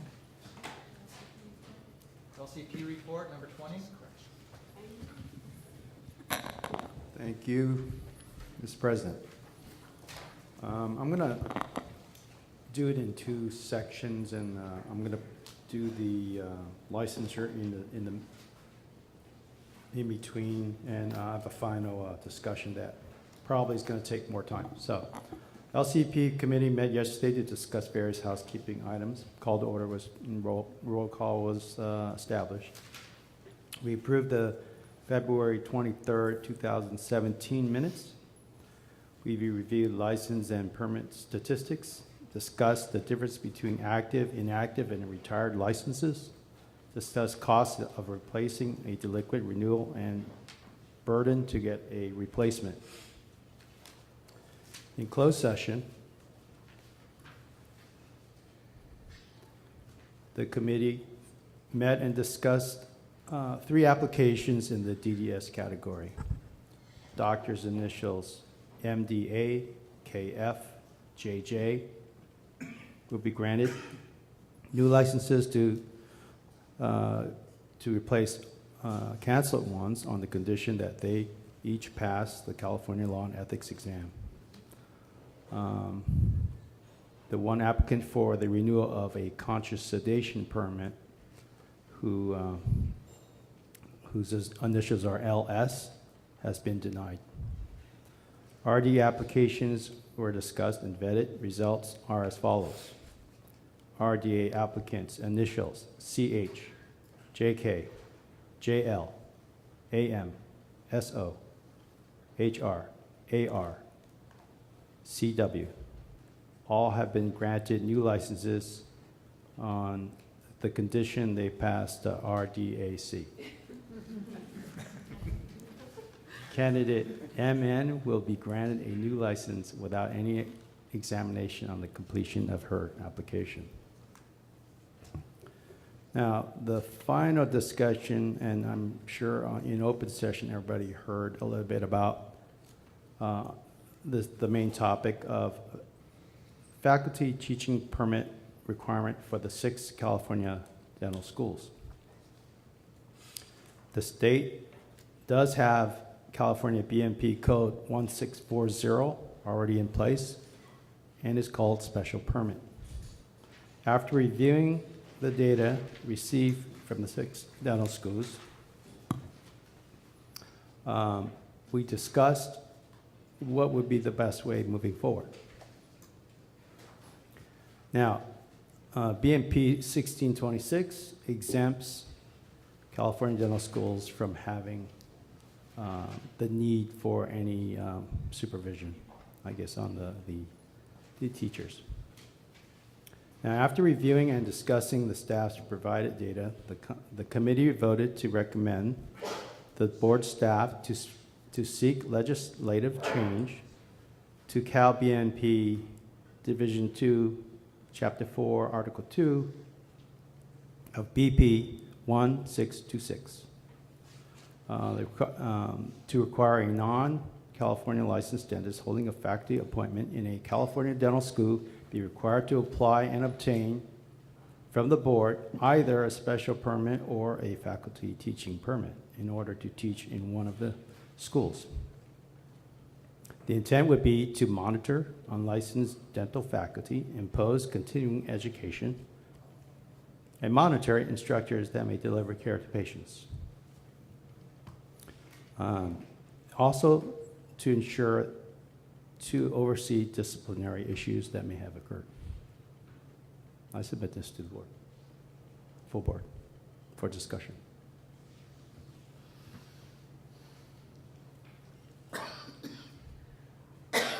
So the recommendation is, do we proceed with staff to explore teaching permit, faculty teaching permit? Or do we stay with the one special permit that's already in existence? And I think Permission to speak from the chair, from the press? Sure. Okay, thank you. Just want to maybe add a little clarity and a little more detail so that we all understand the difference between the special permit, which we already have statute for, and the faculty teaching permit, which we are looking at implementing. The special permit has some pretty specific requirements. One is that it has to be a full-time faculty member, and at a dental school that, I think, and by the board's definition of full-time is 4 days a week. So that means that this person who eligibility for a special permit has to have a full-time faculty appointment, and their practice is limited to 1 day a week in the school's faculty practice system. So in essence, it's a limited or a restricted license. And I could go into much more detail, but that's boring. The teaching permit, the faculty teaching permit, is a permit that many states already have. California does not have. That is for a non-state licensed dentist. In other words, in California, that would be a non-California licensed dentist, but that dentist has a license in another state or in another country. There's statute that exempts that individual from a California license as a faculty member in one of our dental schools. So the teaching and at the data that we received from a survey that the board staff sent out to the 6 dental schools is that currently, by report from each one of the schools, we have 105 of those individuals that are currently teaching in our dental schools that do not have a California license, but they have a license in another state. or they have a license in another country. My concern is that the board has no knowledge or information regarding those 105 individuals. And by statute, teaching in a dental school is practicing dentistry. So in essence, we have 105 individuals that are faculty members teaching in dental schools in California that do have a license someplace. They don't have a license in California, and by California's code and standards, they are practicing dentistry.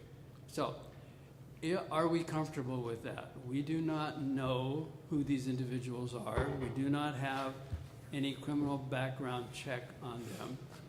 All we know is that this is the first time, I think, that we have even known how many of those individuals are practicing dentistry as faculty members without a California license.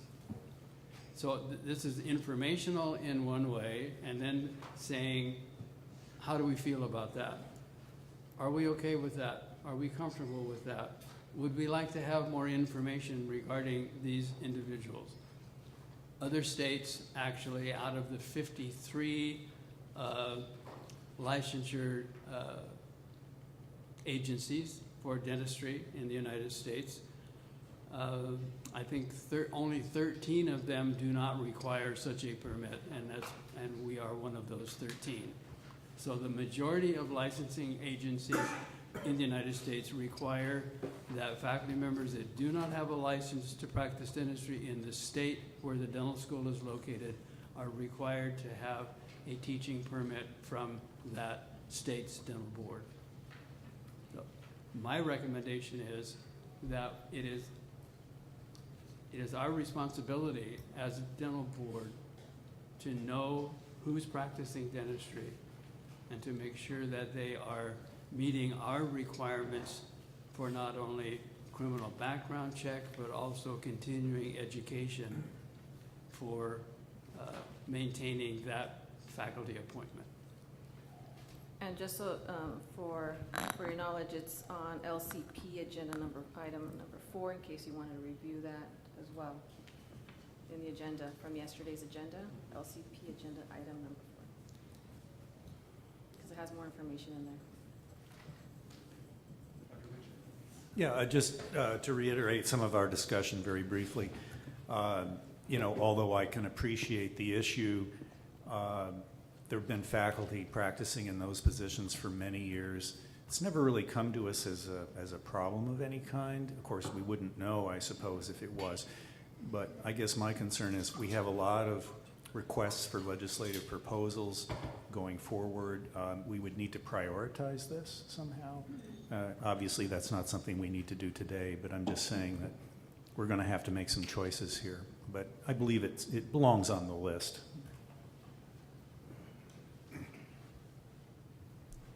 And I would agree that it belongs on the list. But my concern is where it is on the list, for partially for the reasons that you mentioned, but also because we're going to have quite a year ahead of us. And I would move this if, with the understanding that it's on the list, that it's not something that we will seek legislation for this year. Well, I would agree with you that it certainly isn't an immediate, it doesn't present an immediate need. But I think it is something that is important for us to be aware of and to place it at least on the list of potential legislative changes to look towards. Okay. And for, I'm going to use this as a teaching moment for new members. For your information, if we, the board, seeks legislation, the board doesn't have a lobbyist. And so what it means is that its executive staff and the president, who are usually looking for an author, looking for people who will sponsor it, and then working that bill, getting the votes for that bill. It's not impossible,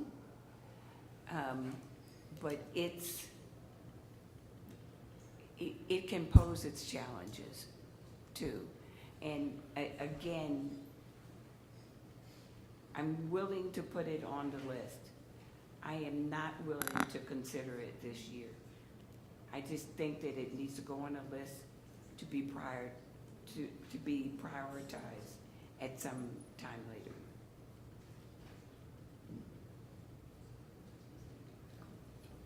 I just want to make a comment. So we had a pretty good discussion. The flip side of what Dr. Morrow was saying, and the need for that, I believe there is an issue. That there's a level of protection we need to have. On the flip side, I didn't want to overregulate schools. I wanted to put it back on the school's responsibility to research, vet, check the background of their own instructors. Why? To stop, to hinder potentially very good teachers from not wanting to jump that extra layer. That diversity that one brings from different countries or different ethnicities really changes students' learning process. So, and finally, I don't know how much more protection is needed to protect patients that are treated in the dental school. So that was my feeling. I understand Dr. Morrow's feeling, but I also think that we can't be over-regulating the system.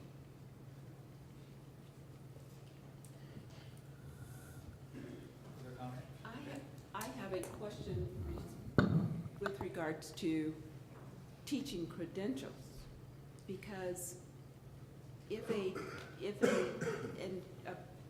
an instructor, if a professor is teaching, then there's a possibility they could have that one day a week that they operate a practice. And so I understand not regularly, but I didn't understand the, what it would entail for them to get a teaching credential. And how does that relate to operating a practice one day a week? That's a special permit.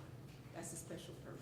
A special permit. You know, statute requires that a faculty member teaching in a dental school must have a license to practice dentistry somewhere.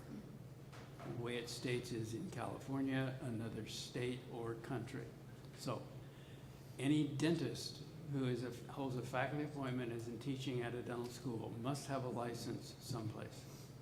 Obviously, a PhD who's teaching pharmacology or anatomy or physiology couldn't get a dental license if they wanted to because they don't have the credentials. So just to hold a faculty appointment doesn't require a dental license to practice dentistry.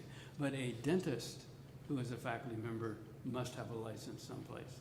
Now, the special permit was entered into, I don't know, a long time before I was born, I think. Well, not that long ago, but anyway. That was to facilitate the ability for a faculty member who did not have a California license to be able to supplement their academic income by participating in the school's faculty practice, which is, on the school campus, but not, and subsidize their income, but not to exceed one day a week. So basically, it is a limited, restricted license. That does not allow a non-California licensed dentist to obtain a permit unless they're full-time, which is 4 days a week. We have a number of faculty members who are retired, and teach part-time. Some of those, most of those are from California, have California licenses, but some of them are retired from another state or from another country. They are not eligible for a special permit. They're not, the school is not required to notify the board that they even exist. Those are the 105 that we know nothing about. We know about the permit holders, the special permit holders, because the school has to apply to the board, and the individual, the dentist, has to apply to the board for the special permit. So a background check is done, proof of their graduation, their diploma from the dental school, etc. But these 105 that are not applying for or eligible for a special permit, we don't even know that they're out there. And as I said before, until this survey was put out to the 6 dental schools, we didn't know that it was 105.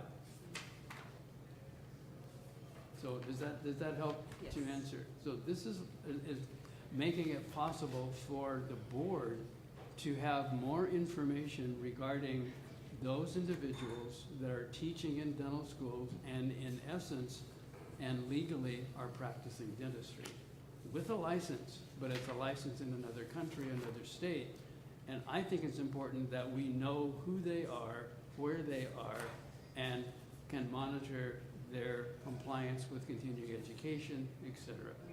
Most of the states that have a teaching permit, the renewal of that teaching permit is basically copies the renewal of that state's license, meaning that they have to do the same thing, continuing education and so forth, in order to renew the teaching permit, which is renewed on in our case, would be every 2 years. I have a quick question.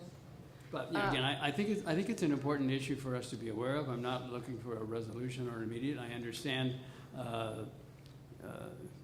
Fran's concern about the number and amount of legislative things that have a high value and a high priority. I think, to me, this might have a higher priority than anybody else at the tables, because that's the environment in which I live as academics. So that probably puts it on a higher list for me than it does for the rest of you, and I understand that. But part of it, I think, is just my feeling of responsibility as being the representative of the dental board for dental education in this state. And I don't know if you are aware of this, but the dental board code requires that one dentist member of the board be a faculty member from one of the 6 dental schools, and only one member of the board can be a faculty member from a dental school. So in essence, I'm the representative to the board for dental education in the state, and I'm bringing you something about dental education that unless you were involved in dental education, you wouldn't be aware of. And that's part of my responsibility as the seat that I sit at this dais, is representing education in the state. Thank you, Dr. Morrow. Ms. Medina? Well, I mean, if my question was just to see if those that are faculty teaching, are they working directly with the consumers? Are they working for the school? No, are they working? Are they doing dentistry on the consumers? Because that's where the licensee would be impacted, right? Well, or are they just teaching, or is it where they work with the student right, and doing actual dental work? I'm not sure.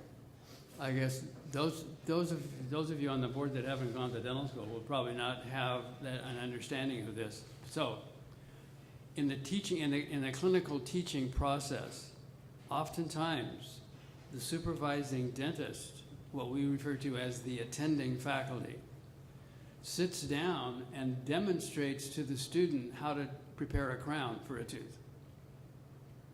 They don't just stand there and watch the student. In the early stages, they're sitting down and showing the student how to do something. And then as the student's skills progress, then the student becomes more independent and the supervising attending faculty becomes less involved.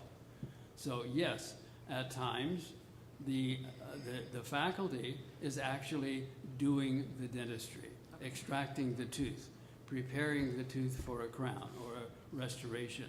diagnosing from a radiograph whether disease exists or doesn't. That's practicing dentistry. Okay, thank you. So, the you said that you wanted protection for the public also, because they would be working 1 day a week on the patients. Do you think that just collecting their information, like where they were, where they have license from, their fingerprints, is that gonna be enough protection to allow them No. to work 1 day? Right now, they're really not working at all 1 day. Okay, If the you fact add that- 1 day, that's gonna. No, the faculty They member, haven't really taken any board exams or anything. the faculty member that would be limited to 1 day a week of practice would be the special permit holder. We know about them. They have applied to the board. A background check has been done on them. They have given proof of graduation from a dental school. We've even actually looked at their transcripts from that school to see what their education was. I understand that, but they haven't taken any board exams, so. Ms. Lauren, Dr. Lauren, I'm sorry. We need to stop this conversation. We're a little bit off topic, so we'll help you understand that later, but we're off topic. Can I just add one more thing on topic? Please. The other part of how this process works is in looking for an author. An author can decide that he's right with Dr. Morrow, that this is the most important thing that he or she could do this year. But in an era where there is also a limit on the number of bills usually that each member carries, this wonderful idea may go somewhere, or it could be that we'd have a very difficult time trying to have someone else prioritize that. So it's either way, it's going to be an uphill battle. But Obviously it's that- not a battle that I think we need to fight this year. Obviously, this fits into my question previously about what's controversial. And obviously, this seems to be controversial as far as this group around this dais right now. And to me, there's no controversy at all. So, I guess controversial is in the eyes of the beholder. Well, this would be a new license, so that would not be considered in an omnibus bill. I'm So sorry. an omnibus bill needs to correct something that currently exists. Currently And exists. this proposal would be Creating new, something new. would be creating something new. So it would not be taken up in an omnibus bill. I understand that now.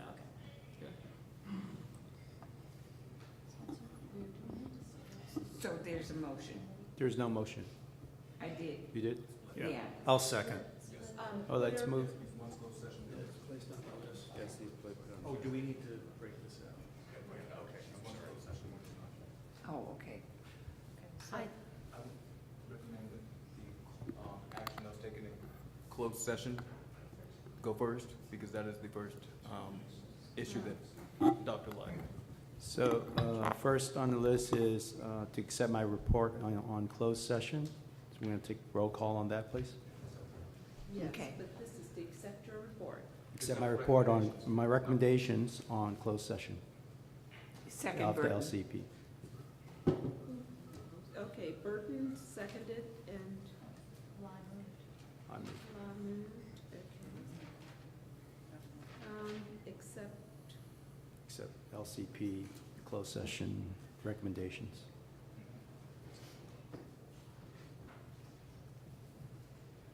okay.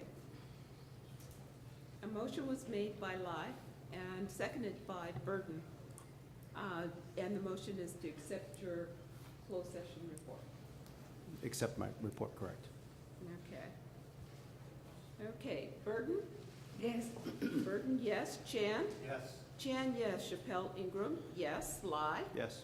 Lai, yes. Laren? Yes. Laren, yes. Lay? Yes. Lay, yes. McKenzie? Yes. McKenzie, yes. Medina? Yes. Medina, yes. Morrow? Yes. Morrow, yes. Alagi? Yes. Alagi, yes. Pacheco? Yes. Pacheco, yes. Stewart? Yes. Stewart, yes. Witcher? Yes. Witcher, yes. You? Yes. You, yes. Anonymous. Unanimous. Okay, before you go on to the next one, I want to just ask board members if they'll Make sure to leave their black closed session on top of the table. Staff will collect that at the end of the meeting. Thank you.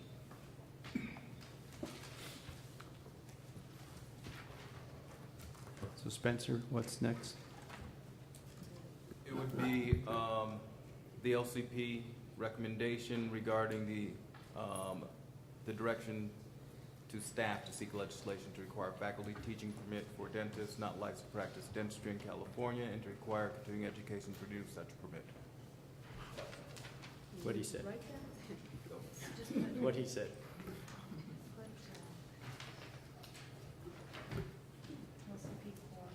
LCP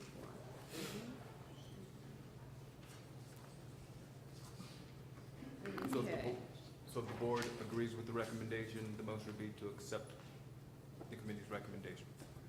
To accept the recommendation, but what, I thought I heard a motion to.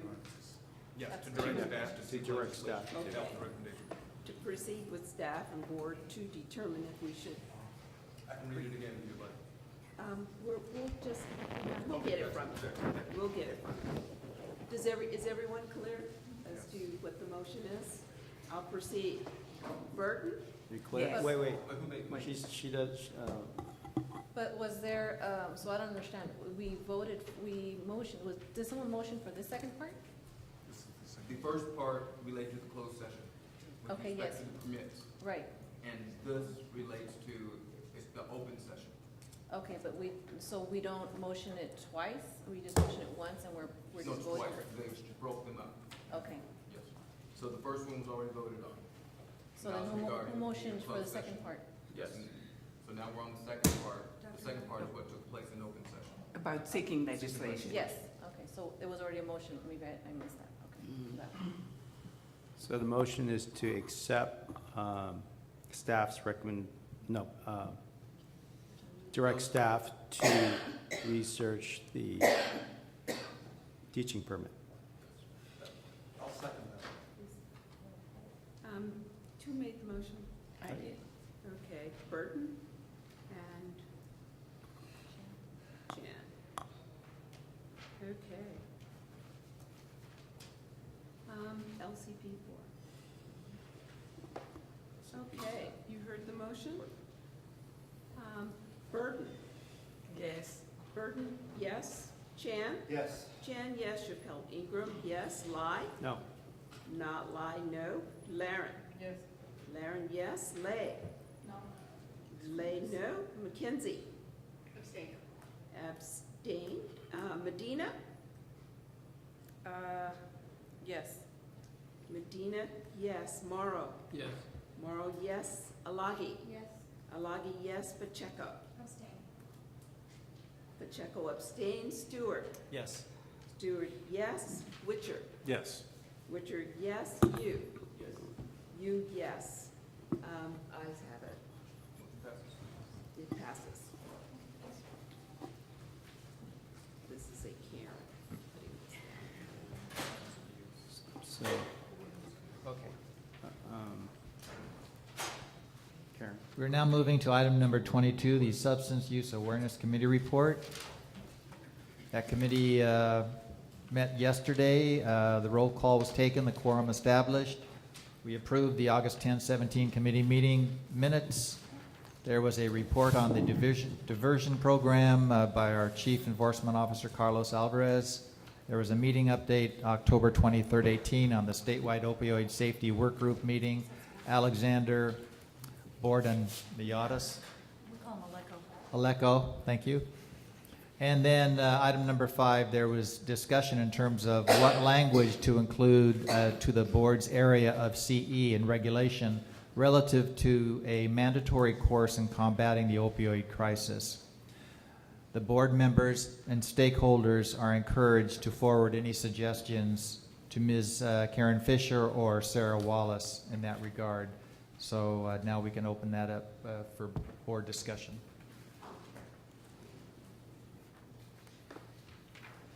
And there were several suggestions that we were able to forward, but we thought we certainly want to keep that open moving into the next weeks and months.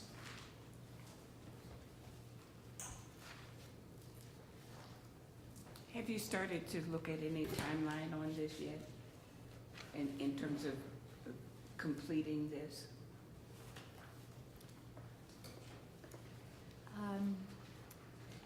Well, I think this may be an issue in sunset review.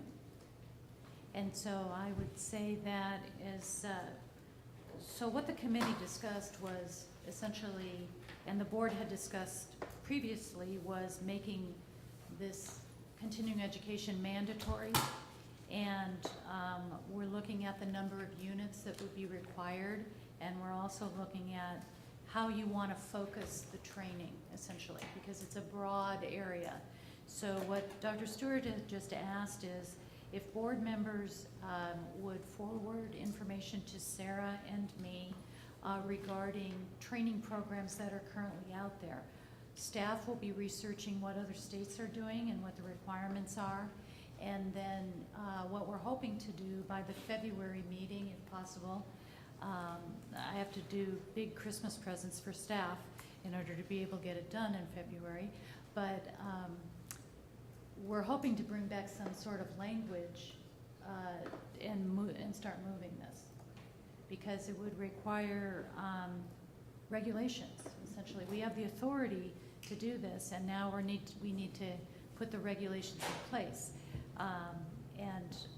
We batted around 2 units, but I think that we have to have a clearer understanding of what the training might be, or could be a number of options, and then whether or not the training would be required every 2 years, or whether it would eventually go away. So those issues still need to be discussed, but we're hoping to bring back some language to hopefully tie this up a little tighter by February.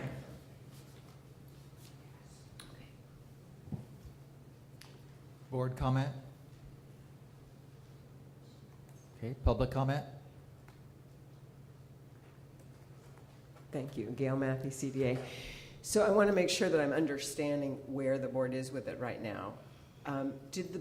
Have you made a decision to require a CE course and the rest of this will be developed, or is the whole decision still one that is in consideration? It wasn't sure to me. So here was one other question that I had, was it wasn't clear to me whether what was being agreed to was we will develop a board course like CDPA where we're going to decide what the curriculum is, or whether the board might require a certain number of units, yet to be determined, 2 units or whatever. And it would be a little bit more like a permit for anesthesia. So for example, you need to take two units a year, every renewal in this category. And go ahead and choose the course. Various courses are out there. Some are online. As long as you're taking it in this category, we're going to say you've met, the requirements for it. So there were elements that I'm still a little unsure about. When I go back to kind of report what happened at the board, I'm not positive what has occurred. If someone could give some clarification. I'll defer to your understanding, Karen, on that. We've talked about this on a number of occasions. I would have to go back and just make sure the record indicates that the board wanted to move forward with mandatory education related to the topics that were discussed in SB 1109. Off the top of my head, I don't know if we took a vote on that. Do you recall, Sarah? I thought I recalled that the board had voted to support SB 1109 and the concept of requiring mandatory CE for opioid prescribing. But we can go back and look at it just to confirm if that's the direction we're in. That's my memory as well. I believe it's the board's understanding that we will be moving forward with mandatory continuing education. Okay. The number of units is yet to be determined, and whether it's going to be, how prescriptive it's going to be, needs to yet be determined. Okay. So we will research whether the motion was actually made and passed to pursue mandatory continuing education, and if we don't find that motion, it will certainly be on the February board meeting. And so then the other elements would come forward at another time? The other The specifics? other elements may come forward at the February meeting as a Okay. recommendation. And so then the request to forward things to you are related to those undetermined elements? Yes. Okay, thank you for the clarification, appreciate it. Thank you, Gail. Dr. Witcher. Yeah, if we have prescribed content, I would assume we would accept any course that included that content. Right. So there's a lot of ways this could be met. I mean, whether you require a certain number of units in a category, and I think the idea behind having something that was somewhat more prescribed was we had to meet the requirements of 1109. We want to be sure that's covered, because we have to cover that. And, you know, that was only just that it'd be related to addiction and Schedule 2. Further comments? All right.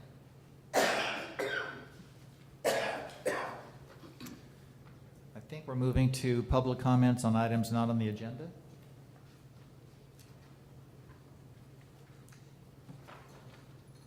Seeing none, board member comments on items not on the agenda. Yes. Ms. Burton. And this is probably more of a question to staff. Where are we on requiring electronic? Okay, so I got to change that to a comment.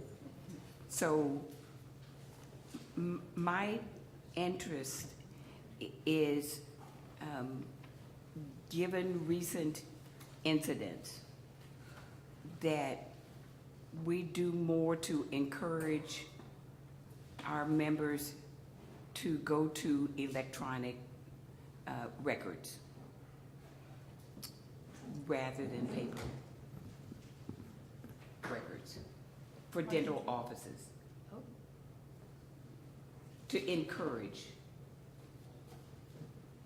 And more specifically,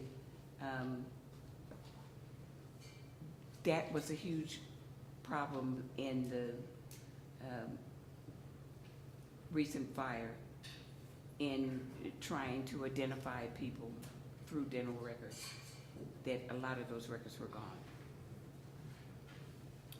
Okay, we will put that on the list for a future agenda item.